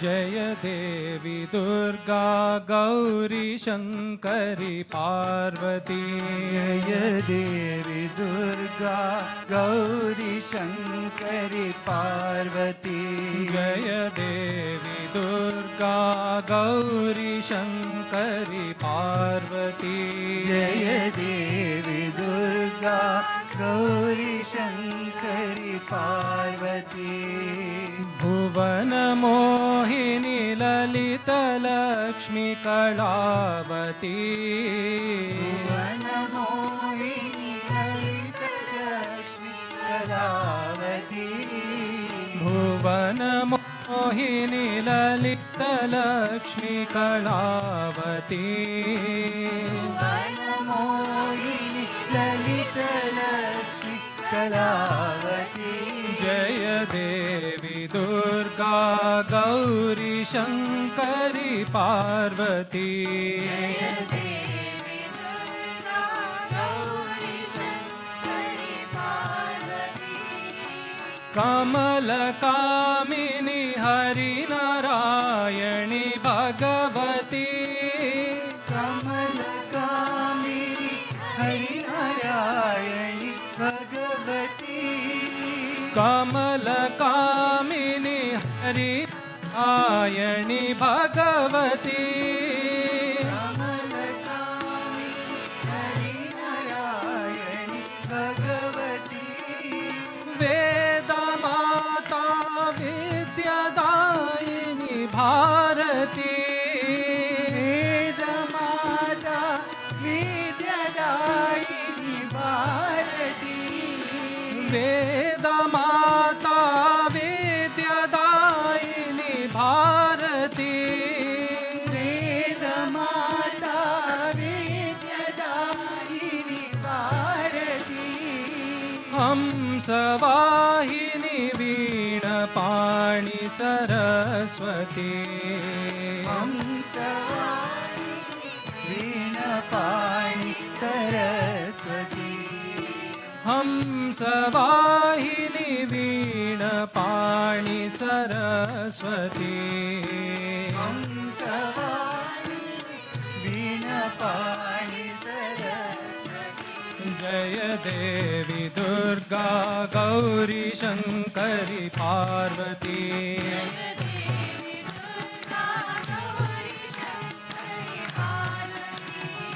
भुवन मोहिनी ललित लक्ष्मी कलावती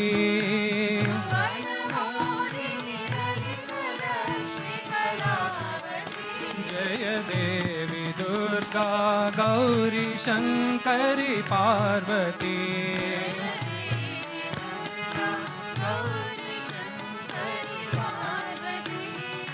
कमल कामिनी हरि नारायणी भगवती कमल कामिनी हरि नारायणी भगवती वेद माता विद्यादायिनी भारती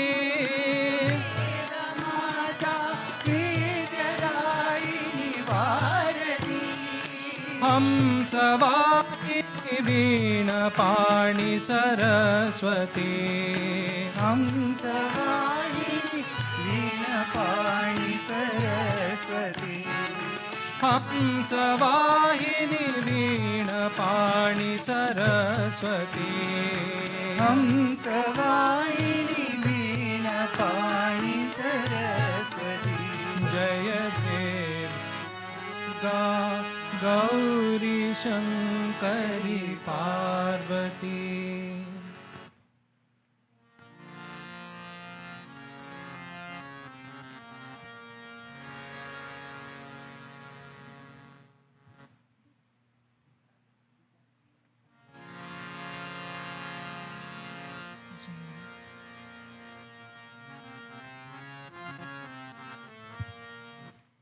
जय हो आंजनेया जय हो आंजनेया जय हो आंजनेया जय हो आंजनेया पवन Kumar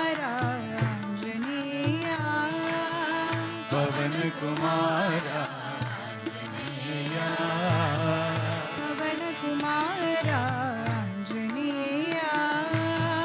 Pavan Kumara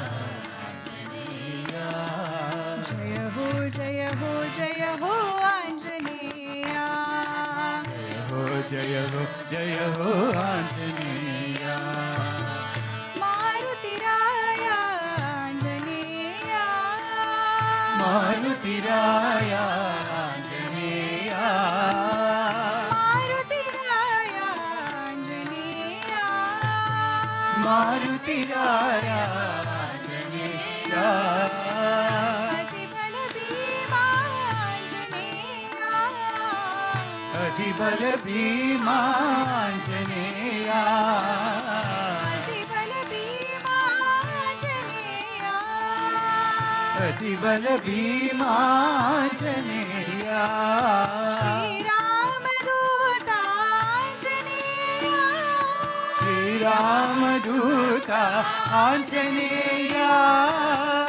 Ramaduta Anjaneya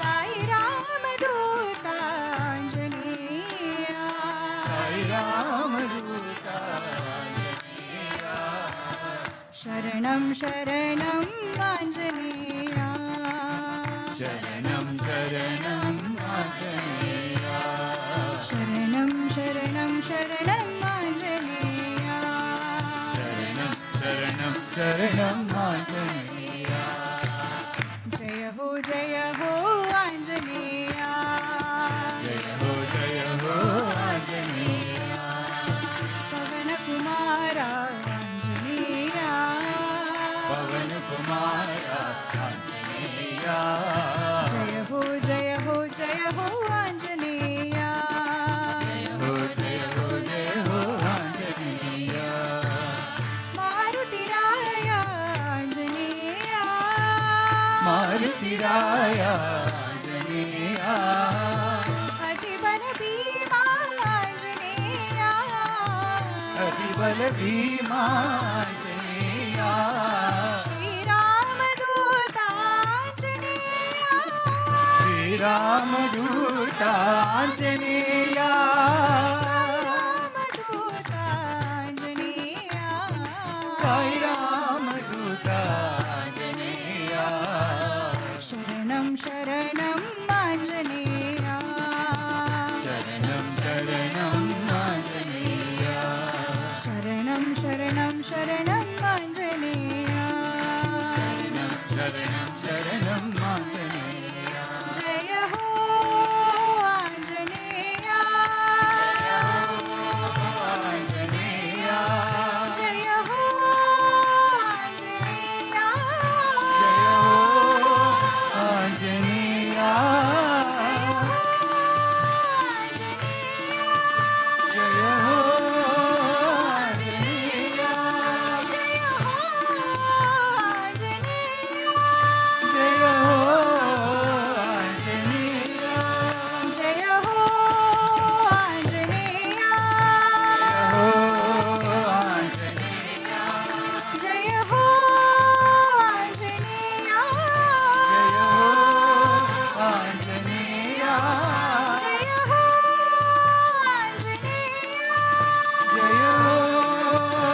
Anjaneya Jaya ho Anjaneya Jaya ho Anjaneya Sharanam Sharanam Anjaneya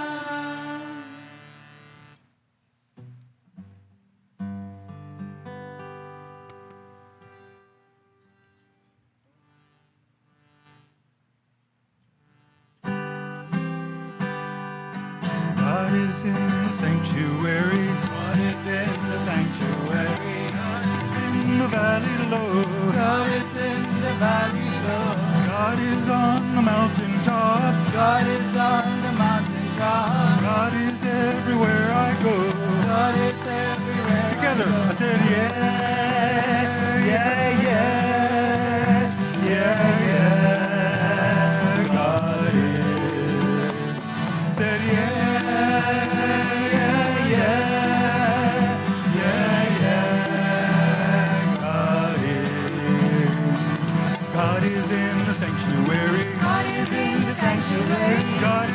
the valley low. God is in the valley low. God is on the mountaintop. God is on the mountaintop. God is everywhere I go. God is everywhere I go. Said yeah, yeah, yeah, yeah, yeah. God is. Said yeah, yeah, yeah, yeah, yeah. God is. Here we go. God is in the sanctuary. God is in the sanctuary. God is in the valley low. God is in the valley low. God is on the mountaintop. God is on the mountaintop. God is everywhere I go. God is everywhere I go. Said yeah, yeah, yeah, yeah, yeah. God is. Said yeah, yeah, yeah, yeah, yeah. God is. God is. God is. God is. God is. God is. God is. God is.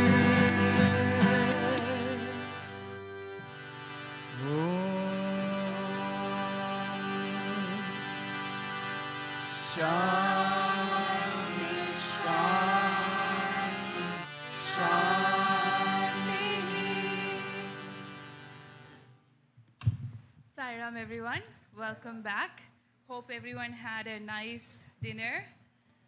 Can I hear a Sairam? One more time. Sairam. Another time. Sairam. Okay. So we had a wonderful satsang with brother this morning, and he really focused upon like how Swami is within us, and also how Swami transcends time, and he shared his personal experience. I'm sure you're waiting to hear more from him. So I kindly call upon Brother Sanjay Mahalingam to the podium for the next session. Sairam.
Offering our loving salutations to Swami.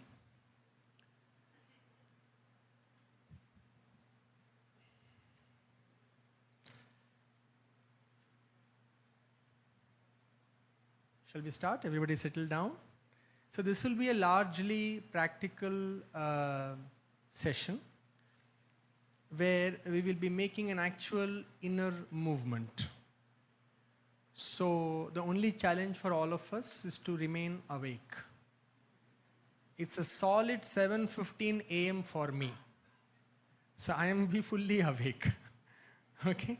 The challenge is for all of you after a sumptuous dinner and the digestive juices are just starting their function inside and all the energy is going to the stomach to pull it upwards and keep it here. To remain awake, that's a serious challenge. So try your best to be awake. Then aware. Okay? Sleep is not meditation. It is close to it, but it is not. Nobody ever got up from sleep enlightened. Ever. In the history of human race, from meditation people got up enlightened. No Buddha ever got up from sleep and said, "Yay, I got it." Sleep can only give rest. It cannot create transformation. Awareness is an essential ingredient of transformation. Okay? It is in fact what they say in mathematics. It is a necessary and sufficient condition. Awareness. So we have to remain awake. Because in this session, off and on, we'll be closing our eyes. Okay? So, you see, there are two ways to experience truth. One is knowing, and the other is directly touching truth. Touching is a word I am using loosely here, means directly becoming one with the truth. And it is something beyond perception, and you just know it. See, for example, fire is hot. If someone who has never touched fire and you have to explain to them what it means, the heat of fire, what does it mean? We can use the most flamboyant language, descriptive adjectives, and somehow try to communicate to them what is heat and what is fire. Some they may get also, but it will be largely assumptions. You are saying something, they are understanding something, and truth gets completely distorted. The nature of truth is, the moment truth is spoken, it is already distorted. Whoever great they may be, including our beloved Swami, however great the master may be, however great an avatar may be, the moment they have opened their mouth to speak about truth and you have opened your ears to hear it, already what you are receiving is not truth. It is only knowing, knowledge, understanding. Those words you may use to dig into truth, but it is not truth.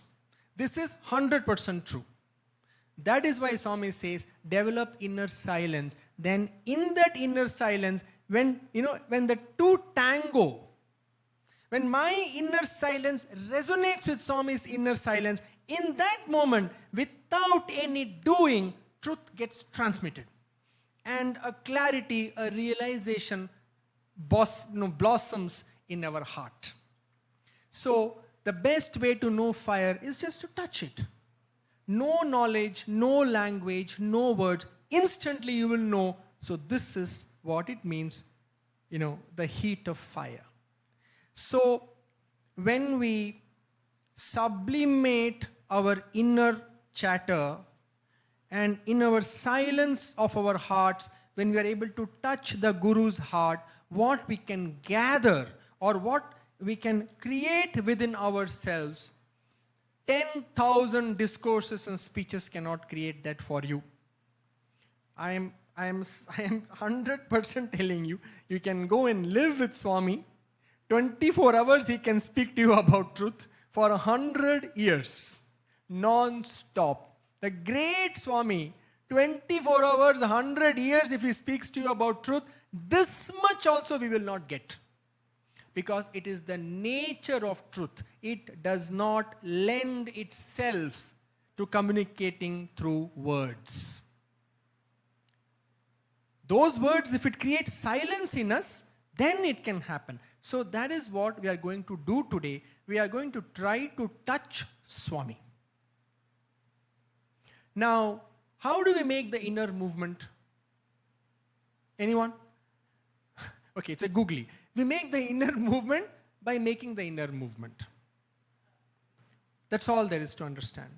Because if you are thinking some very great answer is going to come, we move inwards by moving inwards. There is no other way. There is nothing complicated about it. We complicate it because our mind wants to reason everything, make sense of everything, understand everything. It wants to grasp everything. And then it says, once I am fully got it, then I will go within. It is a trap. Going within is simply going within. There is nothing to be understood here, nothing to be done. It's a simple turning of attention inward, going beyond the 5 senses, which is hearing, seeing, smelling, tasting, and touching. And directly going within, we will use one method to go within today. You heard the bhajan, right? Jap dhyan bina sanyog nahi, Jap dhyan bina sanyog nahi. So today we will do japa. Tomorrow we will do what is the greatest meditation or dhyana ever known to man. The most direct, most graceful, elegant, powerful way to create dhyana inside ourselves. We'll discuss that tomorrow. Today we will do the first half of Japa Dhyana Bina Sanyog Nahi. There is no oneness without Japa and Dhyana. Sanyog means, mergence or oneness or, the meeting point. So, now Japam we all know what we usually call Namasmarana. Okay? Actually, I will tell you one small thing. My grandfather, he passed away in 2017.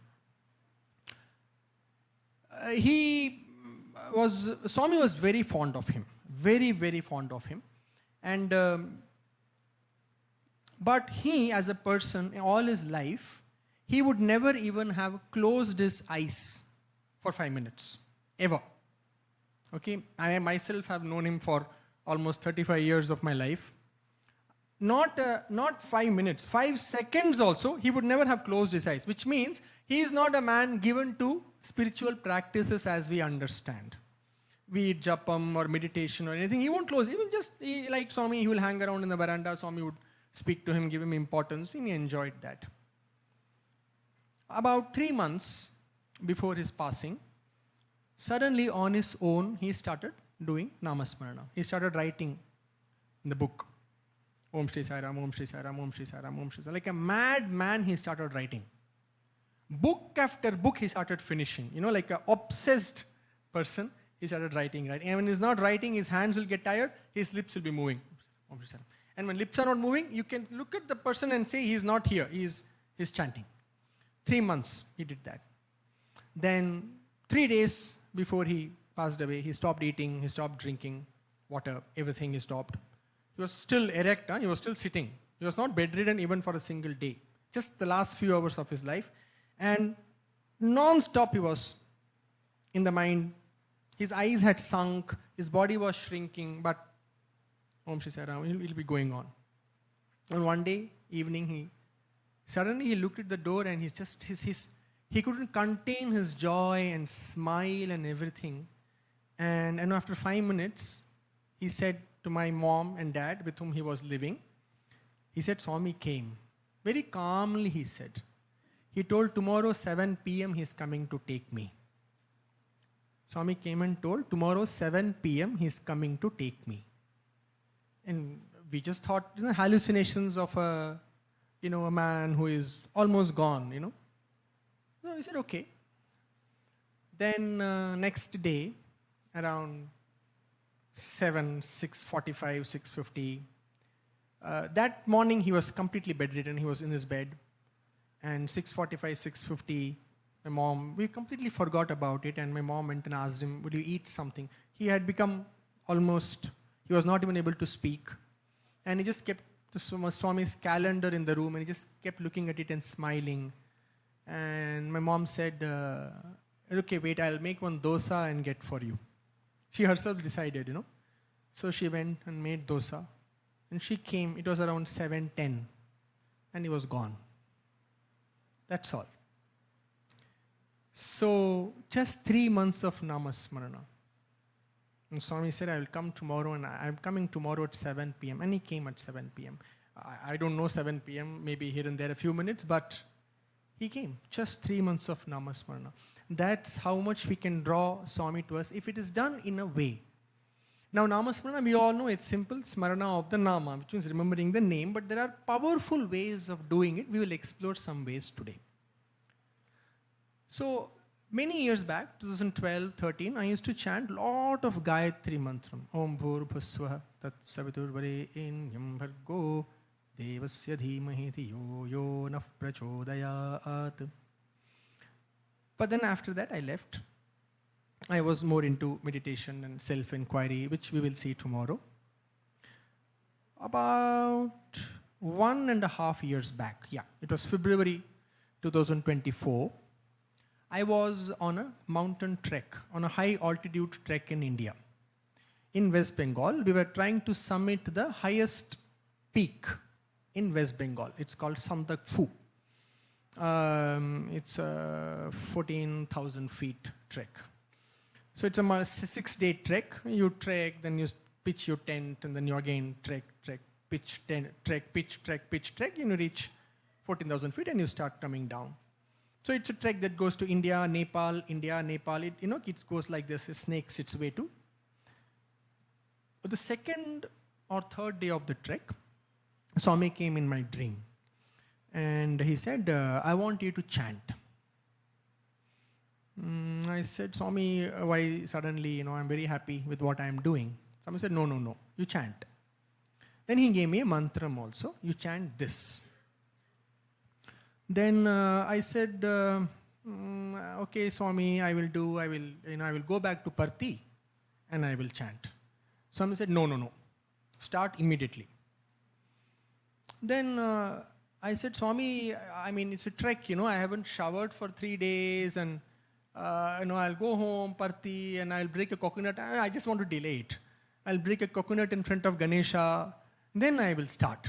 Swami said, no, start immediately and chant for 2 months. This mantra you chant for 2 months. Then I put my last Brahmastra. Swami, but there is no Japmala.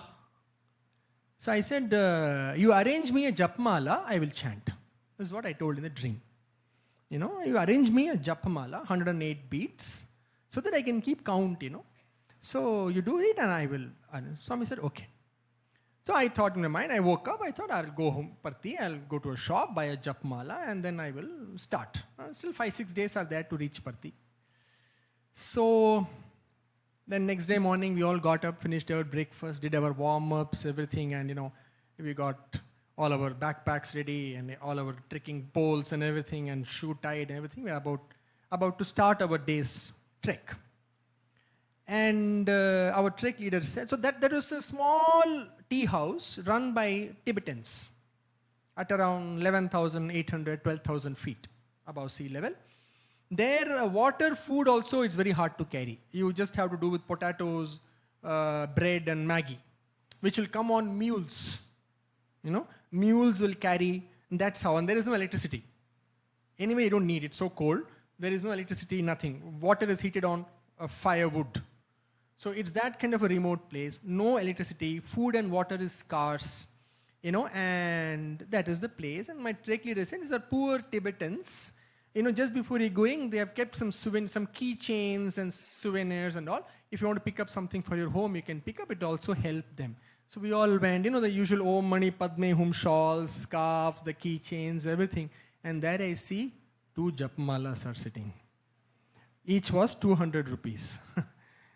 And I said, my God, look at this fellow. At 14,000 feet, he arranged Japmala. Means he's really serious. Because I told Swami, arrange Japmala, I will start. Where food and water cannot reach, he managed to create a Japamala, readily sitting. And my trek, nobody is interested in the Japmala. They all want keychains and Buddha photos and magnets and all that. So just 2 were lying just like that. I paid 200 rupees, I took the Japmala. Now there was no escape. And I started chanting. And I kept myself a strict target, like I should finish 1,008 malas within 2 months. So I roughly calculated it to take me around, you calculate back, 2 to 3 hours of minimum I had to chant every day. So I did that, I successfully completed. When I was just about to complete, something magical happened in my life. And a whole new universe of spirituality opened up to me. And I realized why Swami wanted me to chant. Now, what is that? That I cannot share. It's between me and Swami. It's very personal, what happened to me. But something so amazing happened that I realized why Swami was so insistent chant for 2 months. And the mantram was Om Shri Sai Parabrahmane Namaha. Oh, that's what he gave me. We can chant anything. Om Shri Sai Ram, Om Shri Sai Nathaya Namaha. We can pick any mantram. Om Namah Shivaya, Om Namo Narayanaya. If you are of Vaishnavite persuasion, then there is a very, very beautiful revealed mantra I would like to share with you openly. If it attracts you, if you are into Krishna, this is a very, very powerful mantram. Shri Vitthala Giridhari Parabrahmane Namaha. If that attracts you, you can chant that. Or you can just go for the Om Shri Sai Ram, any mantra.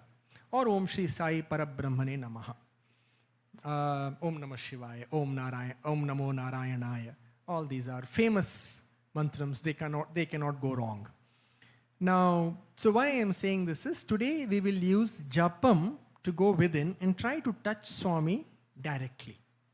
Shall we do that? Can we remain awake during that process, or is it asking too much after dinner? Okay. We will do different kinds of Namasmarana. Let us say 7 minutes. That's why I'm having my phone. I'll time it. 7 minutes we will do just to get it. Slowly we will increase the intensity and the complexity of it.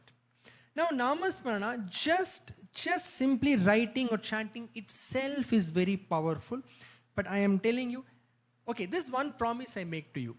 Morning, today and tomorrow. Every sentence or every word I utter, it will be from my direct experience. If it is not in my experience, I will not speak about it. I am not saying anything because I have read it in a book or someone else told me. Somebody may have told me, but I have tested it out. So Namasmarana is of very many kinds, but certain ways if it is done, its power becomes manifold. Okay? So like in a certain way if we do, then once saying the name is equivalent to saying it 1,000 times in a different way. So if we are anyway doing it, let us do it deeply and let us do it properly in a way that the name creates deep shifts within us and opens us to Swami's grace, Swami's touch. And his touch, one touch will finish lifetimes of evolution. It will take care. One touch from Swami is equivalent to lifetimes of tapas. Lifetimes of sitting in a cave and meditating. One touch of Swami is equal to that. Touch means I don't mean the physical touch. Physical touch se kuch nahi hoga. You can go and sit on his lap also. Nothing. When Swami told, this mosquito is biting me, drinking my blood. Is anything closer to me than this? He told. Anything, any farm boy has ever gotten closer than that? It is sitting and drinking Swami's blood. Is it getting enlightened? Or is it any more fortunate than other mosquitoes? We might like to think it is, but it is not. The same hemoglobin it is getting. It's not a fortunate mosquito. It's still a mosquito. And it's not going to evolve just because it is close to Swami. So as Swami used to say, nearness is not dearness. So dearness comes when we can unite our heart with Swami. We all know this. I'm not saying any great new thing. So any method we use, after that 1 minute, we will sit in silence. And that silence is very important. In that silence, I open up myself to the grace and the touch of whatever name I am chanting. Okay? So that's that silence. So it's an important silence. We just don't chant and then get up and get on with life. We chant and we sit for about 30 seconds, 1 minute in silence, and allow the grace to percolate and to descend and allow it to do its magic. Okay? Is this session boring? No, I'm honestly asking. Interesting, right? We can continue this way, no? Because see, we have established Swami is great. You all agree? That's why we are here, no? Now what about it? He is great, fine. But when will I realize that I am made in his image?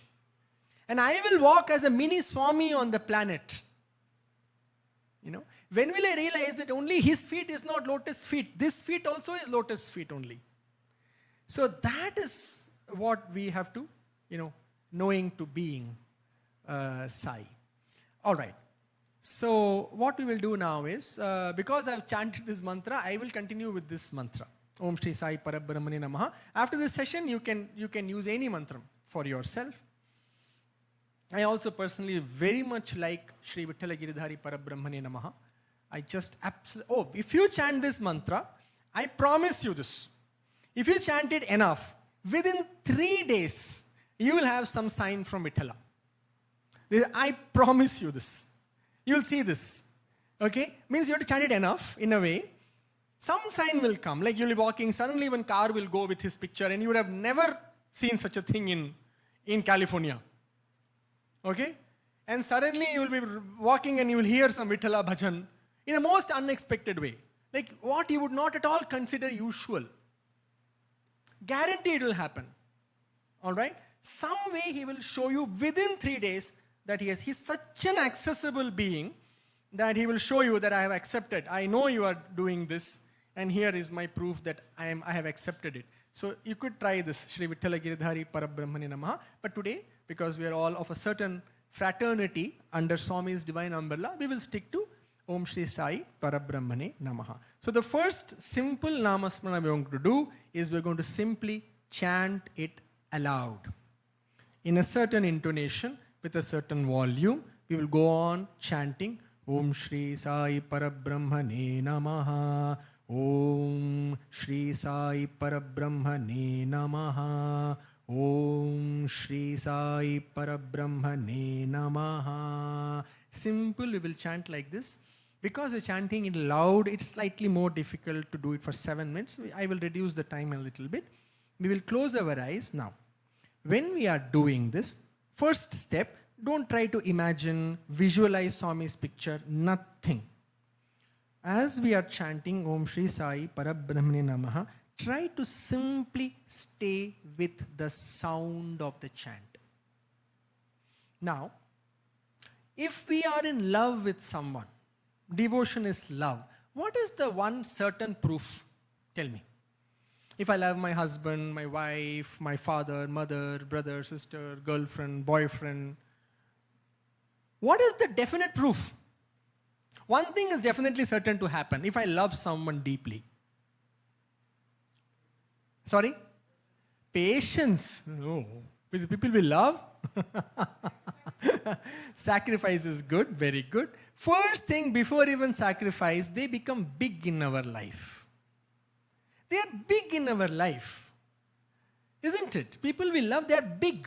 Which means what? Big means our thoughts gravitate towards them, our attention gravitates towards them, we think of them more often, we want to be with them. In some way or the other, they are big in our life. So we have to make Swami bigger in our life. And when Swami becomes bigger in our life, I will become smaller in my life. This is how the ego or the individuality slowly becomes smaller and smaller and smaller, finally dissolves in the essence of what Swami is. By making him bigger and bigger in my own life, I become smaller and smaller in my life. So the yogic way of doing it is engaging the inner senses at Swami's feet. Okay? So what are the inner senses? Just like there's an eye to see outside, there is an inner eye. Just like there's an ear to hear outside sounds, there is an inner ear. Okay, there is Shravanam and Drishtam and everything within us, actually. So the more we engage our inner senses to Swami, the more and more Swami will become big in our life. This is guaranteed. This is scientifically, neurologically, it can be proven. Even a neuroscientist cannot disagree with this. From brain science, I can prove this. If I had half an hour, we can actually study the way the brain has evolved and the way the brain actually works. This is not spirituality, pure neurology and brain science. Okay? If we see anything constantly the brain engages, it will become bigger and bigger and bigger in our consciousness. So we're going to engage all the inner senses today, one by one by one. Finally, the breath, prana.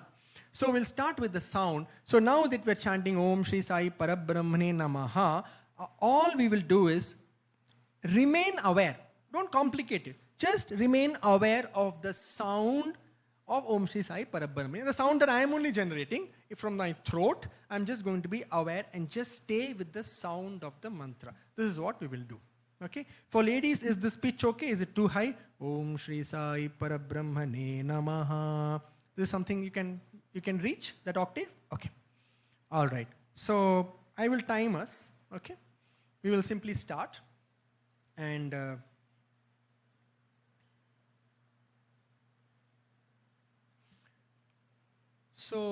and after that, for about 30 seconds to 1 minute, we will remain absolutely silent, staying in the reverberation of the Nama. Just staying in the reverberation of the mantra. Okay? Doing nothing. Nothing. Keep it simple. Very simple and very elegant. No complication. All right? Okay. We'll start. I will start. And when I stop, you also stop. Okay? Om Shri Sai Parabrahmane Namaha. Om Shri Sai Parabrahmane Namaha. Om Shri Sai Parabrahmane Namaha. Om Shri Sai Parabrahmane Namaha. Om Shri Sai Parabrahmane Namaha. Om Shri Sai Parabrahmane Namaha. Om Shri Sai Parabrahmane Namaha. Om Shri Sai Parabrahmane Namaha. Om Shri Sai Parabrahmane Namaha. Om Shri Sai Parabrahmane Namaha. Om Shri Sai Parabrahmane Namaha. Om Shri Sai Parabrahmane Namaha. Om Shri Sai Parabrahmane Namaha. Om Shri Sai Parabrahmane Namaha. Om Shri Sai Parabrahmane Namaha. Om Shri Sai Parabrahmane Namaha. Please continue. Completely merge with the sound. Bring your full attention to the sound.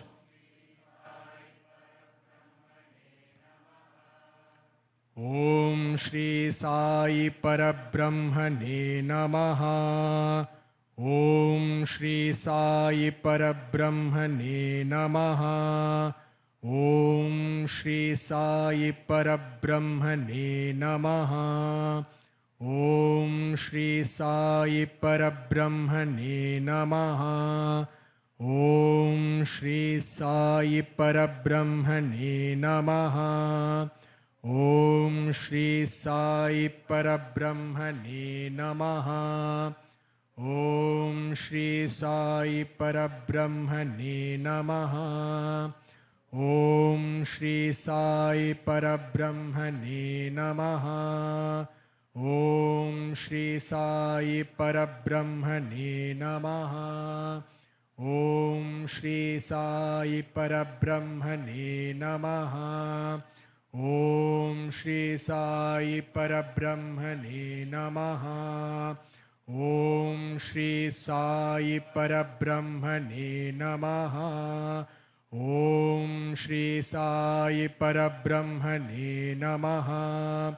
Om Shri Sai Parabrahmane Namaha. Om Shri Sai Parabrahmane Namaha. Okay, we will stop now. Sai Parabrahmane Namaha. Stay in absolute silence and stay in the reverberation of the name.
Okay.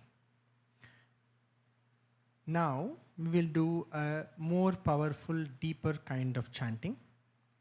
In this chanting, now we are going to chant without any physical movement of any kind. No movement of even the lips or the tongue. Okay? One middle one I am skipping. The another way of doing it is moving your lips without sound. This is one way, but we will skip that. We will directly jump to a deeper way where nothing will move. Just in your mind, you will repeat the mantram Om Shri Sai Parabrahmane Namaha, where now there is only inner hearing of the mantram. From the physical hearing, we are going to the inner hearing. Are you all with me? It's not complicated. It is very simple. Now we just chanted Om Shri Sai Parabrahmane Namaha. We know how it sounds. Now we're going to repeat it in our mind without moving our lips, without moving our tongue. Nothing will move inside. We are simply going to hear the mantram within us, in our inner ear. Now this is all. I cannot beyond this guide you. Okay? Now you're on your own. So another 3-4 minutes, we are going to do inner hearing of the mantram, inner shravanam. Okay, are you all still awake? 3-4 are drifting in and out. I know. Dinner effect, also very hard work. It's very tiring, I understand, especially some of those who are involved in a lot of work. But can we continue? Yes? Do you need to stretch or anything like that? No? You're all good? Okay. All right. So we will do now inner hearing. Again, you see, remember we are trying to make Swami bigger inside ourselves, which means we are trying to make ourselves smaller. And we make ourselves smaller by totally putting ourselves aside. For the next 3 to 4 minutes, it doesn't matter what happens to me. I live or die. I fail or succeed. I am rich or poor, sick or healthy, dead or alive. It doesn't matter. I don't matter. We make ourselves very small. By making ourselves very small, we make Swami big in ourselves. जब हरि था तो मैं नहीं, अब मैं हूं तो हरि नहीं. Kabir Das sang like that, you know. When God is there, I am not. When I am, God is not. So we make God bigger in our life by making ourselves smaller inside ourselves. And we make ourselves smaller by removing the question, what's in it for me? What about me? This question we put aside, instantly Vairagya comes. And then we become small inside ourselves, and then we create space for Swami to become big in ourselves. So as we do this, just 3-4 minutes, put aside everything that is about you. In you, that's you, put it aside. Whatever the concerns, worries, joys, pleasure, pain, yesterday, today, tomorrow, the whole story, we put it aside and stay with the Nama, completely stay with the Japam, and we are going to hear the mantram inside. Okay? So we will start. Whenever I say you start, we will close our eyes, because you're starting, it's best to keep eyes closed. Eventually there is no need to keep eyes closed, but we will start with eyes closed, sitting erect. It's important to sit erect. Yes. Comfortably erect, not so erect that your back starts to hurt, but not slouching either. And we are just going to chant the mantram inwardly. Remember, no physical movement of any part of the body, just the chanting, and we're going to give full attention to the sound of the mantram inside ourselves, and we will start now.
Stay awake and aware and fully let your mind get absorbed in the inner hearing of the name.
Okay. Open your eyes. Thank you. This session is till 8, no? 8 o'clock? Okay. So I just want to hear from some of you. Anyone who could just remain absorbed in the inner sound of the mantra. How does it feel? Anything, anyone, whatever. Okay, ma'am. Okay. Yes. Thank you. All right. Anyone else? You don't. That answer need not be the same answer. Sorry? Harder than the first time? Exactly. It has to be. Because your inner senses are now asking to be focused. So it will get slightly... because it is harder, it's also more powerful. And when we become more adept at this, it will have a tremendously transformative impact. In fact, we have yet only scratched the surface. We'll do 2-3 more methods, each more powerful than the one. And finally, the last method we will do, complete integration of your whole being will happen with the nama. Everything in you will be one with the name. We will do it in the end. Okay. So again, I persuade you or recommend strongly that for the next 15-20 minutes, forget your body, forget your mind, forget thought. You know what is the biggest attachment? There is only one attachment in the world. Anyone who has ever meditated will know this. Attachment to people, to close loved ones, attachment to wealth, attachment to property. What is the single biggest attachment, which is the mother of all attachment? Attachment to thought. Attachment to thought. That is the biggest attachment. In fact, it is the only attachment. I am not saying this. Bhagavan Sri Ramana Maharishi said this. There is only one real attachment to thought.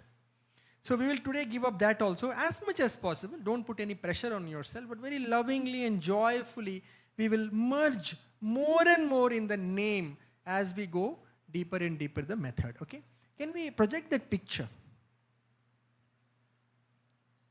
Okay. Oh, can it be zoomed in? Like, can it be made larger? Can everybody see, especially in the last row? I mean, if you have glasses, you can put them on. So that's my favorite picture. You may have another favorite picture of Swami of yours. You can take out your phone if you have it in your phone. Or you can use this picture. It's quite beautiful picture. Very beautiful, actually. Very powerful picture. But that's what I used for 2 months. Okay, so you could Google it, and if you just say Satya Sai Baba, Google will probably, it'll be one of the first few images, a highly used popular image. So it will pop up on your screen. So now what we're going to do is, you can use the one on the screen, or you can use this, or you can use something on your phone. Now, we are not going to chant now. We're going to look at that picture physically. Open your eyes, look at it fully well. Photograph it with your physical eyes, and then we are going to close our eyes, and then through the inner eye, you are going to, as clearly as possible, reproduce that form in the inner eye. Is that clear? Simple, nothing. Basically, you're going to see it with open eyes, and then you're going to see the same picture with closed eyes. Now, this is the thing. When the closed eye seeing starts to become blurred, or other things start to come, immediately open your eyes, again focus on the picture, fully photograph it, and close your eyes and see the picture with your inner eye. For some people, it may be 5 to 10 seconds you can see. For some people, it may be 1 minute, 2 minutes. Nobody will exceed 2 minutes, surely, now, at this stage. Okay? So, the idea is to be able to see the picture of your Ishta, or whosoever name you're chanting, if it is Krishna, Shiva, Swami, or anyone else, to be able to clearly see through the inner eye the form. Okay? So, how do we do this? You're going to see this, nicely see. Okay? Don't have any shortcuts. See it thoroughly. And then, like I can see this gentleman sitting here. I look at him fully and I close my eyes. Now I am seeing him. As if my eyes are open. So clearly I am seeing him. I am recreating him in my mind's eye. And now he is becoming little blurred for me. So I look at him again. And again I close my eyes and see him. So we will continue this on your own. We'll do for 5 minutes. As many times you need to open your eyes open. But the idea is to slightly elongate the inner seeing. Okay? We are going to elongate the inner seeing. So first, if it is 5 seconds, try to make it 8 seconds, try to make it 30 seconds, and so that we have to open our eyes lesser and lesser. Are the instructions very clear? You do what I am saying for 3 months. And then you tell me, I will leave my phone number at the end of the session, and you tell me if your life hasn't changed. You tell me if your love is not overflowing for Swami in a way that it will almost start to drive you crazy. You'll be madly in love, literally. And in this love, you will not fall in love. You will rise in love. You will rise in love with Swami. And this is how we love is a discipline. We think love is some mumbo-jumbo sentimentality. It's not. The greatest devotees were great yogis.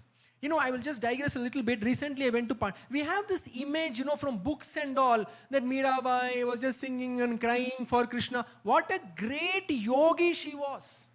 Recently, I went to Pandharpur. I was there for a month, okay? And I was just going around, and I went to this place called, you must have heard Janabai. Okay, Janabai was a great devotee of Pandharpur Vithala. Her story is just stunning. If I go into that story, it will become half an hour. All of us will be in tears. Such an incredible devotee. Okay, always chanting the name. But then there is a huge complex called Janabai Ka Sansar. Means it is the actual place where Janabai lived and worked. And I went to that temple. You know what? In the middle of the temple, there is a deep cave. And today now they have tiled it and they put steps and all. Even now you have to crawl and crouch and go into it. And it's like 7 feet you go under there. There is a cave, underground, basically underground hole. It seems Janabai will finish all her cooking, cleaning, everything. And hours she'll sit inside the cave, meditating on Vithala. So we think these devotees are all just, some mumbo-jumbo crying for God and writing books. No, they are great yogis. Love is a discipline.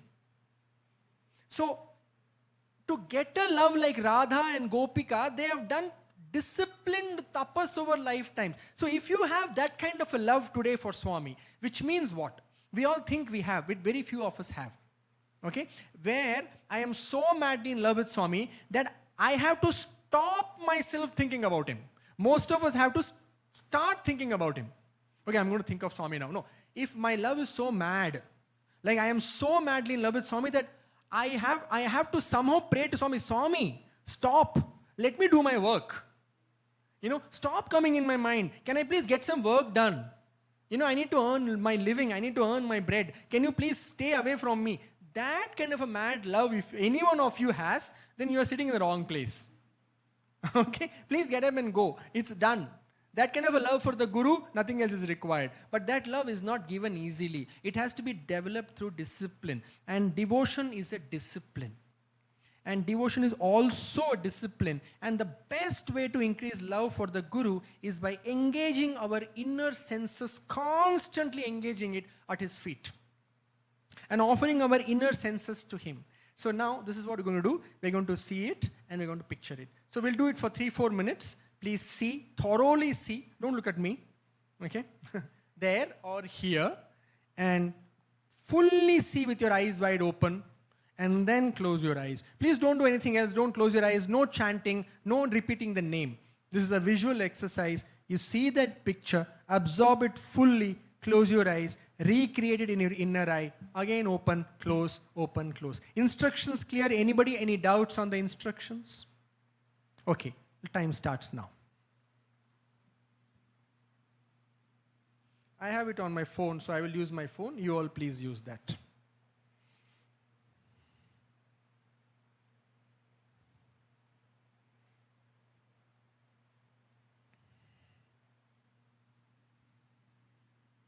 See the image clearly in your mind's inner eye and bring your full, complete attention to that inner seeing. Just do this for few minutes and hold Swami in your inner eye, simply looking. Don't think about anything. Don't try to create love. Nothing. Simply look at him. Just be with him in your inner eye. Fully be with him in your inner eye.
Okay, we'll stop. So I have a simple question. Just sitting with Swami, just looking at him with your inner eye, what do you feel? What does it create for you?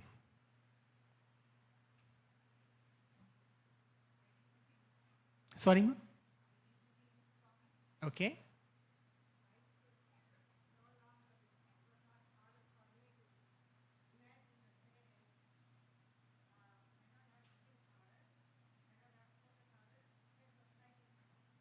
So I'm not able to hear fully. Okay. Okay. Very good. So as you see him, as you just see him for, let us say, 30 seconds, what do you feel is getting created between him and you? Yes, ma'am. Beautiful. Got it. Bliss. Yes. Sorry, did you raise your hand? Did you raise your hand? Somebody raised hand there? No? Okay. What's getting created? Yes, ma'am? Yeah. Peace. Yeah. You do it enough, for no reason at all, you will start feeling love for Swami. Just love will grow. Simply, I'm assuming we are all sitting here to grow our love for Swami. Okay, that's a basic assumption. Okay, we made all this effort to come here and sit here, on a nice Saturday evening. I'm assuming that we have come in the intention of, developing a deeper bond with our Guru. So just try this. I know I'm rushing it a bit because I have 3 other more techniques to go deeper and deeper before 8 o'clock. But this won't be done so fast. You will have to do at least half an hour a day. Okay, preferably keeping a count with the japamala, and there's a way to use the japamala. I don't want to get too technical about it, but we can discuss it offline. And then you have to do it. So more you do it, I just wanted you all of us to have a glimpse, just a taste of it, so that we are encouraged to do it after we go home. But this is not all. We have to sit. So I am just asking. We are creating newer and deeper ways of sitting with the Guru. That is only Upanishad. Upanishad means come and sit close to me. Come and sit close to me. Be with me. That is Upanishad, the essence of Upanishad. Being with the Guru. Not his words, not his teachings, not his discourses, not his experiences. Being with the Guru. And the Guru or God is not different from his name or form. First of all, you have to know this. I am not saying this. Swami has said this. When we say Om Shri Sai Parabrahmane Namaha, that name is not different from Swami. It is Swami only. Shabda Brahman.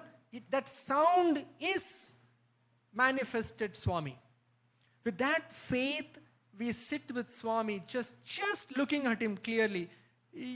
Forget name. If you just sit with him every day for 10 minutes as a discipline, you see at the end of 1 month, you will just feel his presence. You will just walk with him. You will just talk to him. You will just feel him. Literally, his unseen hand will feel guiding your life. And he will make sure that you know. He will give you hints. He will make you realize that I am there. Okay? Yes, ma'am? You had a question?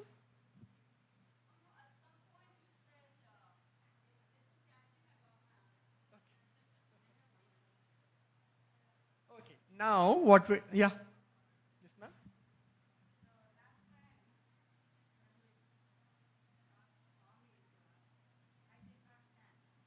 Yeah. This time there was no chanting.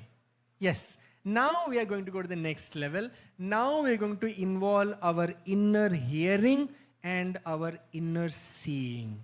Now what we are going to do, we are going to hold Swami clearly in our inner eye, and to that we are going to chant Om Shri Sai Parabrahmane Namaha. Again, without moving any physical organ, inner sound and inner sight. So we are going to see Swami. Again, feel free to open your eyes whenever you need to absorb the image. And you're going to look at Swami, and just inside it is going to reverberate Om Shri Sai Parabrahmane Namaha. Om Shri Sai Parabrahmane Namaha. Om Shri Sai Parabrahmane Namaha. You're just going. And whenever you need to, look at the image, but continue the chant without any sound. Okay, wait, don't start. Can we go little longer now? 7 minutes? So that we can actually feel, because really meditation really only starts after 20-21 minutes. Minimum one must do 1 hour. Because only after 50 minutes or so, actually the meditation starts. When a direct connection is built with your inner core. So this 3 minutes is not enough. Shall we go for 7 minutes this time? But we all fall asleep. Along with your inner seeing and inner hearing will be also inner cursing me. What the hell, this fellow, where we got stuck? No inner cursing me, right? All right. Then we will do it for 7-8 minutes this time. And what we will do is very simple. See the picture if you need to. Close your eyes. Don't feel shy to open your eyes and look at it. Do it if you need to. Absorb the image. And to that inner seeing, quietly, just reverberate, create the inner hearing and the inner seeing of Om Shri Sai Parabrahmane Namaha. Okay? All right. We'll start now.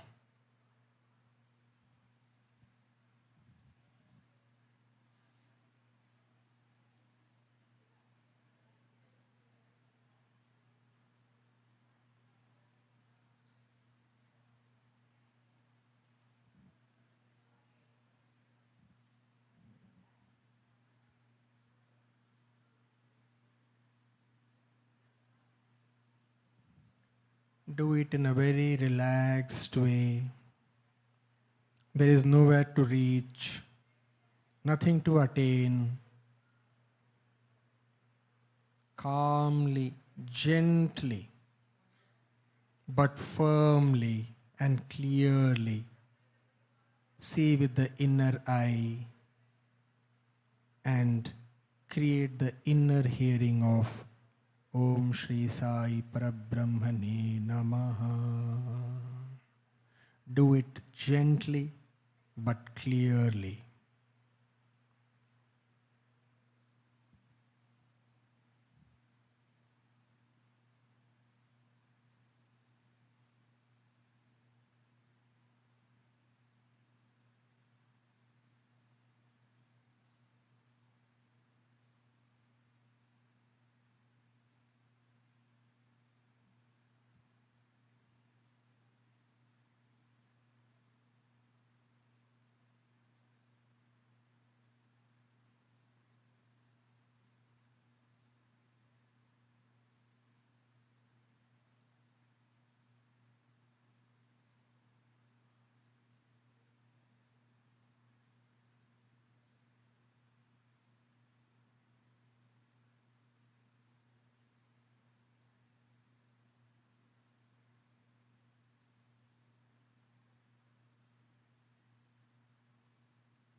Only 1 minute more. Don't allow your mind to go here and there. Gently persuade it back to the name and the form, the inner hearing and the inner seeing. And keep your attention firmly on that.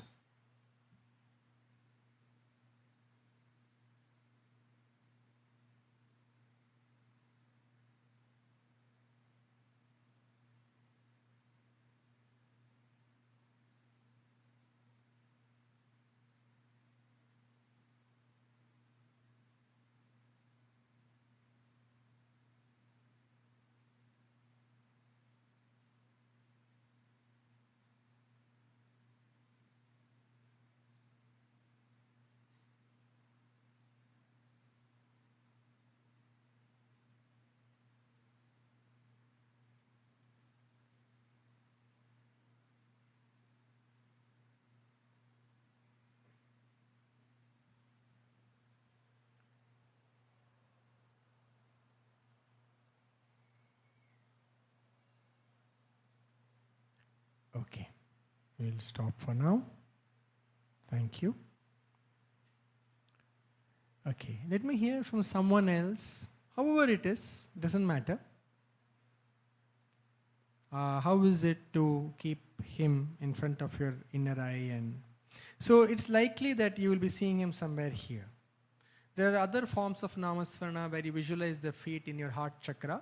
But usually now this kind of smaranam, you will mostly see him around your third eye. But you don't have to worry about that, because once you're seeing, mostly the seeing will happen here. So anyone, anything? Yes, ma'am?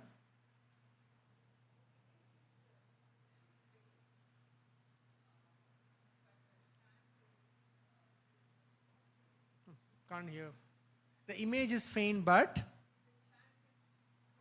very good. So images, immediately open your eyes and see the image. Trust me, do this for 2-3 weeks. Then the image will get steadier and steadier. Then you will not even need to close your eyes.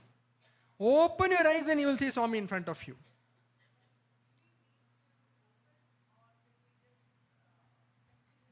No, you will need to open. If the image has become blurred, you will not be able to continue to make it stronger without opening your eyes in the beginning. Until you have firmly established his form within your inner eye, you will need some assistance. So definitely you need to open your eyes in the beginning. Just a week. 1 week of namasmarana, do like that with, with opening eyes now and then to establish the image in your inner eye. Later on it may not be needed, but initially it will definitely be needed. Otherwise, other thoughts will start coming. Mind will start going here and there. We are trying to engage the entire inner sensory apparatus and make it flow towards the Guru. The hearing, the seeing, everything. So the whole idea is your whole being gravitates towards Swami. This is real namasmarana.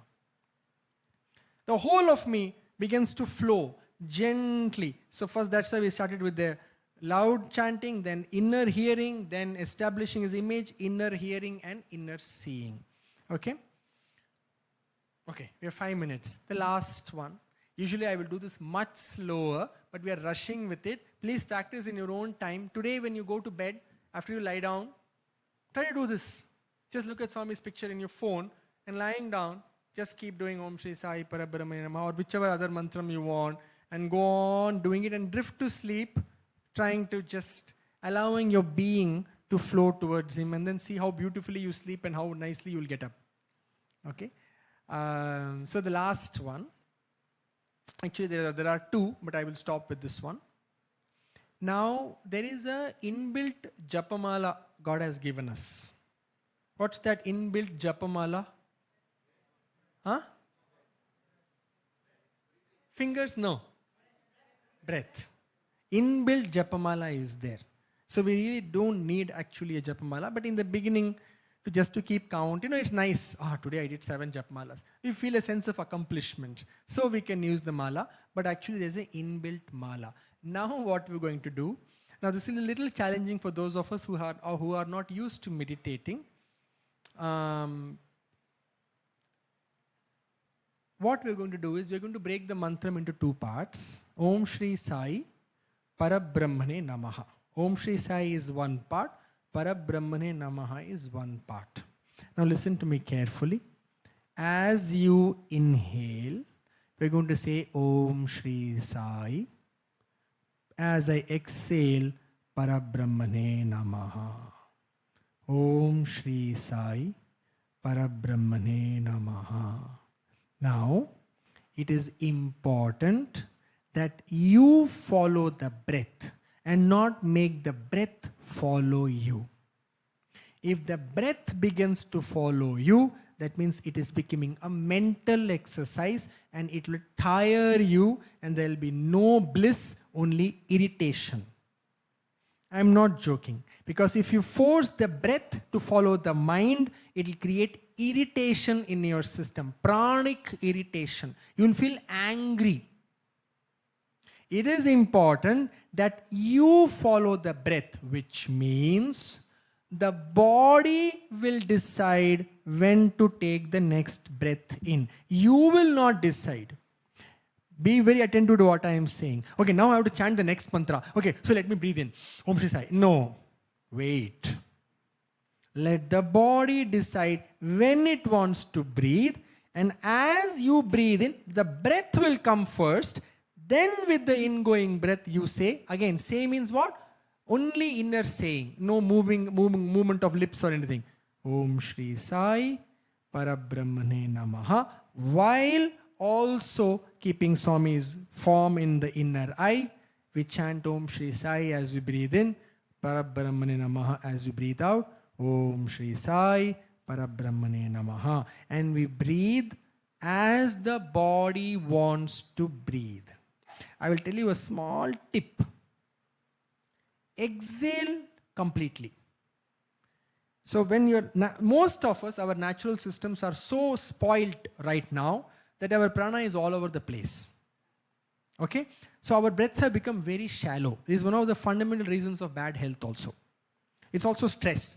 Manomaya and pranamaya are next to each other. Mind and breath are same. So many of our mental problems is because of our breathing. So as you're exhaling, once you're exhaled, exhale a little more. Don't make it like that. Don't do anything terrible with your system. Like I have inhaled, then I have exhaled. I have completed exhalation, then exhale a little more, maybe 2 seconds more, and then automatically your inner breathing will become deeper. Don't try to breathe deeply. It will not happen. It'll play havoc with your mind, and then you will say, oh my God, this meditation is not working. Okay? It works. Beautifully it will work. Your whole being will get synced. And so beautifully you will flow towards Swami. But for that, important is you allow the breath. You follow the breath, not make the breath follow you. Breath is the master. So, and only thing you will do is exhale a little more than usual. Automatically the next inhalation will be deeper. Naturally, because you have completely exhaled.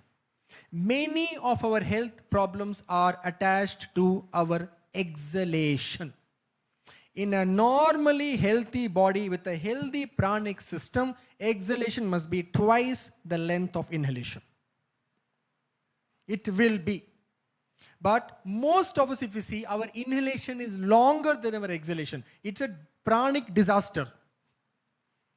Every breath we are creating bad health. Our exhalation must be approximately twice the length normally. This is not pranayama. This is normally our exhalation must be twice the length of our inhalation. That's a mark of a steady meditative person with decent health. Okay, so what we're going to do now is we're going to inhale Om Shri Sai, exhale Parabrahmane Namaha while keeping Swami's image in our eyes and creating the mantra inwardly with the breathing. So now our entire system will be synced. Inner seeing, inner hearing, and then, actually inner seeing is also creating inner touching. Touching is also a sense. So when we do this now, you will feel the touch of Swami inside. So inner touch also is actually happening. So all the 5 senses actually will happen slowly. So inner hearing, inner seeing, syncing with our breath, synchronizing with our breathing, normal breathing with slightly deeper exhalation. Is that too much information to process? It's not. It's really simple. It's your breathing only. It's not something alien. No? Okay, shall we try this? No, that's all. This is the last one. Oh, it's already 3-4 minutes more? Okay. So we'll do this for just 3-4 minutes, just as an introduction, and then you can take it from there. Okay, so we'll start. What you will do is, as you inhale Om Shri Sai, exhale Parabrahmane Namaha, exhale slightly deeply, keep the image firmly. Again I say, keep it nicely. Look like as if he is in front of you. His face is right in front of your forehead. You know, you're seeing him. He's right here. See him and offer him this mantra, synchronizing it with the breathing. We will start now for 4 minutes.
Okay, we'll stop now in the interest of time. We can go on for an hour like this.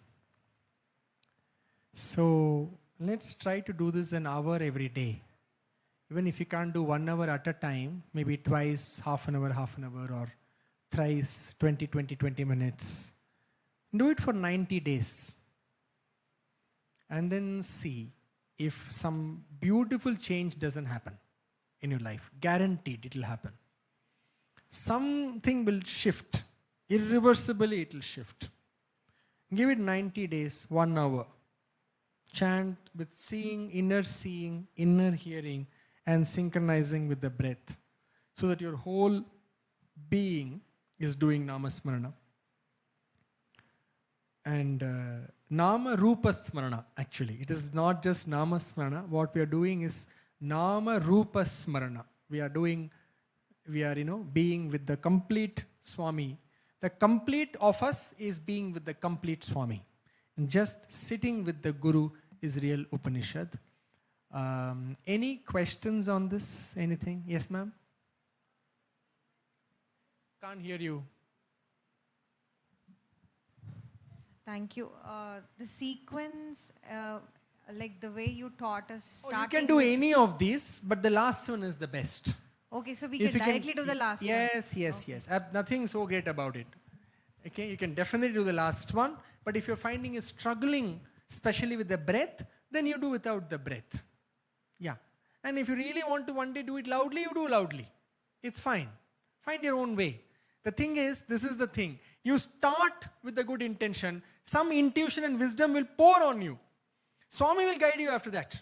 He will tell you what you should do, what you're doing right, what you're not doing right, how you can do it differently. All those intuitions will come in your heart. We don't take the first step of inner movement. And then we keep trying to figure out how is it the right way. I'll read more books. Should I do it? I should not do it this way. That person told this. We just do. Like how Nike says, no? Just do it. Just do it and then see.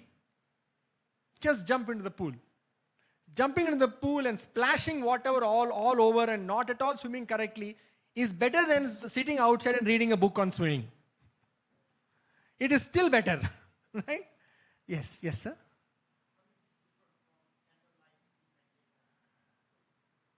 But it is that and this is this.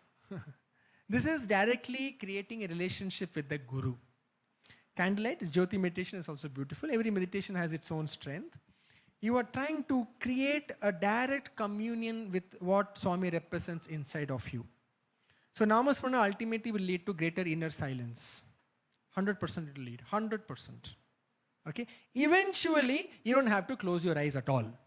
Walking, you're talking to somebody, but you can see Swami.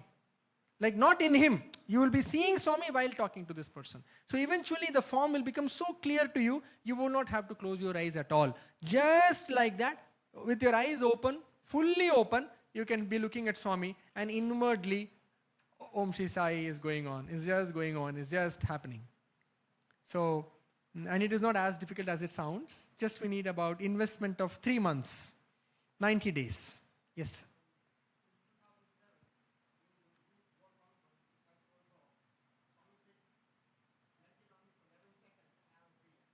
Yeah. So I don't know what Swami said. 11 seconds is if you can be absolutely thoughtless. Swami has said this. Absolutely thoughtless and fully aware for just 11 seconds. You will know the essence of divinity. That's true. 11 seconds. That's all. Absolutely thoughtless, absolutely still, completely aware. 11 seconds and we will reach the deepest point within ourselves. That's what Swami said. So this whole journey is just for those 11 seconds. Huh?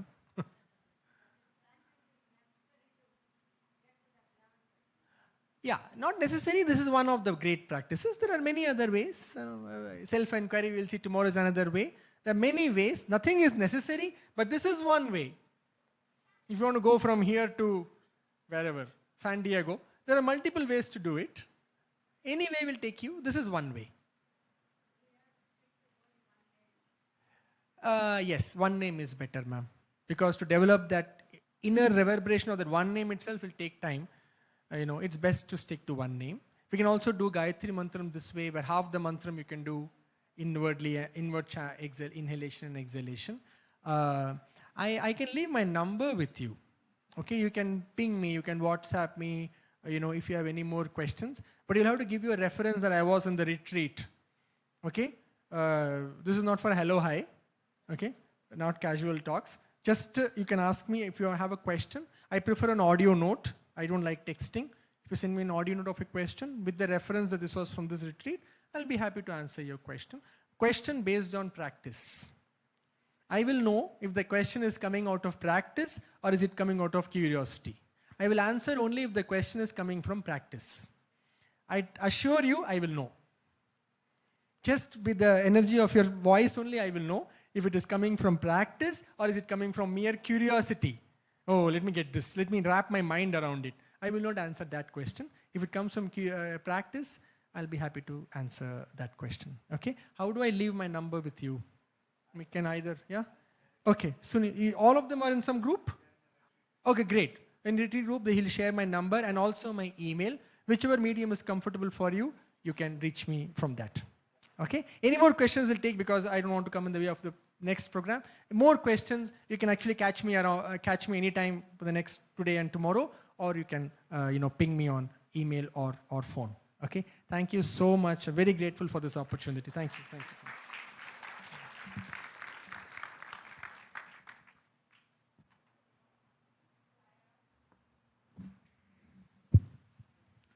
Sairam, let's give another round of applause to brother.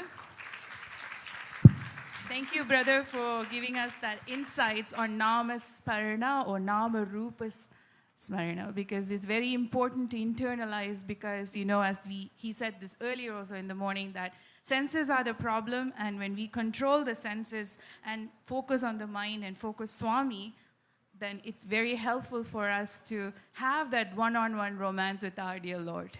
So with that, I'll hand it over to brother. Sairam, everyone. Like we outlined just before dinner, but before that, thank you, Brother Sanjay. This was so exquisite and so special. We are so grateful to have gone through this experience with you. So much to think about. Sairam, everyone will leave the hall now. The young adults will take some time just reconfiguring. So please certainly use the bathrooms, drink some tea, have some hot water, maybe take some breeze. Please keep it silent and quiet and enjoy the kind of environment we're creating. And then the young adults will bring us back for their offering. Sairam, stay close, please. Please plan on being back and enjoying it. Sairam, 10 minutes.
Sairam.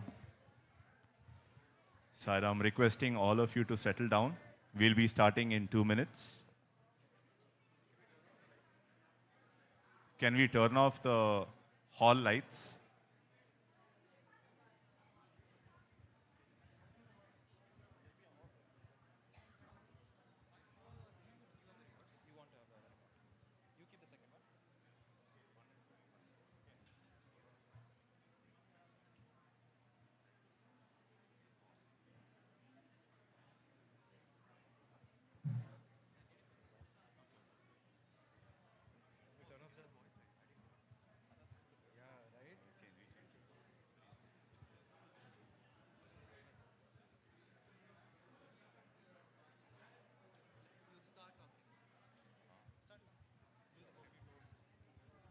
Sairam. Ready, huh?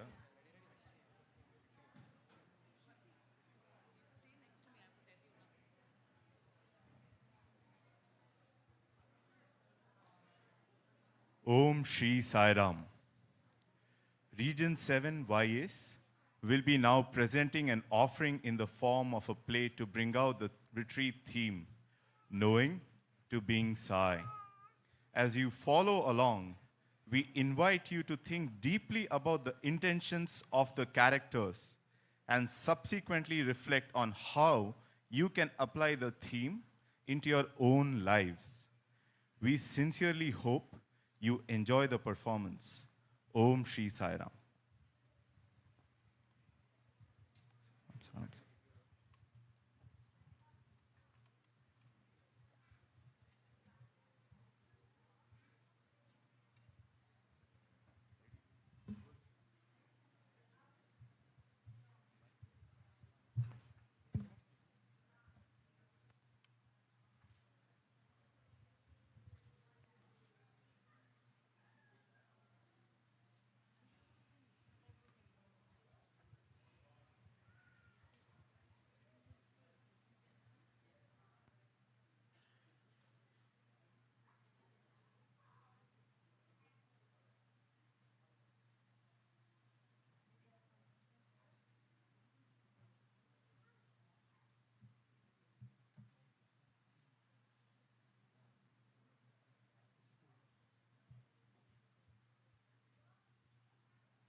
Sairam, everyone.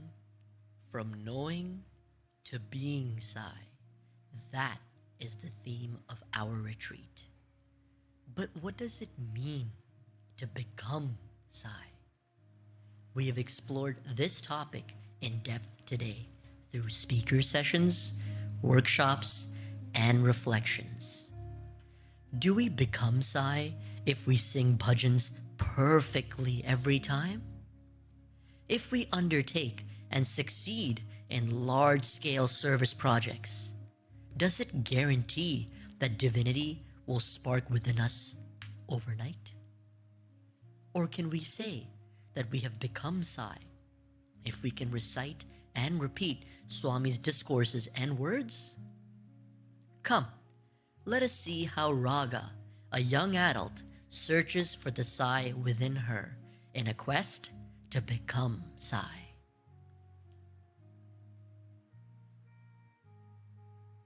Raga is joined by her peers in a young adult study circle led by Priya. Let us join in their discussion. Today, we discussed at length about speaking obligingly and kindly. Tailgating off this topic, during next week's study circle, we will be discussing the following shloka from the Gita. Satyam bruyat, priyam bruyat, na bruyat, satyam apriyam, priyam chananrutam bruyat, esha dharma sanatanaha. Can anyone share what this means to them? Soumya, how about you? Truth? Just truth? That's it? That's like describing rasam as just spiced water? Okay. What do you think, Raga? Come on! Haven't you heard Swami explaining this quote in his December 1967 talk? Speak the truth, but speak pleasantly. Simply because a statement will be welcome to the listener's ears, don't speak it out to win their approval. If speaking the truth will cause grief or pain, keep silent. Oh my god. I bet Raga has a flash drive in her brain loaded with all of Swami's discourses. It is about remembering Swami's words repeatedly and keeping them fresh in your mind. You mean like plugging in the drive every day? Exactly. Daily practice is like plugging in. That's the spirit. Before we close, who wants to tie together what we learned today with what we plan to discuss next week? I will. We are learning that truth should always be spoken with kindness, and kindness should always be truthful. Both go together. Perfect. Thank you all for joining tonight's study circle. Don't forget, tomorrow at 9 a.m. sharp, we meet to help our SSC kids with the seva. And no, sharp does not mean 9:15, Lakshmi. Hey, I was late only once. Maybe twice? All right. Let's end with our closing prayers.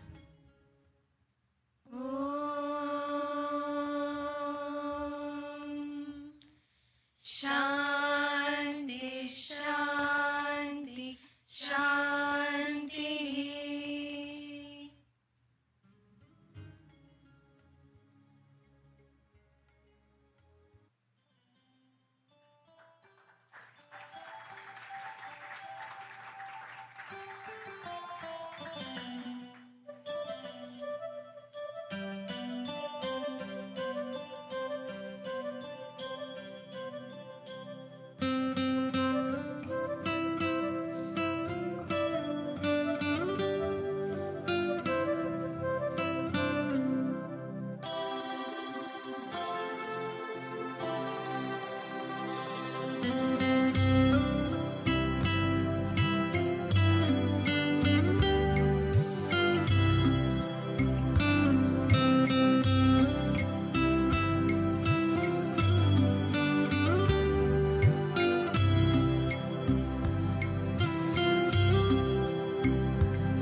next day, Raga, Neha, and Vaidehi are part of the April Showers Burrito Seva team. To the soothing background of bhajans, the team is diligently assembling burritos destined for a homeless shelter. We have to finish 40 more in 20 minutes. I'm going to speed up. Neha, you're making a mess. Look at this tortilla falling apart. Do you think people can eat this? I'm sorry. I was just trying to help.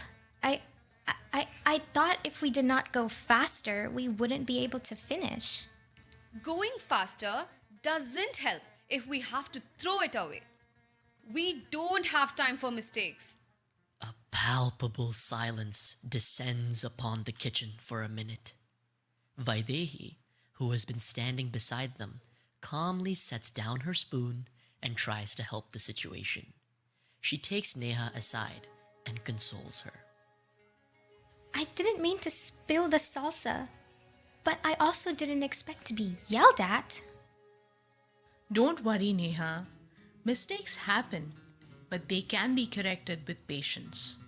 I know we are short on time, but Swami is always with us. We will get it done. I'm sure of it.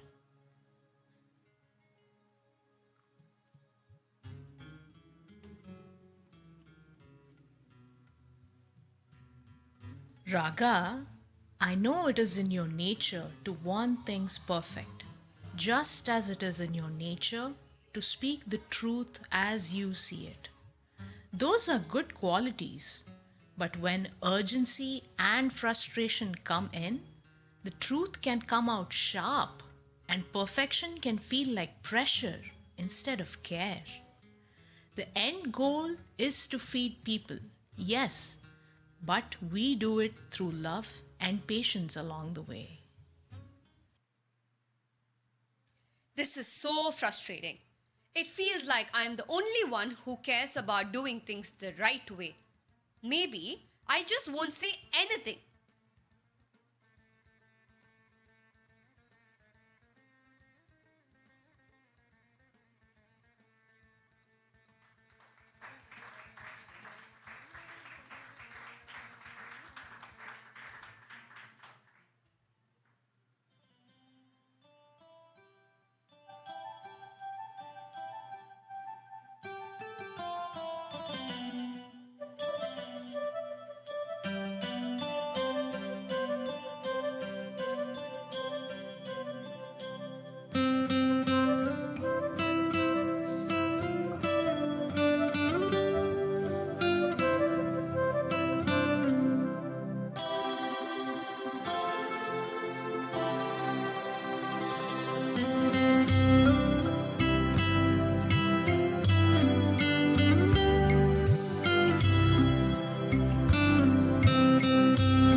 The following day, Vaidehi and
following day, Vaidehi and Raga, who both teach an SSC class together, meet up to discuss next week's lesson plan.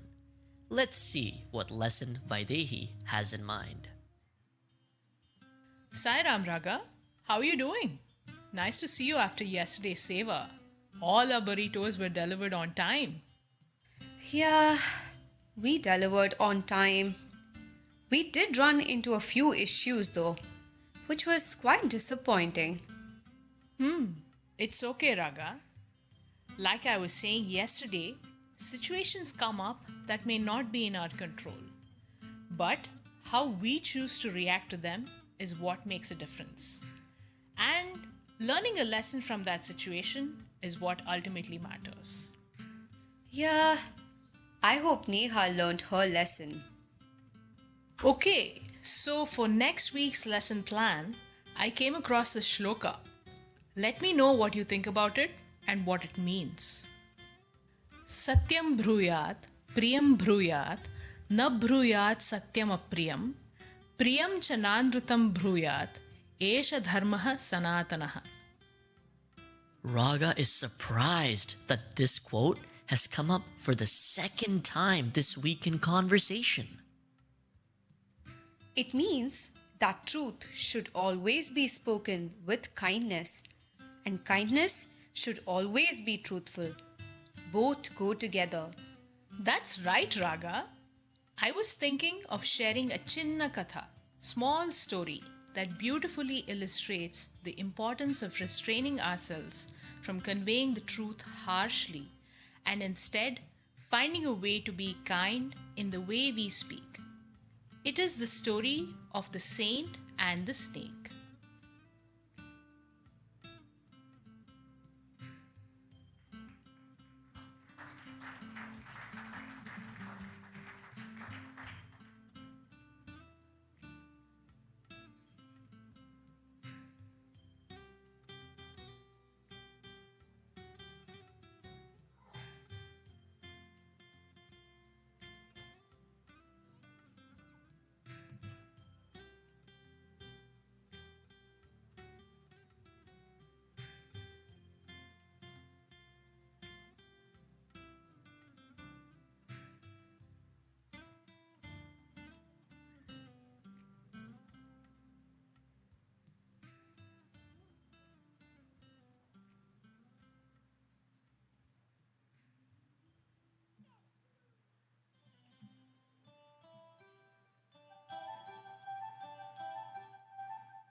In the heart of a peaceful village, Nagarbhavi, a shadow of worry had fallen.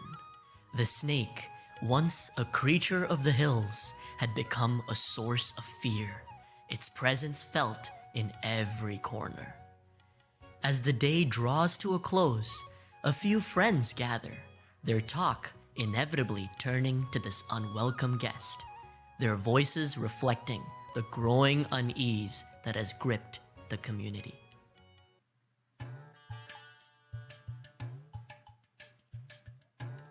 Three chais, please. Hello, hello. What a nice day, guys. How are you all doing? Oh, Ninad. Nice day feels a bit strong right now. That snake? It's been at its mischief again. I honestly don't know what's going to become of us. Feels like this snake is calling the shots for the whole village now. Scared of just that one snake? Come on, it's not that big a deal. We have had snakes here forever, and no one was this worried. After a charmer tamed the snakes, some of us even played with them. Back then, they were just a part of the village. All right, Mr. Braveheart. Why don't you go and try and tame this snake then? Is this a challenge? Oh, no. It's a public service announcement. We will start planning your send-off right away. And I am putting my claim on your land. My land? I haven't even said yes yet. That's fine. The snake will. Okay, I agree. I will go have a look at the snake and report back. Assuming I make it out in one piece. Ninad walks away, putting on a brave face, but inside, he's worried. Ritesh and Santosh watch him go, and they keep looking at the hill, feeling jumpy. It's like they half expect the snake to just show up and make their jokes real.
A few days had passed since Ninad met with Ritesh and Santosh.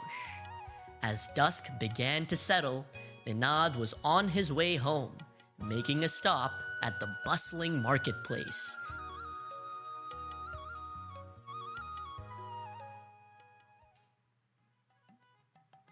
How much for 3 kilos of rice? 2,000 rupees, sir. I only have 1,500. No. 2,000 rupees only. Okay, fine. I'll pay 500 later. As Ninad browsed the neighboring stalls, waiting for his rice, a faint, dry rustle prickled his ears. He paused, tilting his head, and dismissed it as just the wind. He turned back towards the shopkeeper. Then he heard it again, undeniably closer this time. A shadow swept low. He looked up, his heart leaping into his throat to find the infamous snake, its tongue flickering, its piercing eyes locked on him. Pure instinct took over. Ninad grabbed the closest, heaviest thing he could find, the very sack of rice he'd just bought, and held it up like a shield. With an angry hiss, it recoiled as it started to slither closer, preparing for another strike.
The very next day, still feeling the chill of the encounter, Ninad met up with Ritesh and Santosh.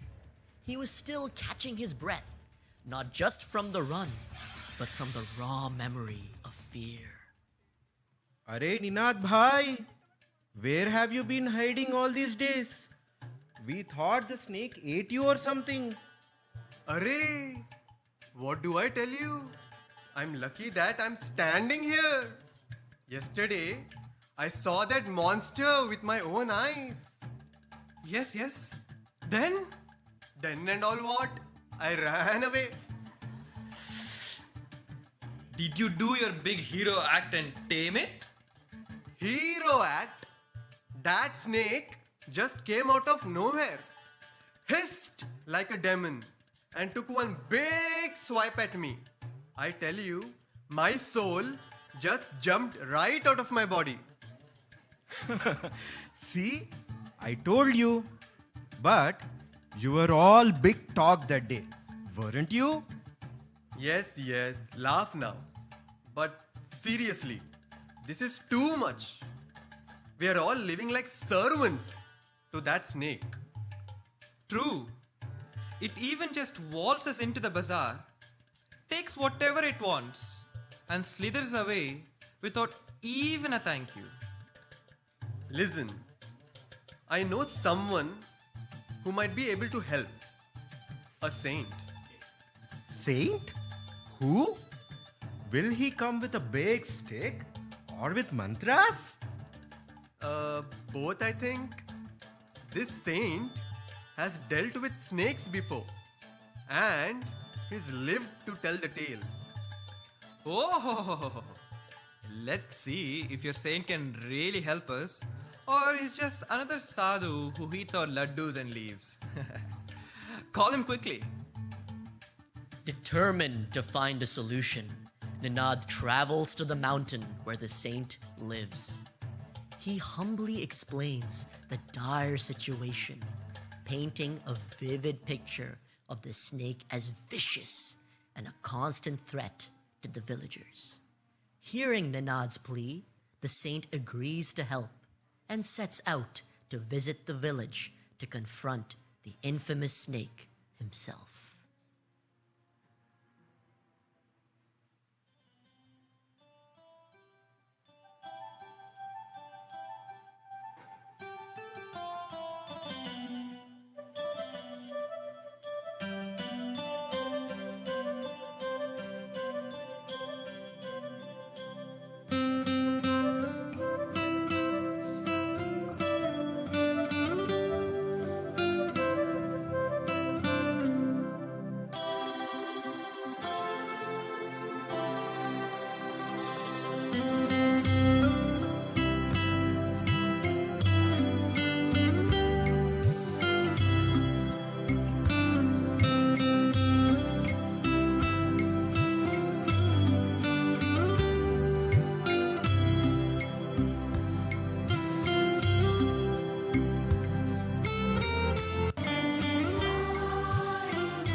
A quiet, serene figure is a stark contrast to the fear that had consumed the village.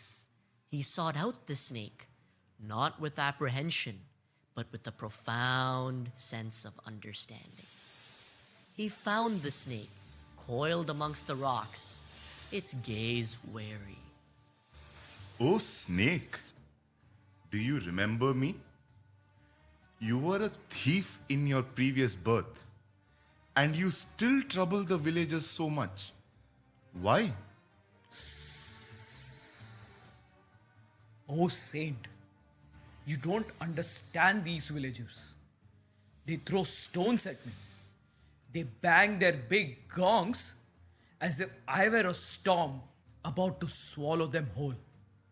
And they run away in terror.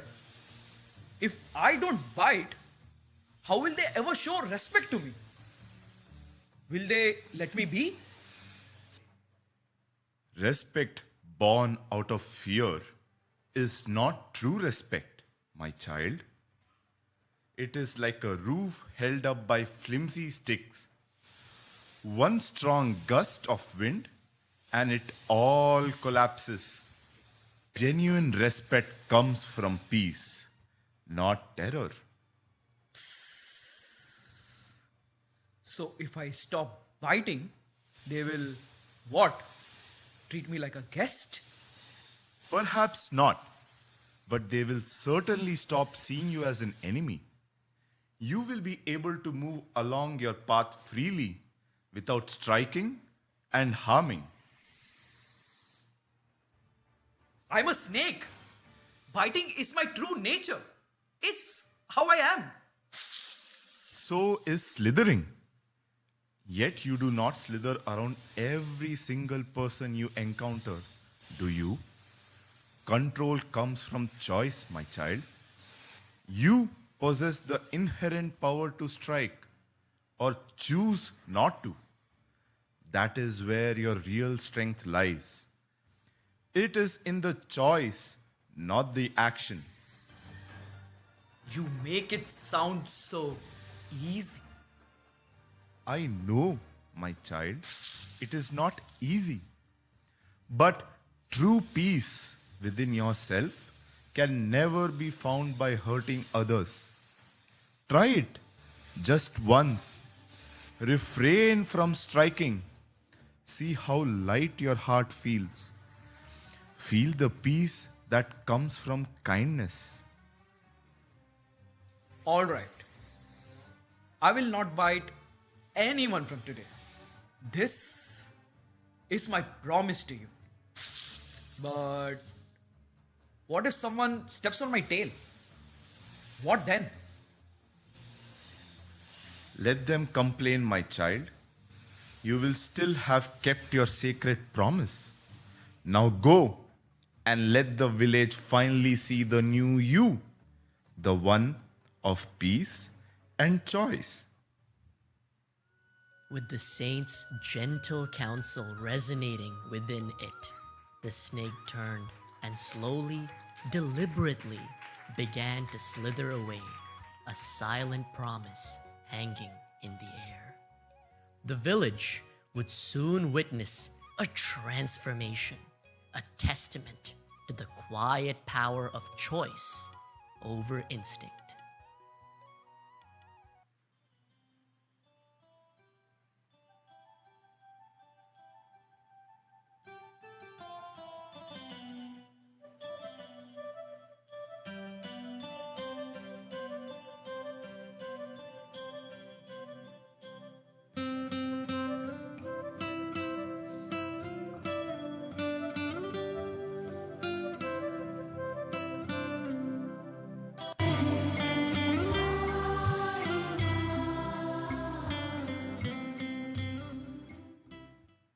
Is everything all right?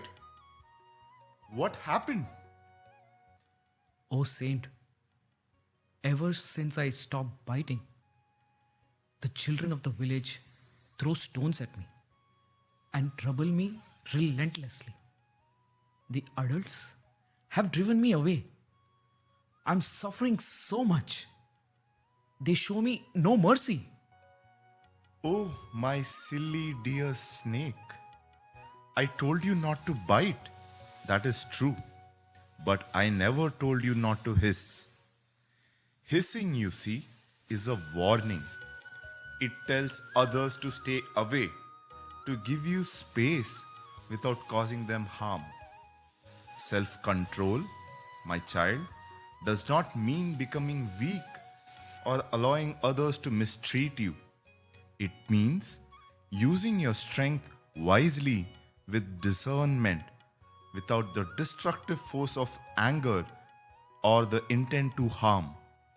You can protect yourself without causing injury.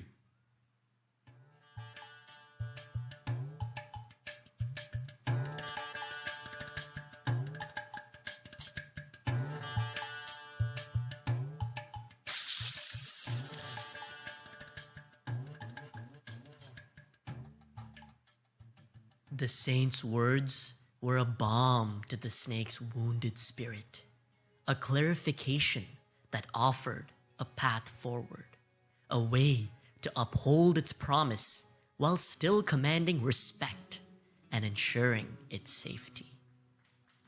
Hissing and biting are two truths associated with the snake. This is where the snake has the choice to withhold its biting, the easier but unpleasant truth, and instead focus on the hissing, the difficult but more pleasant truth.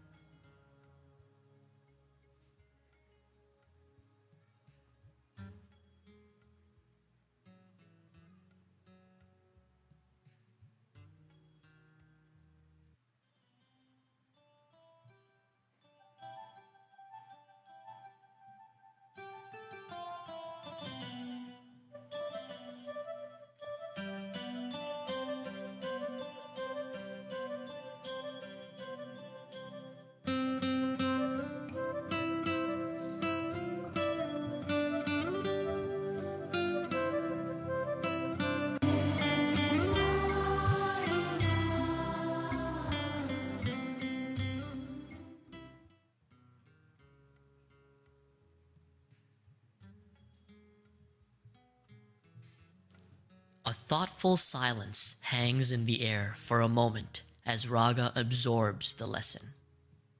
Wow, Vaidehi.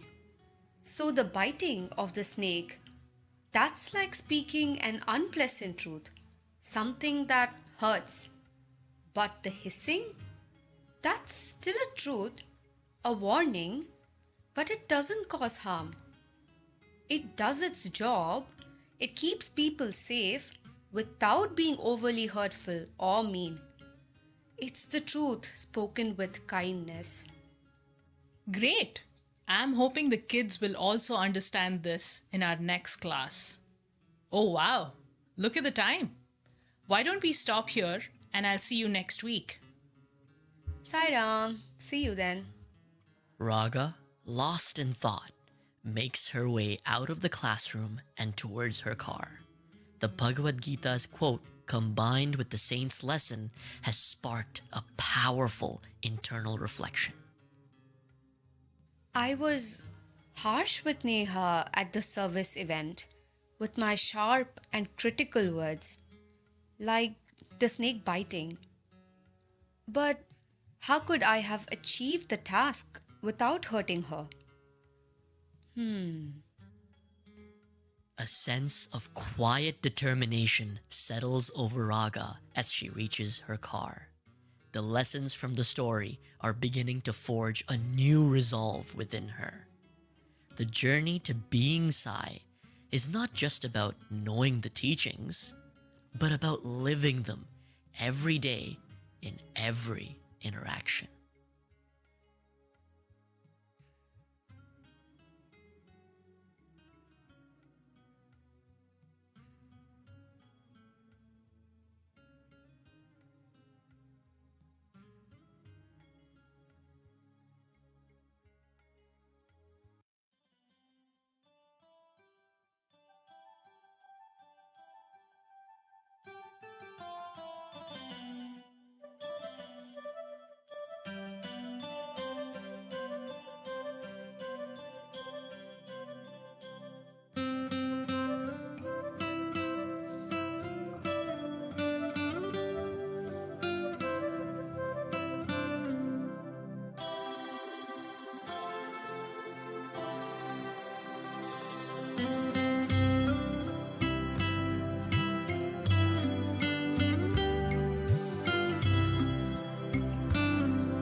Raga's natural instinct takes over, but her reflection from the Chinnakatha begins an internal clash between her mind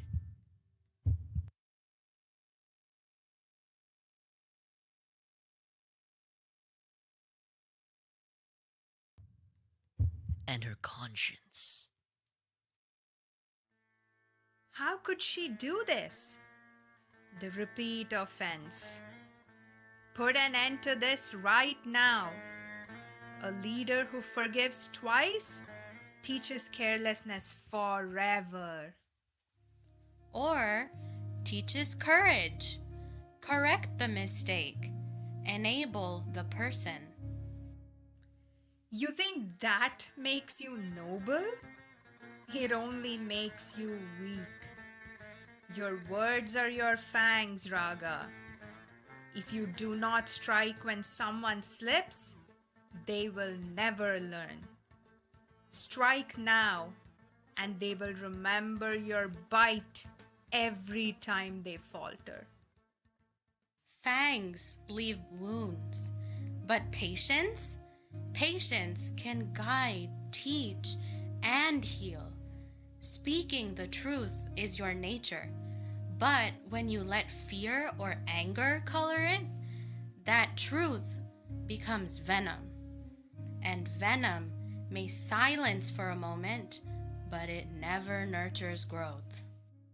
If you are not aggressive, you will be dismissed as being soft, and your standards trampled without hesitation. Speak the truth, yes, but let it uplift, never wound. That is the dharma of speech.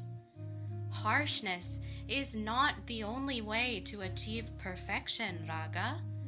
As Swami teaches, love must be the undercurrent for all our actions.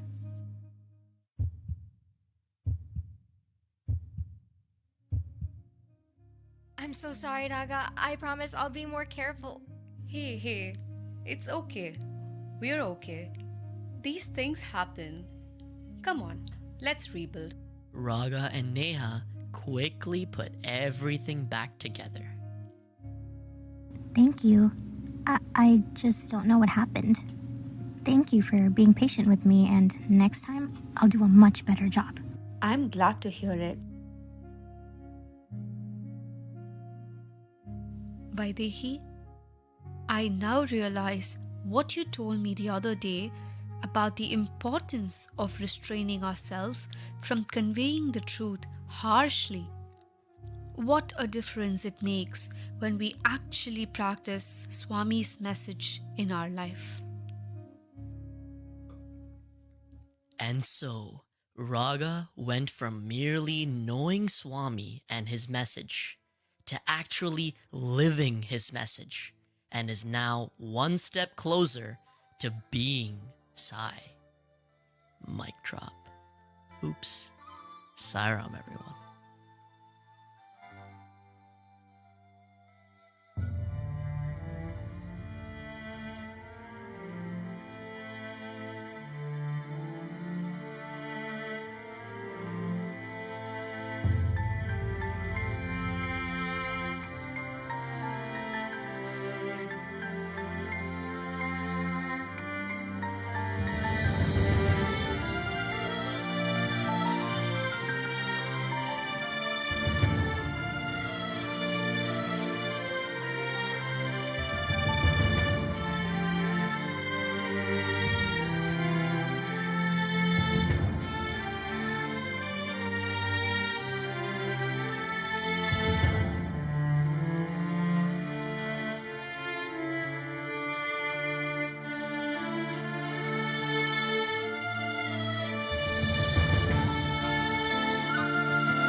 Sounds like a lovely backdrop for my entry. But really wanted to, how beautifully they brought the meaning of knowing to being Sai home in a short 40 minutes. How effective was the storytelling, how well it bridged a number of different styles. And, you know, the scene changes, the props, the backdrops, the costumes, the dance. All so fabulous. Can we hear it one more time for our lovely, lovely young adults?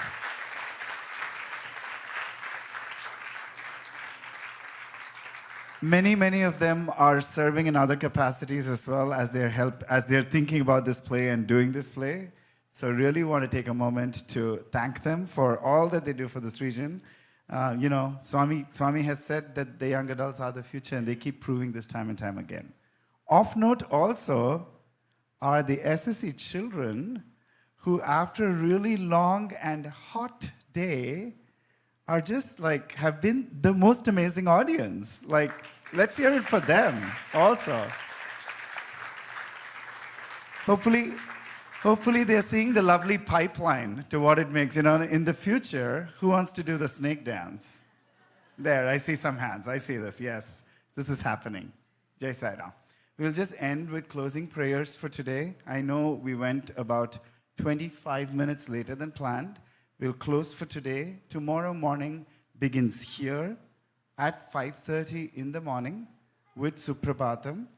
And we'll do it in Sanskrit and in English. And then we'll do Nagar Sankirtan around the property. And then we will do singing like we did in the outside. And then we'll start our day with breakfast. So the day will start here again 5:30. And as you leave, we'll reconfigure the space so that it looks more like this morning. Sai Ram. So with that, break is done. I'm going the wrong way. Yes. Can we just end with Samastaloka? May all the beings in all the world have happiness and peace. Samastaloka Sukhino bhavantu. Samastaloka Sukhino bhavantu. Samastaloka Sukhino bhavantu. Om Shanti Shanti Shanti. Jai Bolo Bhagwan Shri Satya Sai Baba Ji ki. Jai.